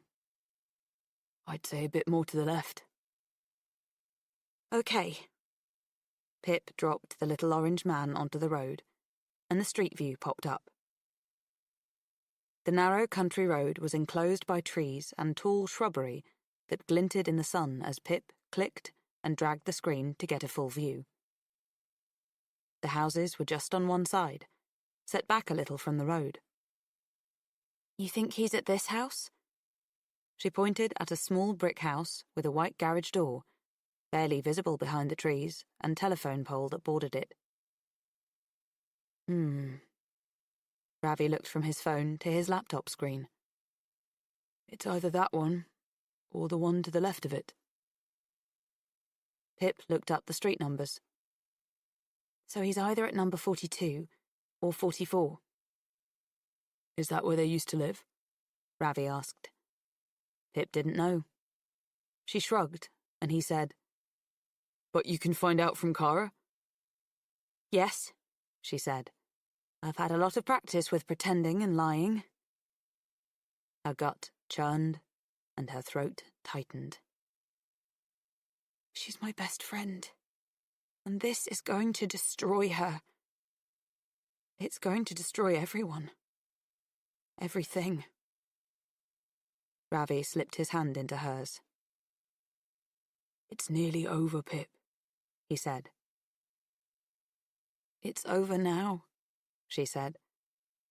We need to go there tonight and see what Elliot's hiding. Andy could be alive in there. That's just a guess. This whole thing has been guesswork. She took her hand away so she could hold her aching head.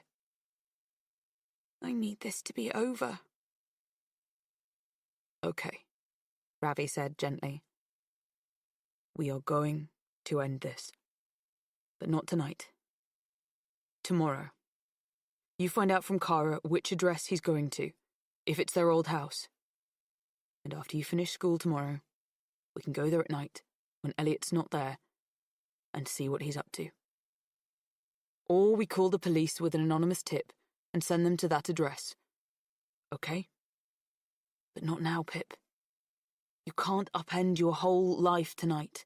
I won't let you. I won't let you throw away Cambridge. Right now, you are going to study for your exam and you are going to get some bloody sleep. Okay? But... No buts, Sarge. He stared at her, his eyes suddenly sharp. Mr. Ward has already ruined too many lives. He's not ruining yours as well. Okay? Okay, she said quietly. Good. He took her hand, pulled her off the bed, and into her chair. He wheeled her over to the desk and put a pen in her hand. You are going to forget about Andy Bell and Sal for the next 18 hours. And I want you in bed and sleeping by 10:30. She looked up at Ravi, at his kind eyes and his serious face, and she didn't know what to say. Didn't know what to feel. She was on a high cliff edge, somewhere between laughing and crying and screaming. Chapter 43. The following poems and extracts from longer texts all offer representations of guilt. They are arranged chronologically by date of publication. Read all the material carefully and then complete the task below. The ticking of the clock was a snare drum echo in her head. She opened her answer booklet and looked up one last time. The exam invigilator was sitting with his feet up on a table, his face stuck into a paperback with a craggy spine. Pip was on a small and wobbling desk in the middle of an empty classroom made for 30. And 3 minutes had already ticked by. She looked down, brain talking to block out the sound of the clock, and pressed her pen onto the page. When the invigilator called stop, Pip had already been finished for 49 seconds, her eyes following the second hand of the clock as it strutted on in a near-complete circle.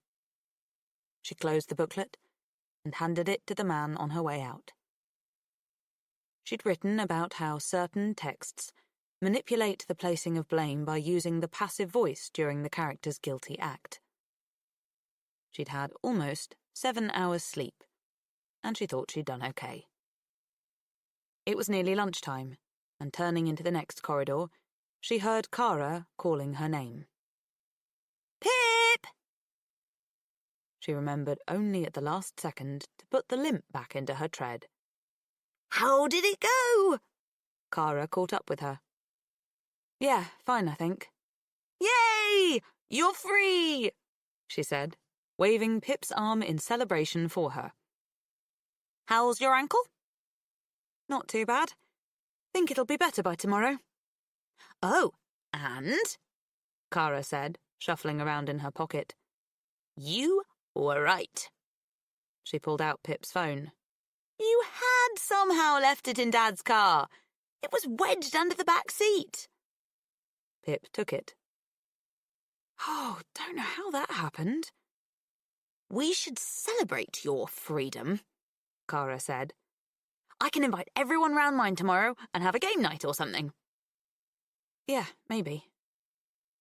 Pip waited, and when there was finally a lull, she said, Hey, you know, my mum's doing a viewing of a house in Mill End Road in Wendover today. Isn't that where you used to live? Yeah, Cara said. How funny. Number 44. Oh, we were 42. Does your dad still go there? Pip asked, her voice flat and disinterested. No, he sold it ages ago, Cara said. They kept it when we moved because Mum had just got a huge inheritance from her grandma. They rented it out for extra income while Mum did her painting. But Dad sold it a couple of years after Mum died, I think. Pip nodded. Clearly, Elliot had been telling lies for a long time. Over 5 years, in fact. She sleepwalked through lunch. And when it was over and Cara was heading off the other way, Pip limped up and hugged her. All right, clingy, Cara said, trying to wriggle out. What's up with you? Nothing, said Pip. The sadness she felt for Cara was black and twisting and hungry. How was any of this fair? Pip didn't want to let her go. Didn't think she could. But she had to. Connor caught up with her and helped Pip up the stairs to history, even though she told him not to. Mr. Ward was already in the classroom, perched on his desk in a pastel green shirt. Pip didn't look at him as he staggered past her usual seat at the front and went to sit right at the back. The lesson would not end. The clock mocked her as she sat and watched it, looking anywhere but at Elliot. She would not look at him. She couldn't. Her breath felt gummy, like it was trying to choke her. Interestingly, Elliot said, about 6 years ago, the diaries of one of Stalin's personal doctors, a man called Alexander Myasnikov, were released. Myasnikov wrote that Stalin suffered from a brain illness that might have impaired his decision-making and influenced his paranoia. So... The bell rang and interrupted him. Pip jumped, but not because of the bell, because something had clicked when Elliot said, diaries, the word repeating around her head, slowly slotting into place. The class packed up their notes and books and started to file towards the door. Pip, hobbling and at the back, was the last to reach it. Hold on, Pippa. Elliot's voice dragged her back. She turned, rigid and unwilling. How did the exam go? He said. Yeah, it was fine. Oh, good. He smiled. So now you can relax? She returned an empty smile and limped out into the corridor. When she was out of Elliot's sight, she dropped the limp and started to run. She didn't care that she had a final period of politics now. She ran, that one word in Elliot's voice chasing her as she went. Diaries. She didn't stop until she slammed into the door of her car, fumbling for the handle. Chapter 44. Pip, what are you doing here? Naomi stood in the front doorway. Shouldn't you still be at school? I had a free period, she said, trying to catch her breath. I just have one question I need to ask you. Pip, are you okay? You've been going to therapy ever since your mum died, haven't you? For anxiety and depression, Pip said. There was no time to be delicate. Naomi looked at her strangely, her eyes shining. Yes, she said. Did your therapist tell you to keep a diary? Naomi nodded. It's a way to manage the stress. It helps, she said. I've done it since I was 16. And did you write about the hit and run? Naomi stared at her, lines webbing around her eyes. Yes, she said. Of course I did. I had to write about it. I was devastated and I couldn't talk to anyone. No one ever sees them but me. Pip exhaled, cupping her hands around her mouth to catch it. You think that's how the person found out? Naomi shook her head. No, it's not possible. I always lock my diaries and keep them hidden in my room. I have to go, Pip said. Sorry. She turned and charged back to her car, ignoring when Naomi shouted, Pip! Pippa! Her mum's car was parked at home when Pip pulled into the drive. But the house was quiet, and Leanne didn't call out when the front door opened. Walking down the hallway, Pip heard another sound over her throbbing pulse. The sound of her mother crying. At the entrance to the living room, Pip stopped and watched the back of her mum's head over the rim of the sofa. She was holding her phone up in both hands, and small, recorded voices were playing from it. Mum? Oh, sweetie, you scared me, she said, pausing her phone and wiping her eyes quickly. You're home early. So, the exam went well? She patted the cushion beside her eagerly, trying to rearrange her tear-stained face. What was your essay about? Come and tell me. Mum, Pip said. Why are you upset? Oh, it's nothing, really. Nothing. She gave Pip a teary smile. I was just looking through old pictures of Barney, and I found the video from that Christmas 2 years ago, when Barney went round the table giving everyone a shoe.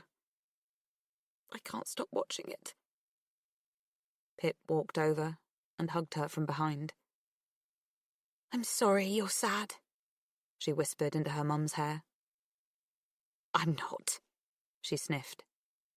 I'm happy sad. He was such a good dog. Pip sat with her, swiping through their old photos and videos of Barney, laughing as he jumped in the air and tried to eat the snow, as he barked at the vacuum cleaner, as he splayed on the floor with his paws up, little Josh rubbing his belly while Pip stroked his ears. They stayed like that until her mum had to go and pick up Josh. Okay, Pip said. I think I'm going to nap upstairs for a bit. It was another lie. She went to her room to watch the time, pacing from bed to door, waiting. Fear burned to rage, and if she didn't pace, she would scream. It was Thursday, a tutoring day, and she wanted him to be there. When little Kilton was the other side of 5 o'clock, Pip tugged the charger out of her phone and pulled on her khaki coat.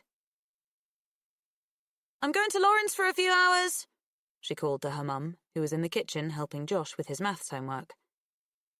See you later. Outside, she unlocked the car, climbed in, and tied her dark hair on top of her head. She looked down at her phone, at the lines and lines of messages from Ravi. She replied, It went okay, thanks. I'll come to yours after dinner, and we'll phone the police then. Yet another lie, but Pip was fluent in them now. He would only stop her. She opened the map app on her phone, typed in the search bar, and pressed Go on the directions. The harsh, mechanical voice chanted up at her. Starting route to 42 Mill End Road, Wendover. Chapter 45. Mill End Road was narrow, and overgrown, a tunnel of dark trees pushing in on all sides.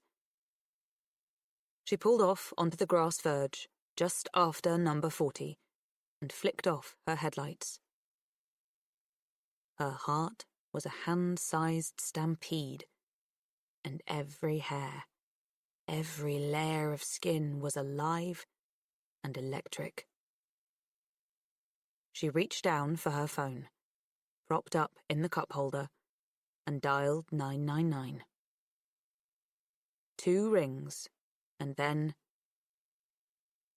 "Hello, emergency operator. Which service do you require?" "Police," Pip said.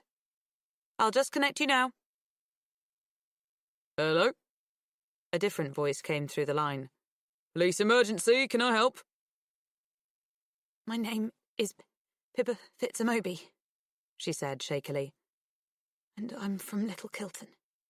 Please listen carefully. You need to send officers to 42 Mill End Road in Wendover. Inside is a man named Elliot Ward. 5 years ago, Elliot kidnapped a girl called Andy Bell from Kilton, and he's been keeping her in this house. He murdered a boy called Sal Singh. You need to contact D.I. Richard Hawkins, who led the Andy Bell case, and let him know. I believe Andy is alive, and she's being kept inside.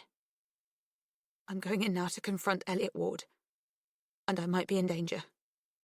Please send officers quickly." Hold on, Pippa, the voice said. Where are you phoning from now? "I'm outside the house, and I'm about to go in." Okay, stay outside. I'm dispatching officers to your location. Pippa, can you... "I'm going in now," Pip said. "Please hurry." Pippa, do not go inside the house. "I'm sorry. I have to," she said. Pip lowered the phone, the operator's voice still calling her name, and hung up. She got out of the car. Crossing from the grass verge onto the driveway, down to number 42, she saw Elliot's car parked in front of the small red brick house. The 2 downstairs windows glowed, pushing away the thickening darkness. As she started towards the house, a motion sensor floodlight picked her up and filled the drive with a garish and blinding white light. She covered her eyes and pushed through. A tree giant shadow stitched to her feet behind her as she walked towards the front door. She knocked. 3 loud thumps against the door. Something clattered inside. And nothing. She knocked again, hitting the door over and over with the soft side of her fist. A light flicked on behind the door, and in the now yellow-lit frosted glass, she saw a blurred figure walking towards her. A chain scraped against the door, a sliding lock, and it was pulled open with a damp, clacking sound. Elliot stared at her. Dressed in the same pastel green shirt from school, a pair of dark oven mitts slung over his shoulder. "Pip," he said in a voice breathy with fear. What are you doing here?" She looked into his lens-magnified eyes. I'm just... he said. I'm just... Pip shook her head. "The police are going to be here in about 10 minutes, she said. You have that time to explain it to me." She stepped 1 foot up over the threshold. "Explain it to me so I can help your daughters through this. So the Singhs can finally know the truth after all this time." All the blood left Elliot's face. He staggered back a few steps, colliding into the wall. Then he pressed his fingers into his eyes and blew out all of his air. "It's over," he said quietly. "It's finally over." "Time's running out, Elliot." Her voice was much braver than she felt. Okay, he said. Okay. Do you want to come in? She hesitated, her stomach recoiling inside to push back against her spine. But the police were on their way. She could do this. She had to do this. "We'll leave the front door open for the police," she said. Then she followed him in and down the hall, keeping a 3-step distance. He led her right and into the kitchen. There was no furniture in it, none at all, but the counters were laden with food packets and cooking instruments, even a spice rack. There was a small, glinting key on the counter beside a packet of dried pasta. Elliot bent to turn off the hob, and Pip walked to the other side of the room, putting as much space between them as she could. "Stand away from the knives," she said. Pip, I'm not going to. "Stand away from them!" Elliot moved away, stopping by the wall opposite her. "She's here, isn't she?" Pip said. "Andy's here. And she's alive?" Yes. She shivered inside her warm coat. "You and Andy Bell were seeing each other in March 2012, she said. "Start at the beginning, Elliot. We don't have long." It wasn't like he stuttered. "It..." He moaned and held his head. "Elliot!" He sniffed and straightened. Okay, he said. It was late February. Andy started paying attention to me at school. I wasn't teaching her, she didn't take history, but she'd follow me in the halls and ask me about my day. And I don't know, I guess the attention felt nice. I'd been so lonely since Isabel died. And then Andy starts asking to have my phone number. Nothing had happened at this point. We hadn't kissed or anything, but she kept asking. I told her that would be inappropriate. And yet, soon enough, I found myself in the phone shop buying another SIM card so I could talk to her and no one would find out. I don't know why I did it. I suppose it felt like a distraction from missing Isabel. I just wanted someone to talk to.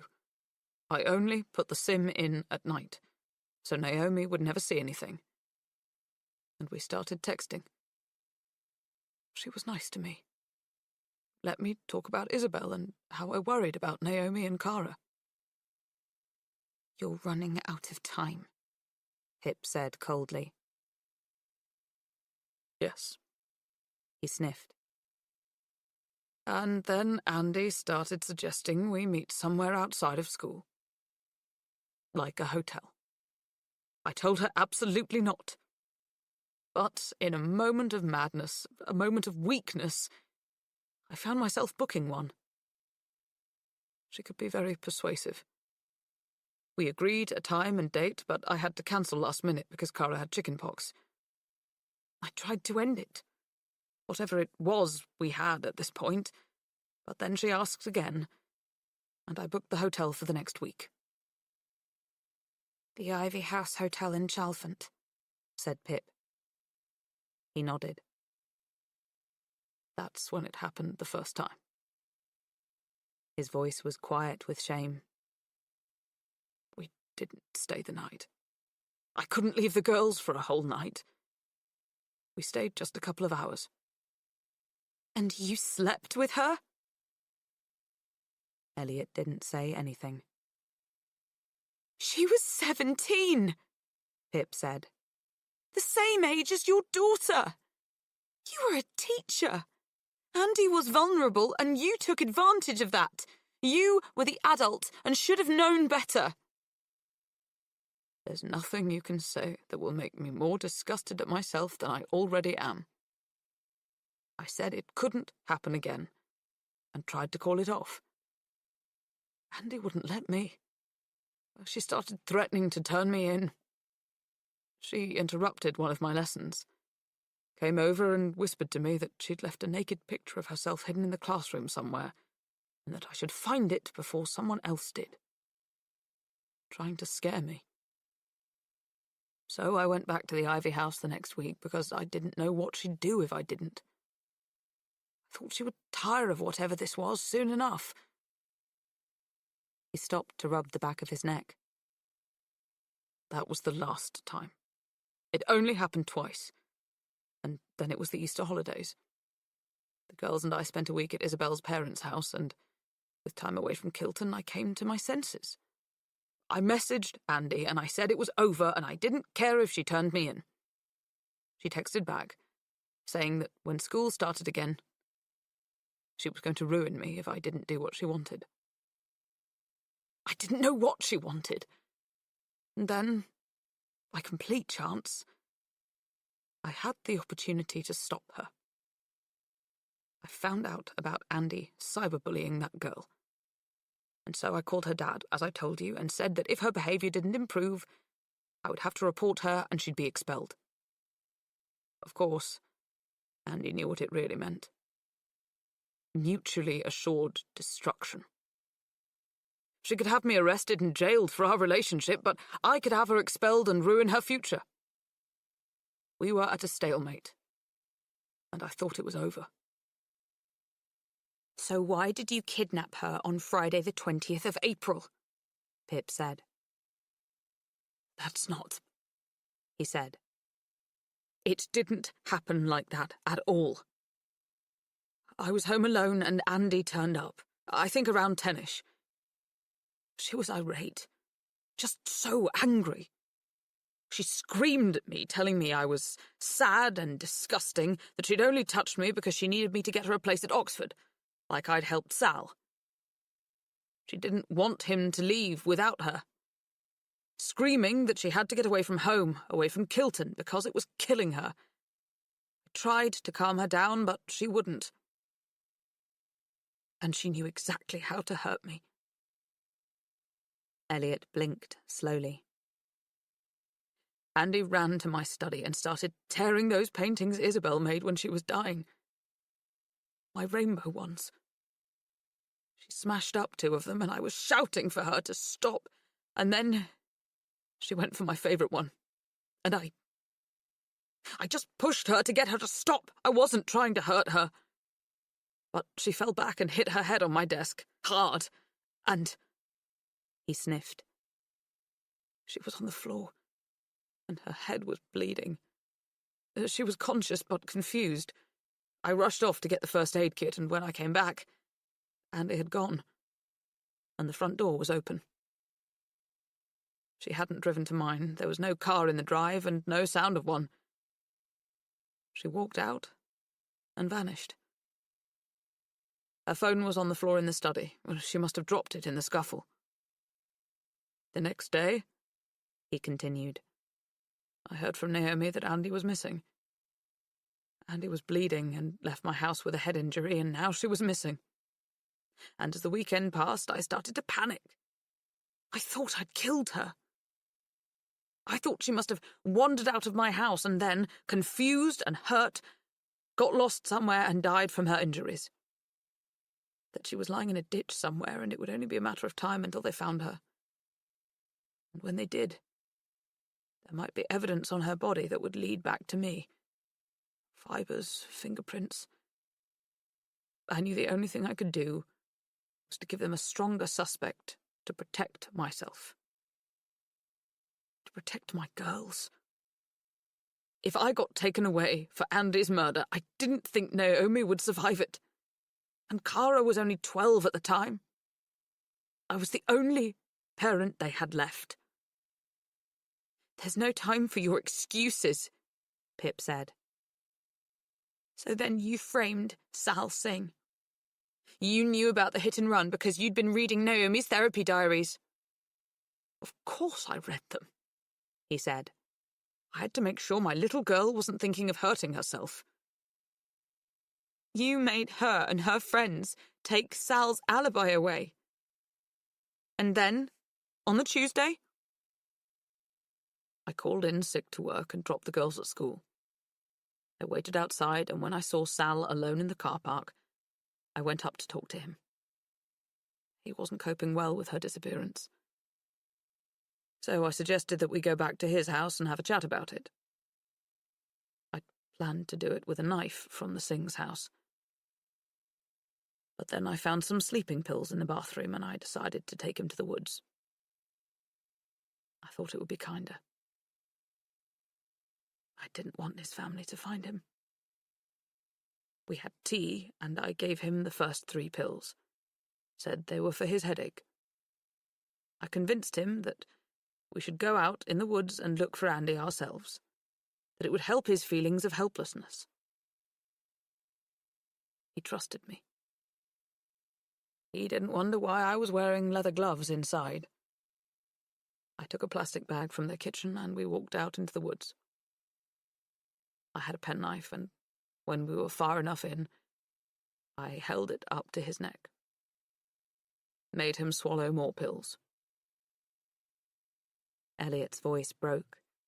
His eyes filled and a lone tear snaked down his cheek. I said I was helping him. That he wouldn't be a suspect if it looked like he'd been attacked too. He swallowed a few more and then he started to struggle. I pinned him down and forced him to take more. When he started to get sleepy, I held him and I talked to him about Oxford. About the amazing libraries, the formal hall dinners, how beautiful the city looked in spring. Just so he would fall asleep thinking about something good. When he was unconscious, I put the bag around his head and held his hand as he died. Pip had no pity for this man before her. 11 years of memories dissolved from him, leaving a stranger standing in the room with her. Then you sent the confession text from Sal's phone to his dad. Elliot nodded, staunching his eyes with the heels of his hands. And Andy's blood? It had dried under my desk, he said. I'd missed some when I first cleaned, so I placed some of it under his nails with tweezers. And the last thing.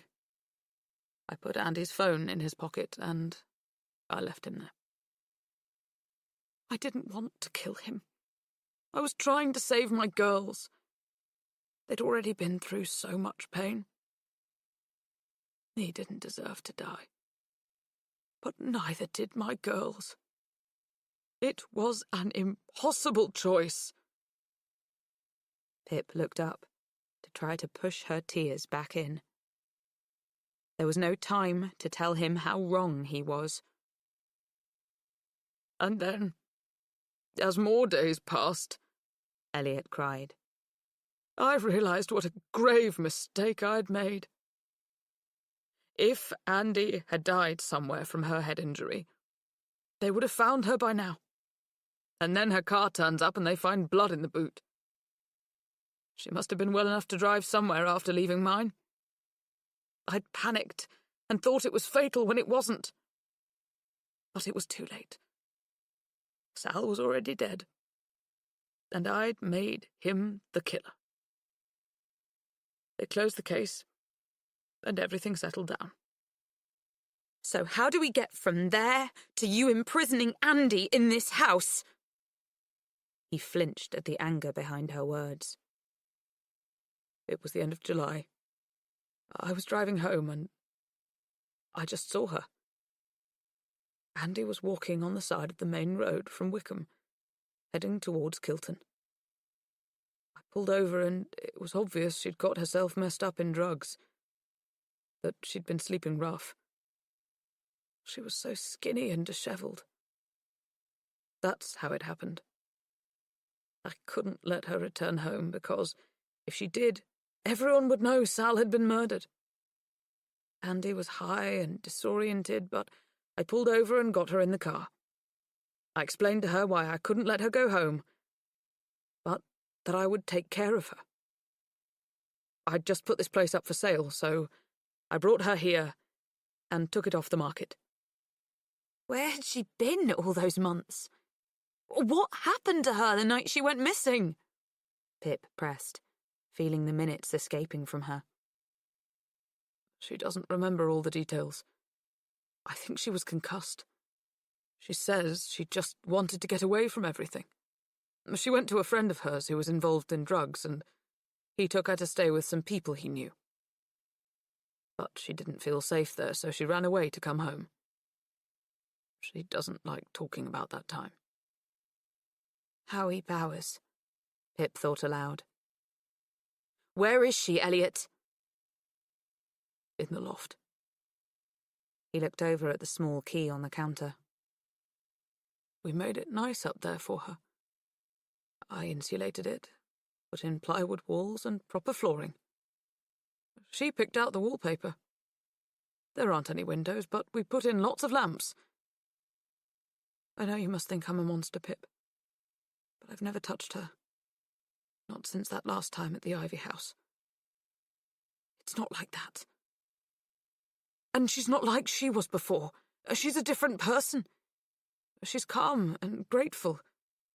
She has food up there, but I come round to cook for her 3 times during the week, once at the weekend, and let her come down to shower. And then we just sit together in her loft, watching TV for a while. She's never bored. She's locked up there. And that's the key? Pip pointed to it. Elliot nodded. And then they heard the sound of wheels crackling on the road outside. When the police interrogate you, Pip said, hurrying now, do not tell them about the hit and run, about taking Sal's alibi away. He doesn't need one when you've confessed, and Kara does not deserve to lose her entire family, to be all alone. I'm going to protect Naomi and Kara now. The sound of car doors slamming. Maybe I can understand why you did it, she said. But you will never be forgiven. You took Sal's life from him to save your own. You destroyed his family. A shout of, "Hello, police!" came from the open front door. The Bells have grieved for 5 whole years. You threatened me and my family. You broke into my house to scare me. I'm sorry. Heavy footsteps down the hallway. You killed Barney! Elliot's face crumpled. Pip, I don't know what you're talking about. I didn't. Police! The officer said, stepping into the kitchen. The skylights glittered against the rim on his hat. His partner walked in behind, her eyes darting from Elliot to Pip and back, her tightly scraped ponytail flicking as she did. Right, what's going on here? She said. Pip looked over at Elliot, and their eyes met. He straightened up and held out his wrists. You're here to arrest me for the abduction and false imprisonment of Andy Bell, he said, not taking his eyes off her. And the murder of Sal Singh, said Pip. The officers looked at each other for a long moment, and one of them nodded. The woman started towards Elliot, and the man pressed something on the radio strap to his shoulder. He moved back out to the hallway to speak into it. With both their backs turned, Pip darted forward and snatched the key from the counter. She ran out into the hall and bounded up the stairs. "Hey!" the male officer shouted after her. At the top, she saw the small, white loft hatch in the ceiling. A large padlock was fitted through the catch and a metal ring that was screwed into the wooden frame. A small 2-step ladder was placed beneath it. Pip stepped up and reached, slotting the key into the padlock and letting it fall, clattering loudly to the floor. The policeman was coming up the stairs after her. She twisted the catch and ducked to let the reinforced hatch swing down and open. Yellow light filled the hole above her. And sounds. Dramatic music, explosions, and people shouting in American accents. Pip grabbed the loft ladder and pulled it down to the floor just as the officers thundered up the last few steps. "Wait!" he shouted. Pip stepped up onto it and climbed, her hands clammy and sticky on the metal rungs. She poked her head up through the hatch and looked around. The room was lit by several floor lamps, and the walls were decorated with a white and black floral design. On one side of the loft, there was a mini fridge with a kettle and a microwave on top, shelves of food and books. There was a fluffy pink rug in the middle of the room, and behind it was a large, flat-screen TV that was just being paused. And there she was, sitting cross-legged on a single bed piled high with coloured cushions, wearing a pair of blue, penguin-pattern pyjamas, the same that both Kara and Naomi had. She stared over at Pip, her eyes wide and wild. She looked a little older, a little heavier. Her hair was mousier than it had been before, and her skin much paler. She gaped at Pip, the TV remote in her hand, and a packet of Jammy Dodger biscuits on her lap. "Hi," Pip said. "I'm Pip." "Hi," she said. "I'm Andy." But she wasn't. Chapter 46. Pip stepped closer, into the yellow glow of the lamplight. She took a quieting breath, trying to think over the screeching that filled her head. She screwed her eyes and studied the face before her. Now that she was closer, she could see the obvious differences. A slight differing slope to her plump lips, the downturn to her eyes where they should flick up, the swell of her cheekbones lower than they should be. Changes that time couldn't make to her face. Pip had looked at the photograph so many times these past months. She knew every line and groove of Andy Bell's face. This wasn't her. Pip felt unattached to the world, floating away, empty of all sense.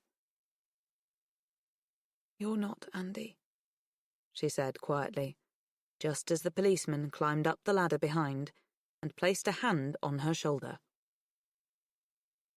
The wind was screaming in the trees, and 42 Mill End Road was lit up with flashes of blue, rippling in and out of darkness. 4 police cars in a broken square filled the drive now, and Pip had just seen D.I. Richard Hawkins, in the same black coat he'd worn in all those press conferences 5 years ago, step into the house. Pip stopped listening to the policewoman taking her statement. She heard her words only as a rock slide of falling syllables. She concentrated on breathing in the fresh and whistling air. And that's when they brought Elliot out. 2 officers on either side, his hands cuffed behind. He was weeping, the blue lights blinking on his wet face. The wounded sounds he made woke some ancient, instinctive fear inside her. This was a man who knew his life was finished. Had he really believed the girl in his loft was Andy? Had he clung to that belief this whole time? They ducked Elliot's head for him, put him in a car, and took him away. Pip watched it go until the tunnel of trees swallowed all the car's edges. As she finished dictating her contact number to the officer, she heard a car door slamming behind her. "Pip!" The wind carried Ravi's voice to her. She felt the pull in her chest, and then she was running after it. At the top of the driveway, she ran into him, and Ravi caught her, his arms tight as they anchored themselves together against the wind. "Are you okay?" he said, holding her back to look at her. "Yes," she said. "What are you doing here?" "Me?" He tapped his chest. "When you didn't turn up at mine, I looked for you on Find My Friends. Why did you come here alone?" He eyed the police cars and officers behind her. "I had to come," she said. "I had to ask him why. I didn't know how much longer you'd have to wait for the truth if I didn't." Her mouth opened once, twice, 3 times, before the words found their way. And then she told Ravi everything. She told him how his brother had died, standing under shivering trees, blue light undulating all around them.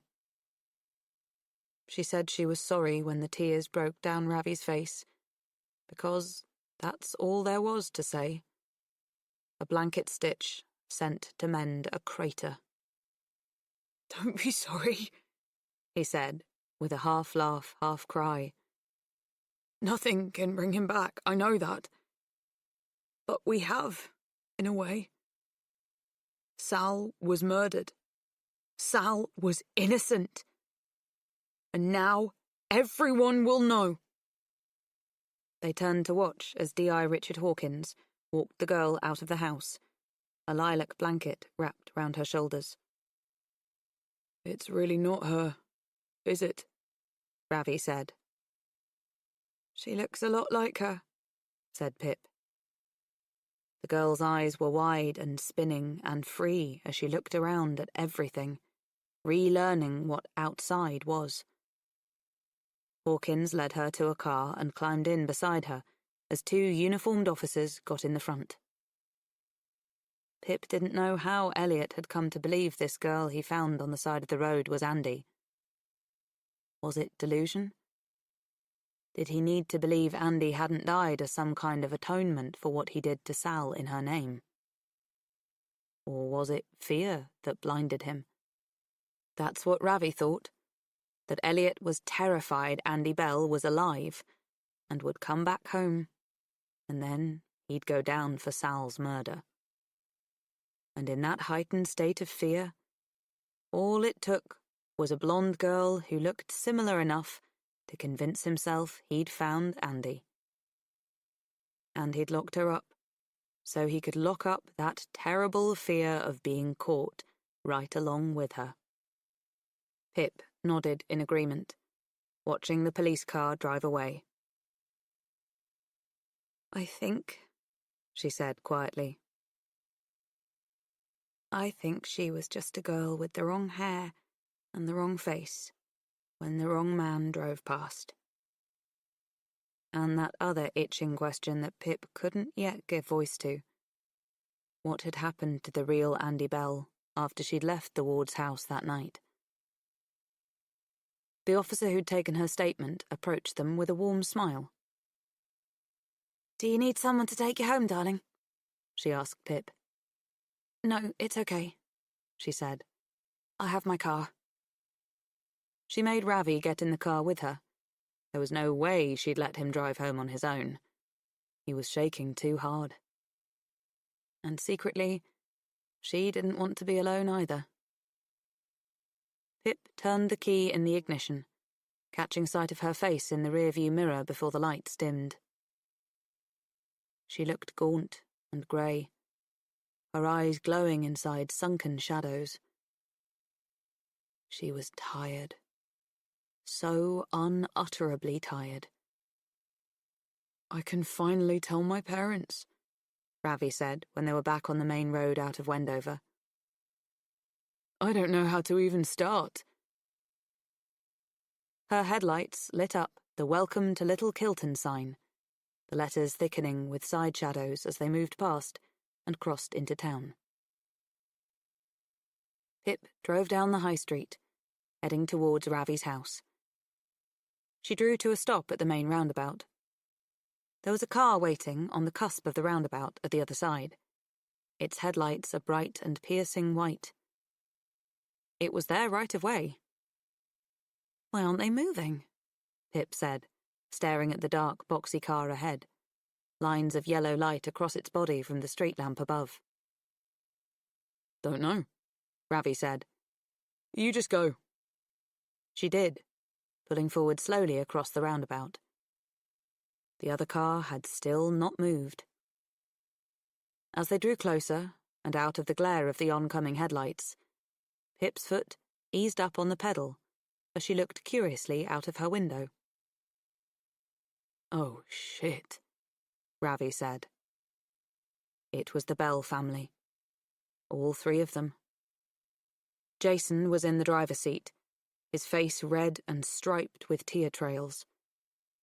It looked like he was shouting, smacking his hand against the steering wheel, his mouth moving with angry words. Dawn Bell was beside him, shrinking away. She was crying, her body heaving as she tried to breathe through the tears, her mouth bared in confused agony. Their cars drew level, and Pip saw Becca in the back seat on this side. Her face was pale, pushed up against the cold touch of the window. Her lips were parted, and her brows furrowed, her eyes lost in some other place as she stared quietly ahead. And as they passed, Becca's eyes snapped into life, landing on Pip. There was a flicker of recognition in them, and something heavy and urgent, something like dread. They drove away down the street, and Ravi let out his held breath. "You think they've been told?" he said. "Looks like they just have," said Pip. "The girl kept saying her name was Andy Bell. Maybe they have to go and formally identify that she isn't." She looked into her rearview mirror and watched as the Bell's car finally rolled away across the roundabout towards the snatched promise of a daughter returned. Chapter 47. Pip sat at the end of her parents' bed well into the night. Her and the albatross on her shoulders, and her story. The telling of it was almost as hard as the living of it. The worst part was Kara. As the clock on her phone had ticked past 10 p.m., Pip knew she couldn't avoid it any longer. Her thumb had hovered over the blue call button, but she couldn't do it. She couldn't say the words aloud and listen as her best friend's world changed forever, as it turned dark and strange. Pip wished she was strong enough, but she'd learned that she wasn't invincible. She, too, could break. She clicked over to messages and started to type. "I should be ringing to tell you this, but I don't think I could get through the telling. Not with your little voice at the end of the line. This is the coward's way out, and I'm truly sorry. It was your dad, Kara. Your dad is the one who killed Sal Singh. He was keeping a girl he believed was Andy Bell in your old house in Wendover. He's been arrested. Naomi will be safe. I give you my word. I know why he did it when you're ready to hear it. I'm so sorry. I wish I could save you from this. I love you." She'd read it over, in her parents' bed, and pressed send, tears falling against the phone as she cradled it into her cupped hands. Her mum made Pip breakfast when she finally woke at 2 in the afternoon. There'd been no question of her going into school. They didn't talk about it again. There was nothing more to say. Not yet. But still the question of Andy Bell played on Pip's mind. How Andy had won last mystery left in her yet. Pip tried to call Kara 17 times, but it rang out each time. Naomi's phone too. Later that afternoon, Leanne drove round to the Ward's house after picking up Josh. She came back saying that no one was home, and their car was gone. "They've probably gone to their Auntie Lila's," Pip said, pressing redial again. Victor came home early from work. They all sat in the living room, watching old runs of quiz shows that would usually be punctuated by Pip and her dad racing to shout out the answer. But they watched silently, exchanging furtive looks over Josh's head. The air bloated with a sad and what now tension.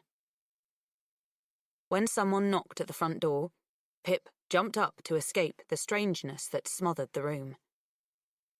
In her tie-dye pajamas, she pulled open the door, and the air stung her toes. It was Ravi, standing in front of his parents, the spaces between them perfect, like they'd prearranged the pose. "Hello, Sarge," Ravi said, smiling at her bright and garish pajamas. "This is my mum, Nisha." He gestured like a game show host, and his mum smiled at Pip, her black hair in 2 loose plaits. "And my dad, Mohan." Mohan nodded, and his chin tickled the top of the giant bouquet of flowers he held, a box of chocolates tucked under the other arm. "Parents," Ravi said. "This is the Pip." Pip's polite, "Hello," got muddled in with theirs. "So," Ravi said, "they called us into the police station earlier. They sat us down and told us everything. Everything we already knew. And they said they'd be holding a press conference once they've charged Mr. Ward, and will release a statement about Sal's innocence." Pip heard her mum and heavy-footed dad walking up the hallway to stand behind her. Ravi did the introductions again for Victor's sake.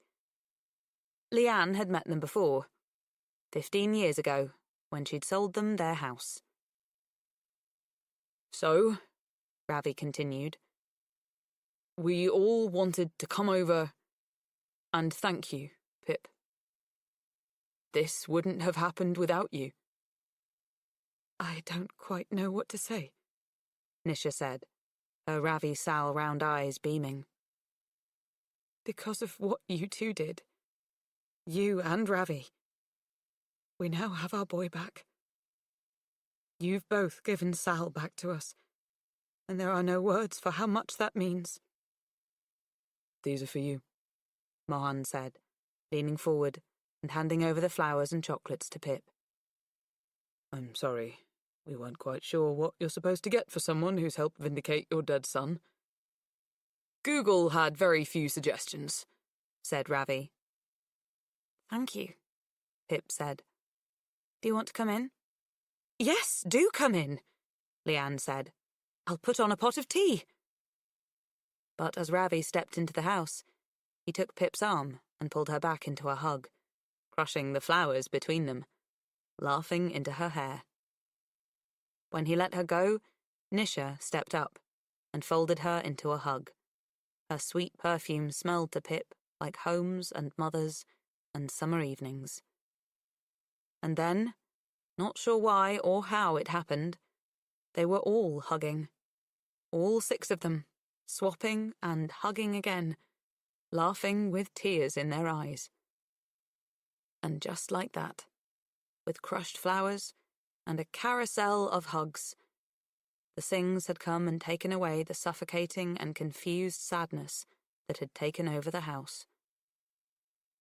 They'd open the door and let out the ghost, for at least a while. Because there was one happy ending in all of this. Sal was innocent. A family set free from the grave weight they'd carried all these years. And through all the hurt and doubt that would come, it was worth hanging on to. "What are you guys doing?" said Josh, in a small and baffled voice. In the living room, they sat around a full afternoon tea spread that Leanne had improvised. "So," Victor said, "are you going to the fireworks tomorrow night?" "Actually," Nisha said, looking from her husband to her son, "I think we should go this year. It'll be the first time since... you know. But things are different now. This is the start of things being different." "Yeah," Ravi said. "I'd like to go. You can never really see them from our house." "Awesome sauce," Victor said, clapping his hands. "We could meet you there. Let's say 7 by the drinks tent." Josh stood up then, hurrying to swallow his sandwich so he could recite, Remember, the 5th of November, the gunpowder treason and plot. I know of no reason why the gunpowder treason should ever be forgot." Little Kilton hadn't forgot. They'd just decided to move it to the 4th instead because the barbecue boys thought they'd get a better turnout on a Saturday. Pip wasn't sure she was ready to be around all those people, and the questions in their eyes. "I'll go and refill the pot," she said, picking up the empty teapot and carrying it through to the kitchen. She flicked on the kettle and stared at her warped reflection in its chrome frame until a distorted Ravi appeared in it behind her.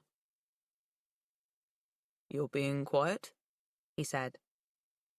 "What's going on in that big brain of yours?" "Actually, I don't even need to ask. I already know what you're going to say. It's Andy." "I can't pretend like it's over," she said. "It's not finished." "Pip, listen to me. You've done what you set out to do. We know Sal was innocent and what happened to him. "But we don't know what happened to Andy. After she left Elliot's house that night, she still disappeared and was never found." "It's not your job anymore, Pip," he said. "The police have reopened Andy's case. Let them do the rest. You've done enough." "I know," she said, and it wasn't a lie. She was tired. She needed to finally be free of all this. She needed the weight on her shoulders to be just her own. And that last Andy Bell mystery wasn't hers to chase anymore. Ravi was right. Their part was over. Chapter 48. She had meant to throw it out. That's what she told herself. The murder board needed to be thrown out because she was finished here. It was time to dismantle the Andy Bell scaffolding and see what remained of the Pip beneath. She'd made a good start, unpinning some of the pages and putting them in piles by a bin bag she'd brought up. And then, without realizing what she was doing or how it happened, she'd found herself looking through it all again, rereading log entries, tracing her finger across the red string lines, staring into the suspect's photos, searching for the face of a killer. She'd been so sure she was out. She hadn't let herself think about it all day as she'd played board games with Josh, as she'd watched back-to-back episodes of American sitcoms, as she'd baked brownies with Mum, sneaking dollops of raw batter into her mouth when unwatched. But with half a second and an unplanned glance, Andy had found a way to suck her in again. She was supposed to be getting dressed for the fireworks, but now she was on her knees, hunched over the murder board. Some of it really did go in the bin bag. All the clues that had pointed to Elliot Ward. Everything about the Ivy House Hotel. The phone number in the planner. The hit and run. Sal's stolen alibi. Andy's nude photo that Max found at the back of a classroom, and the printed notes and texts from Unknown. But the board also needed adding to, because she now knew more about Andy's whereabouts on the night she disappeared. She grabbed a printout of a map of Kilton and started scribbling in a blue marker pen. Andy went to the ward's house and left not long after with a potentially serious head injury. Pip circled the ward's house on Hog Hill. Elliot had said it was around 10ish, but he must have been slightly off with that guess. His and Becca Bell's statements of time did not match, yet Becca's was backed up by CCTV. Andy had driven up the high street at 10:40 p.m. That's when she must have headed to the ward's house. Pip drew a dotted line and scribbled in the time. Yes. Elliot had to be mistaken, she realised. Otherwise it meant that Andy had returned home with an injured head before leaving again. And if that had been the case, Becca would have told the police those details. So Becca was no longer the last person to see Andy alive. Elliot was. But then... Pip chewed the end of the pen, thinking. Elliot said that Andy hadn't driven to his house. He thought she'd walked. And looking at the map, Pip saw why that made sense. The Bells and the Wards' houses were very close. On foot, you just had to cut through the church and over the pedestrian bridge. It was probably a quicker walk than a drive. Pip scratched her head. But that didn't fit. Andy's car was picked up by CCTV, so she must have driven. Maybe she'd parked somewhere near Elliot's, but not near enough for him to notice. So how did Andy go from that point into non-existence? From Hog Hill to her blood in the boot of her car ditched near Howie's house. Pip tapped the end of the pen against the map, her eyes flitting from Howie to Max to Nat to Daniel to Jason. There had been 2 different killers in Little Kilton. One who thought he'd killed Andy and then murdered Sal to cover it up, and another who'd actually killed Andy Bell. And which of these faces staring up at her could it be? 2 killers, and yet only one of them had tried to get Pip to stop, which meant that... Wait. Pip held her face as she closed her eyes to think, thoughts firing off and then coming back altered and new and smoking. And one image. Elliot's face, just as the police stepped in. His face when Pip said she'd never forgive him for killing Barney. It had crumpled, his brows tensed. But, picturing it now, it hadn't been remorse on his face. No. It was confusion. And the words he'd spoken, Pip finished them off for him now. Pip, I don't know what you're talking about. I didn't... kill Barney. Pip swore under her breath, scrabbling over to the slumped bin bag. She pulled out the discarded pages and hunted through them, scattering paper all around her.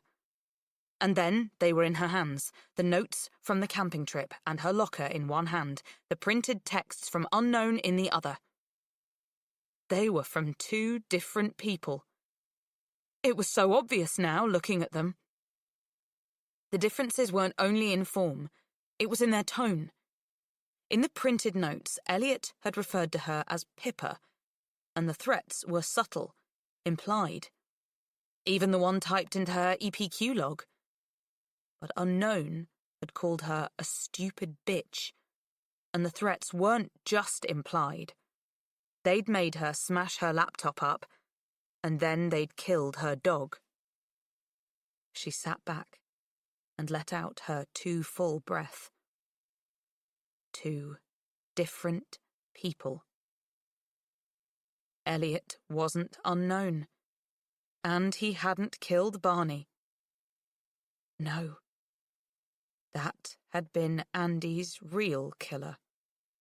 Pip, come on! They'll have already lit the bonfire! Her dad called upstairs. She bounded over to her door and opened it a crack. You guys go on ahead. I'll find you there. What? No! Get down here, Pipsy! I just want to try to call Kara a few more times, Dad. I really need to speak to her. I won't be long. Please, I'll find you there. Okay, Pickle, he called. I'll leave in 20 minutes, I promise, she said. Okay, call me if you can't find us. As the front door crashed shut, Pip sat back beside the murder board, the texts from Unknown shaking in her hands. She scanned through her log entries, trying to work out when in her investigation she had received them. The first had come just after she found Howie Bowers, after she and Ravi had spoken to him and learned about Andy's dealing, about Max buying Rohypnol. And then Barney had been taken in half-term week. A lot had happened just before that. She'd bumped into Stanley Forbes twice, she'd gone to see Becca, and she'd spoken to Daniel at the police meeting. She scrunched up the pieces of paper and threw them across the room with a growl she'd never heard from herself. There were just too many suspects still. And now that Elliot's secrets were out and Sal was to be exonerated, would the killer be looking for revenge? Would they make good on their threats? Should Pip really be in the house on her own? She scowled down at all their photos, and with the blue marker she drew a big cross through Jason Bell's face. It couldn't be him. She'd seen the look on his face in the car once the detective must have called them. Both he and Dawn, crying, angry, confused. But there'd been something else in both of their eyes, too.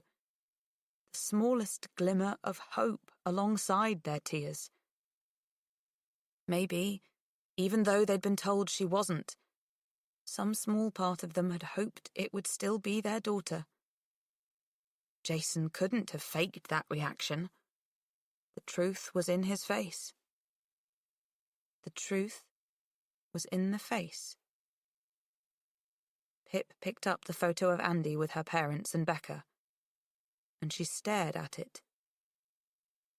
Into those eyes. It didn't come all at once. It came in little blips, lighting up across her memory. The pieces dropped and fell in line. From the murder board, she grabbed all the relevant pages. Log Entry 3, the interview with Stanley Forbes. Entry 10, the first interview with Emma Hutton. Entry 20, the interview with Jess Walker about the bells. 21, about Max buying drugs from Andy. 23, about Howie and what he supplied her with. Entry 28 and 29, about drink spiking at Calamities. The paper on which Ravi had written, "Who could have taken the burner phone?" in large capital letters. And the time Elliot said Andy left his house. She looked them over, and she knew who it was. The killer had a face and a name. The last person to see Andy alive. But there was just one last thing to confirm. Pip pulled out her phone, scrolled down her contacts, and dialed the number. Hello? Max, she said. I'm going to ask you a question. I'm not interested. See, you were wrong about me. I've heard what happened, that it was Mr. Ward. Good, Pip said. Then you know that right now I have a lot of credibility with the police. I told Mr. Ward to cover up the hit and run, but if you don't answer my question, I will ring the police now and tell them everything.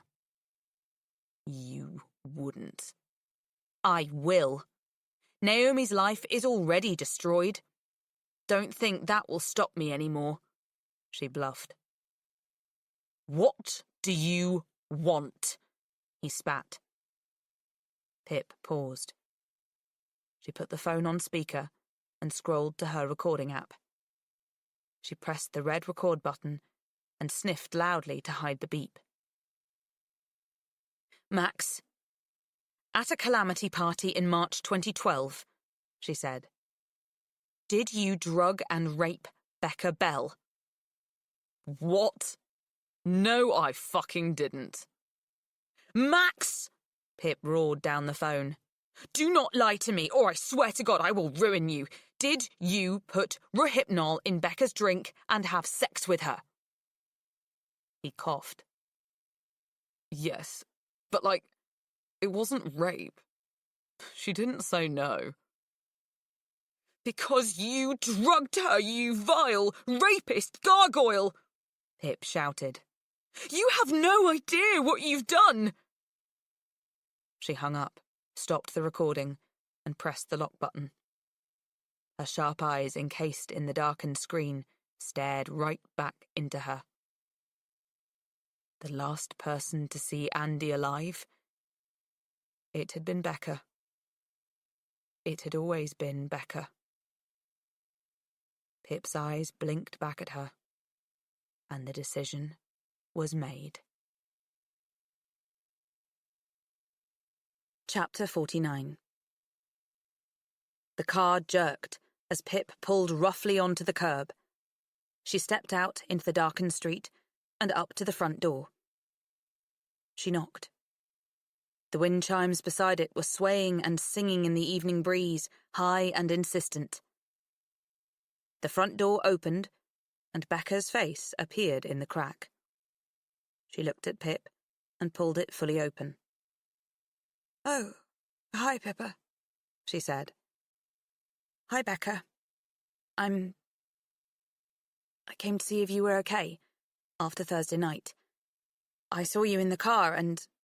Yeah, she nodded. The detective told us it was you who found out about Mr. Ward. What he'd done. Yeah. Sorry. Do you want to come in? Becca said, stepping back to clear the threshold. Thanks. Pip walked past her and into the hallway she and Ravi had broken into weeks ago. Becca smiled and gestured her through into the duck-egg blue kitchen. Would you like a tea? Oh, no thanks. Sure? I was just making one for myself. Okay then. Black, please. Thanks. Pip took a seat at the kitchen table, her back straight, knees rigid, and watched as Becca grabbed 2 flowery mugs from a cupboard, dropped in the tea bags and poured from the just-boiled kettle. Excuse me, Becca said. I just need to get a tissue. As she left the room, the train whistle sounded from Pip's pocket. It was a message from Ravi.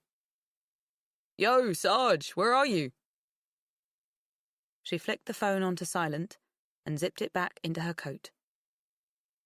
Becca re-entered the room, tucking a tissue into her sleeve. She brought over the teas and put Pip's down in front of her. Thank you, Pip said, taking a sip. It wasn't too hot to drink. And she was glad for it now. Something to do with her quaking hands. The black cat came in then, strutting over with its tail up, rubbing its head into Pip's ankles until Becca shooed it away. How are your parents doing? Pip asked. Not great, Becca said. After we confirmed she wasn't Andy, my mum booked herself into rehab for emotional trauma.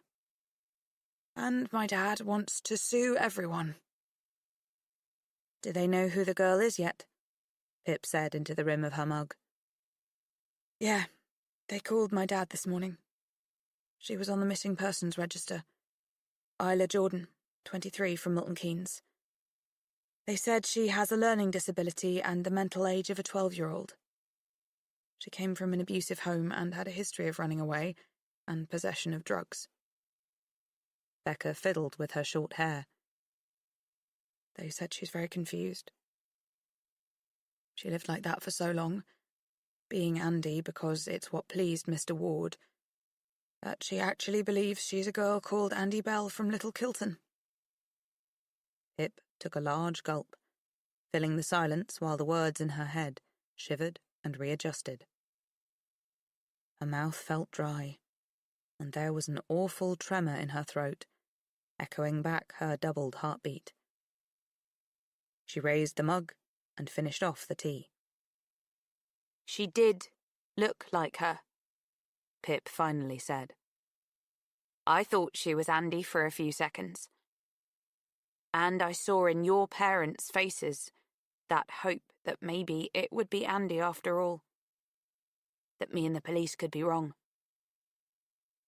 But you already knew, didn't you? Becca put her own mug down and stared at her. Your face wasn't like theirs, Becca. You looked confused. You looked scared. You knew for sure it couldn't be your sister. Because you killed her, didn't you? Becca didn't move. The cat jumped up on the table beside her, and she didn't move. In March 2012, Pip said, you went to a calamity party with your friend Jess Walker. And while you were there, something happened to you. You don't remember, but you woke up and you knew something felt wrong. You asked Jess to go and get the morning after pill with you, and when she asked who you'd slept with, you didn't tell her. It wasn't, as Jess presumed, because you were embarrassed. It's because you didn't know. You didn't know what happened or with who. You had anterograde amnesia, because someone had slipped Rohypnol into your drink and then assaulted you. Becca just sat there, inhumanly still, like a small fleshed-out mannequin too scared to move in case she ruffled the dark side of her sister's shadow. And then she started to cry. Tears like silent minnows chased down her cheeks, the muscles twitching in her chin. Something hurt inside Pip, something congealed and cold that closed round her heart as she looked into Becca's eyes and saw the truth in them. Because the truth was no victory here. It was just sadness, deep and decaying. I can't imagine how horrible and lonely it was for you, Pip said, feeling unsteady. Not being able to remember, but just knowing that something bad had happened. You must have felt like no one could help you. You did nothing wrong, and you had nothing to be ashamed of. But I don't think you felt that way at first, and you ended up in hospital. And then what happened? Did you decide to find out what had happened to you? Who was responsible? Becca's nod was almost imperceptible. I think you realized someone had drugged you. So is that where you started looking? Started asking around about who bought drugs at Calamities and who from? And the questions led you back to your own sister. Becca, what happened on Friday the 20th of April? What happened when Andy walked back from Mr. Ward's house?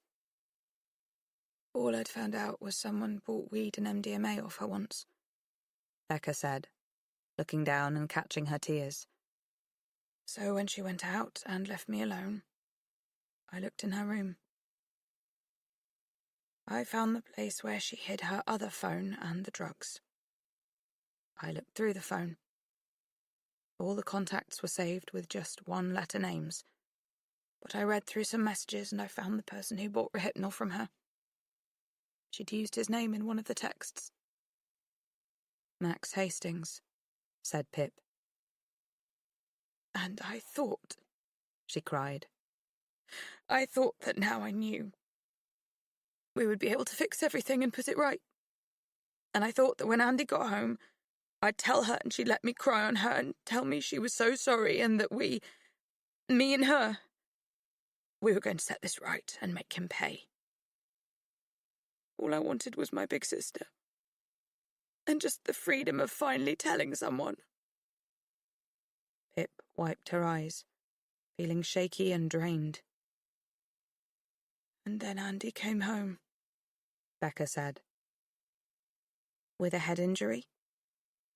No, I didn't know that at the time, she said. I didn't see anything. She was just here in the kitchen, and I couldn't wait any longer. I had to tell her, and... Becca's voice broke. When I did, she just looked at me and said she didn't care. I tried to explain and she wouldn't listen. She just said I wasn't allowed to tell anyone or I'd get her in trouble. She tried to leave the room and I stood in her way. Then she said I should be grateful that someone had actually wanted me because I was just the fat, ugly version of her. And she tried to push me out of the way. I just couldn't believe it. I couldn't believe she could be so cruel. I pushed her back and tried to explain again, and we were both shouting and shoving, and then... It was so fast. Andy fell back on the floor. I didn't think I'd pushed her that hard. Her eyes were closed. And then she was being sick. It was all over her face, and in her hair, and... Becca sobbed. Then her mouth was full, and she was coughing and choking on it, and I just froze. I don't know why, I was just so angry at her. When I look back now, I don't know whether I made any decision or not. I don't remember thinking anything at all. I just didn't move. I must have known she was dying. And I stood there and did nothing. Becca shifted her gaze then to a place on the kitchen tiles by the door. That must have been where it happened. And then she went still and I realised what I'd done. I panicked and tried to clear her mouth, but she was already dead. I wanted to take it back so badly. I've wanted to every day since. But it was too late. Only then did I see the blood in her hair, and thought I must have hurt her. For 5 years, I've thought that. I didn't know until 2 days ago that Andy had injured her head before with Mr. Ward. That must be why she lost consciousness, why she was sick. Doesn't matter, though. I was still the one who let her choke to death. I watched her die and did nothing. And because I'd thought it was me who hurt her head, and there were scratches on her arms from me, signs of a struggle, I knew everyone, even my parents, would think I'd meant to kill her. Because Andy was always so much better than me. My parents loved her more. You put her body in the boot of her car? Pip said, leaning forward to hold her head because it was too heavy. The car was in the garage and I dragged her inside. I don't know how I found the strength to do it. It's all a blur now. I cleaned everything up. I'd watched enough documentaries. I knew which type of bleach you have to use. Then you left the house at just before 10:40 p.m, said Pip. It was you the CCTV picked up, driving Andy's car up the high street. And you took her... I think you took her to that old farmhouse on Sycamore Road, the one you were writing an article about because you didn't want the neighbours to buy it and restore it. And you buried her there. She's not buried, Becca sniffed. She's in the septic tank. Pip nodded gently, her fuzzy head grappling with Andy's final fate. Then you dumped her car and you walked home. Why did you leave it on Roma Close? When I looked through her second phone, I saw that was where her dealer lived. I thought if I left the car there, the police would make the connection and he'd be the main suspect. What must you have thought when suddenly Sal was the guilty one and it was all over? Becca shrugged. I don't know. I thought maybe it was some kind of sign that I'd been forgiven. Though I've never forgiven myself. And then, Pip said, 5 years later, I start digging. You got my number from Stanley's phone from when I interviewed him. He told me some kid was doing a project, thinking Sal was innocent. I panicked. I thought that if you proved his innocence, I'd need to find another suspect. I'd kept Andy's burner phone, and I knew she was having a secret relationship.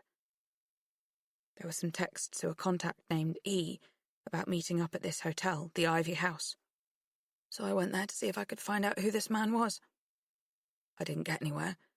The old woman who owned it was very confused. Then, weeks later, I saw you hanging round the station car park. And I knew that's where Andy's dealer worked. I watched you, and as you followed him, I followed you. I saw you go to his house with Sal's brother. I just wanted to make you stop. That's when you first texted me, Pip said. But I didn't stop. And when I came to talk to you at your office, you must have thought I was so close to figuring out it was you, talking about the burner phone and Max Hastings. So you killed my dog and made me destroy all my research. I'm sorry. She looked down. I didn't mean for your dog to die. I let him go. I really did. But it was dark. He must have got confused and fallen in the river. Pip's breath stuttered. But, accident or not, it wouldn't bring Barney back. I loved him so much, Pip said, feeling dizzy, unjoining from herself. But I choose to forgive you. That's why I came here, Becca. If I've worked all this out, the police won't be far behind me. Not now they've reopened the case and Mr. Ward's story starts to poke holes in yours. She spoke fast, slurring, her tongue tripping up over the words. This is not right what you did, Becca, letting her die. I know you know that, but it's also not fair what happened to you. You didn't ask for any of this. And the law lacks compassion. I came to warn you. You need to leave, get out of the country and find a life for yourself somewhere. Because they will be coming for you soon. Pip looked at her. Becca must have been talking, but suddenly all the sound in the world disappeared. There was just the buzz of a beetle's wings trapped inside her head. The table was mutating and fizzing between them, and some ghost-drawn weight started to drag down Pip's eyelids. I... she stuttered. The world dimmed. The only bright thing was the empty mug in front of her, wavering, its colours dripping up into the air. You put something... my drink? There were a few of Max's pills left in Andy's hiding place. I kept them. Becca's voice came to Pip loud and garish, a shrieking clown laugh echo, switching from ear to ear. Pip pushed up from her chair, but her left leg was too weak. It gave out under her, and she crashed into the kitchen island. Something smashed, and the pieces were flying around like jagged clouds, and up as the world spun around her. The room lurched, and Pip stumbled over to the sink, leaning into it and ramming her fingers down her throat. She vomited, and it was dark brown and stinging, and she vomited again. A voice came to her from somewhere near and somewhere far.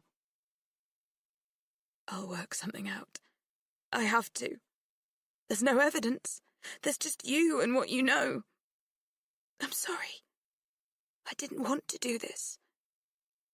Why couldn't you just leave it alone? Pip staggered back and wiped her mouth. The room reeled again, and Becca was in front of her, her shaking hands outstretched. No! Pip tried to scream, but her voice got lost somewhere inside. She hurtled back and sidestepped around the island. Her fingers bit into one of the stools to keep her on her feet. She grabbed it and launched it behind her. There was a head-split echo of clattering as it took out Becca's legs. Pip ran into the wall in the hallway. Ears ringing and shoulder throbbing, she leaned into it so it wouldn't morph away from her and scaled her way to the front door. It wouldn't open, but then she blinked, and it vanished, and she was outside somehow. It was dark and spinning, and there was something in the sky, bright and colourful mushrooms and doom clouds and sprinkles. The fireworks, with a ripping the earth sound from the common. Pip picked up her feet and ran towards the bright colours, into the woods. The trees were walking in a wooden two-step, and Pip's feet went numb. Missing. Another sparkling sky roar, and it made her blind. Her hands out in front to be her eyes. Another crack, and Becca was in her face. She pushed, and Pip fell on her back in the leaves and mud. And Becca was standing over her, hands splayed and reaching down, and... A rush of energy came back to her. She forced it down her leg and kicked out hard. And Becca was on the ground too, lost in the dark leaves. I was trying to help you, Pip stammered. She turned and crawled, and her arms wanted to be legs and her legs arms. She scrambled up to her missing feet and ran from Becca, towards the churchyard. More bombs were bursting, and it was the end of the world behind her. She grasped at the trees to help push her on as they danced and twirled at the falling sky. She grabbed a tree, and it felt like skin. It lunged out and gripped her with two hands. They fell on the ground, and they rolled. Pip's head smashed into a tree, a snaking trail of wet down her face, the iron bite of blood in her mouth. The world went dark again as the redness pooled by her eyes. And then Becca was sitting on her, and there was something cold round Pip's neck. She reached up to feel, and it was fingers, but her own wouldn't work. She couldn't prise them off. Please. The words squeezed out of her, and the air wouldn't come back. Her arms were stuck in the leaves, and they wouldn't listen to her. They wouldn't move. She looked up into Becca's eyes. She knows where to put you where they'll never find you, in a dark as dark place, with the bones of Andy Bell. Her arms and legs were gone, and she was following. I wish someone like you had been there for me, Becca cried. All I had was Andy. She was my only escape from my dad. She was my only hope after Max. And she didn't care. Maybe she never had. Now I'm stuck in this thing and there's no way out except this. I didn't want to do this. I'm sorry. Pip couldn't remember now what it felt like to breathe. Her eyes were splitting, and there was fire in the cracks. Little Kilton was being swallowed by an even bigger dark, and those rainbow sparks in the night were nice to look at. One last nice thing to send you on before it all goes black. And as it did, she felt the cold fingers loosen and come away. The first breath ripped and snagged as she sucked it down. The blackness pulled back, and sounds grew out of the earth. I can't do it, Becca said, moving her hands back to hug herself. I can't. Then a crash of rustling footsteps, and a shadow leapt over them, and Becca was dragged off. More sounds, shouting and screaming, and... "You're okay, Pickle." Pip turned her head, and her dad was here with her, pinning Becca down on the ground while she struggled and cried. And there was another person behind her, sitting her up, but she was a river and couldn't be held. "Breathe, Sarge," Ravi said, stroking her hair. We're here now." Ravi, what's wrong with her? "Hypno," Pip whispered, looking up at him. "Hypno in tea." Ravi, call an ambulance now. Call the police. The sounds went away again. It was just the colours, and Ravi's voice vibrating in his chest, and threw her back to the outer edge of all sense. "She let Andy die," Pip said, or she thought she said. "So we have to let her go. It's not fair. Not fair." Kilton blinked. "I might not remember. I might get amnesia. She's in a septic tank. Farmhouse, Sycamore. That's where." "It's okay, Pip," Ravi said, holding her so she didn't fall off the world. "It's over. It's all over now. I've got you." "How did you find me?" "Your tracking device is still on," Ravi said, showing her a fuzzy, jumping screen with an orange blip on the Find My Friends map. "As soon as I saw you here, I knew." Kilton blinked. "It's okay. I've got you, Pip. You're going to be okay." Blink. They were talking again, Ravi and her dad, but not in words she could hear, in the scratching of ants. She couldn't see them anymore. Pip's eyes were the sky, and fireworks were rupturing inside. Flower sprays of Armageddon, all red, red glows and red shines. And then she was a person again, on the cold, damp ground, Ravi's breath in her ear. And through the trees were flashing blue lights, spewing blue uniforms. Pip watched them both, the flashes and the fireworks. No sound, just her rattlesnake breath and the sparks and the lights. Red and blue, red and blue, bled and drew, Belland.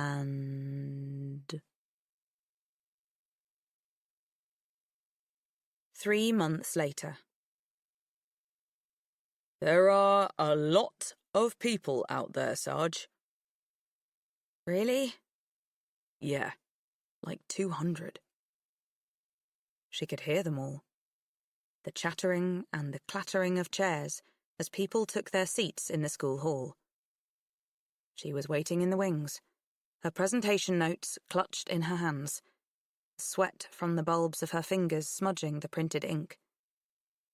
Everyone else in her year had done their EPQ presentations earlier in the week, to small classrooms of people and the modulators.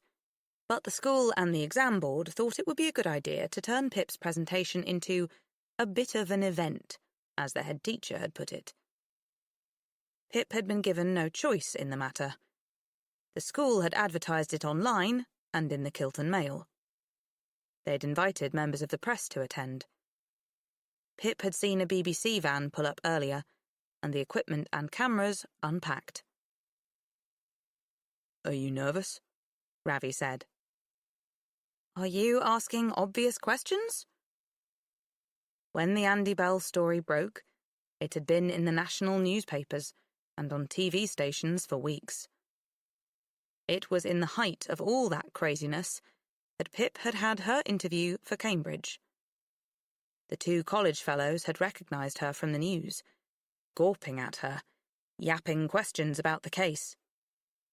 Her offer was one of the very first to come in.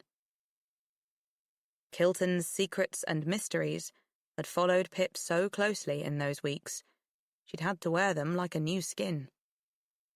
Except that one that was buried deep down. The one she'd keep forever to save Kara. Her best friend, who'd never once left Pip's side in the hospital. Can I come over later? Ravi asked her. Sure. Kara and Naomi around for dinner too.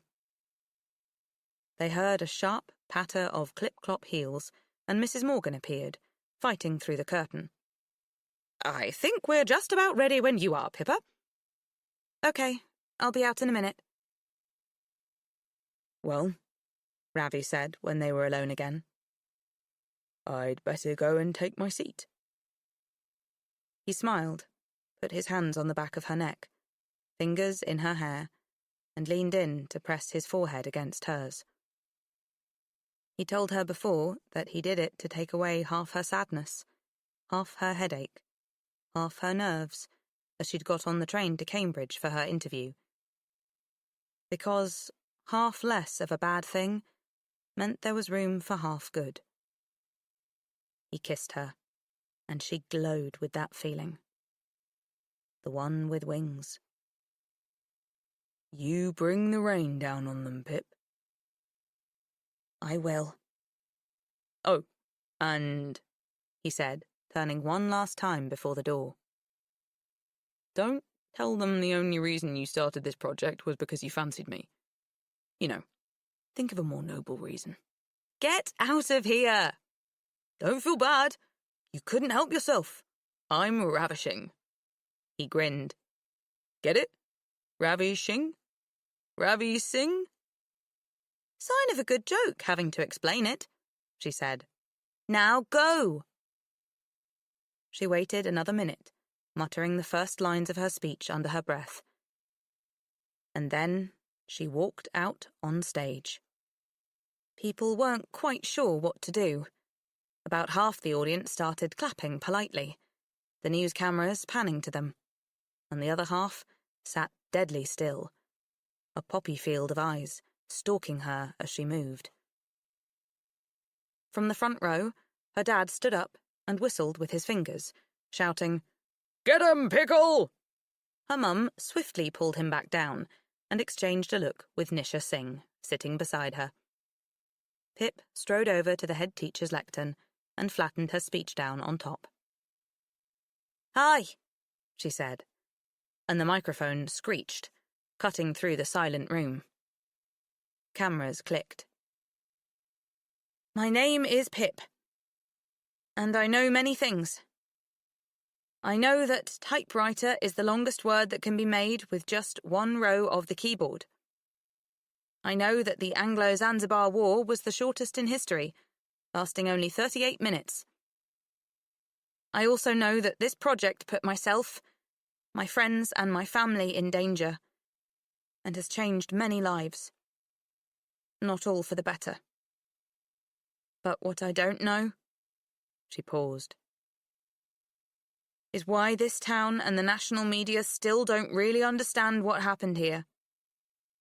I am not the prodigy student who found the truth for Andy Bell in long articles where Sal Singh and his brother Ravi are relegated to small side notes. This project began with Sal. To find the truth.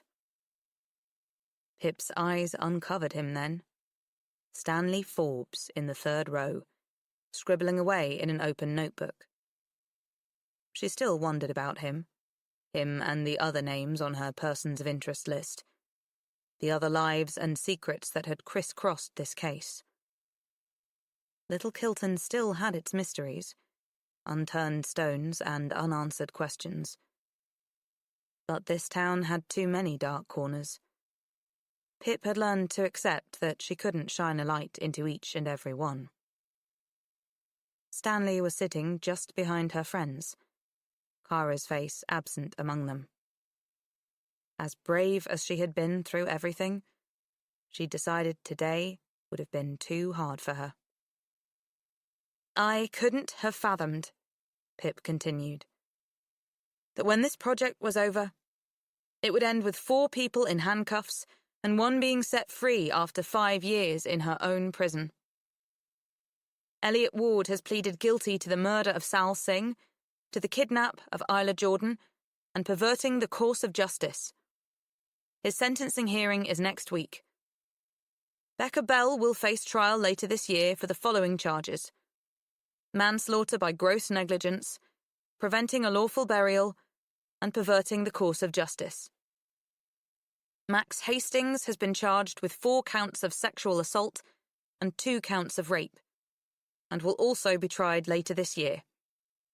And Howard Bowers has pleaded guilty to the charge of supplying a controlled drug and possession with intent to sell. She shuffled her notes and cleared her throat. So why did the events of Friday the 20th of April 2012 happen? The way I see it, there are a handful of people who carry some of the blame for what happened that night and the days following, morally, if not all criminally. These are Elliot Ward, Howard Bowers, Max Hastings, Becca Bell, Jason Bell, and do not forget, Andy herself. You have cast her as your beautiful victim and willfully overlook those more shaded layers of her character, because it doesn't fit comfortably with your narrative. But this is the truth. Andy Bell was a bully who used emotional blackmail to get what she wanted.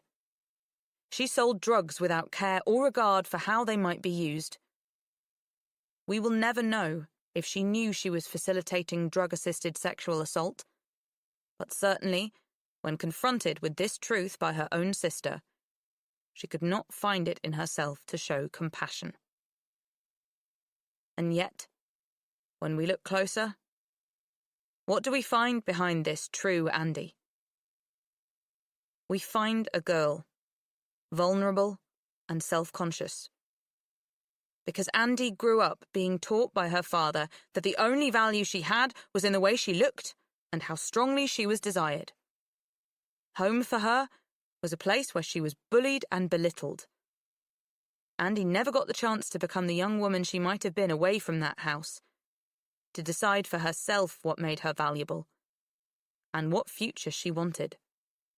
And though this story does have its monsters, I've found that it is not one that can be so easily cleaved into the good and the bad.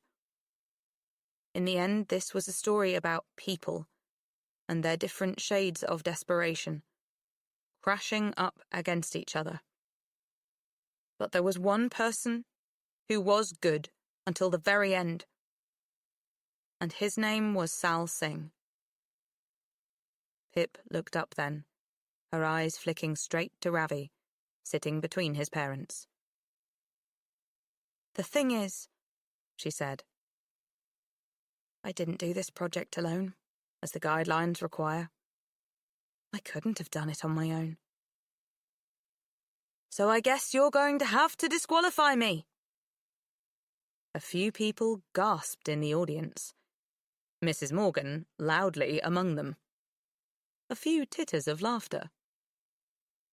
I couldn't have solved this case without Ravi Singh. In fact, I wouldn't have survived it. So if anyone should speak about how kind Sal Singh was, now that you're finally listening, it's his brother. Ravi stared at her from his seat, his eyes wide in that telling-off way that she loved. But she knew he needed this, and he knew it too. She beckoned with a tilt of her head, and Ravi got to his feet. Victor stood up too, whistling with his fingers again, and smacking his big hands loudly together. Some of the students in the audience joined in, clapping as Ravi jogged up the steps to the stage and walked over to the lectern. Pip stepped back from the microphone as Ravi joined her. He winked at her, and Pip felt a flash of pride as she watched him step up to the lectern, scratching the back of his head. He'd told her just yesterday that he was going to retake his school exams so he could go on to study law. Hi, Ravi said, and the microphone screeched for him too. I wasn't expecting this. But it's not every day a girl throws away a guaranteed A star for you. There was a quiet ripple of warm laughter. But I guess I didn't need preparation to talk about Sal. I've been preparing for that nearly 6 years now. My brother wasn't just a good person. He was one of the best. He was kind.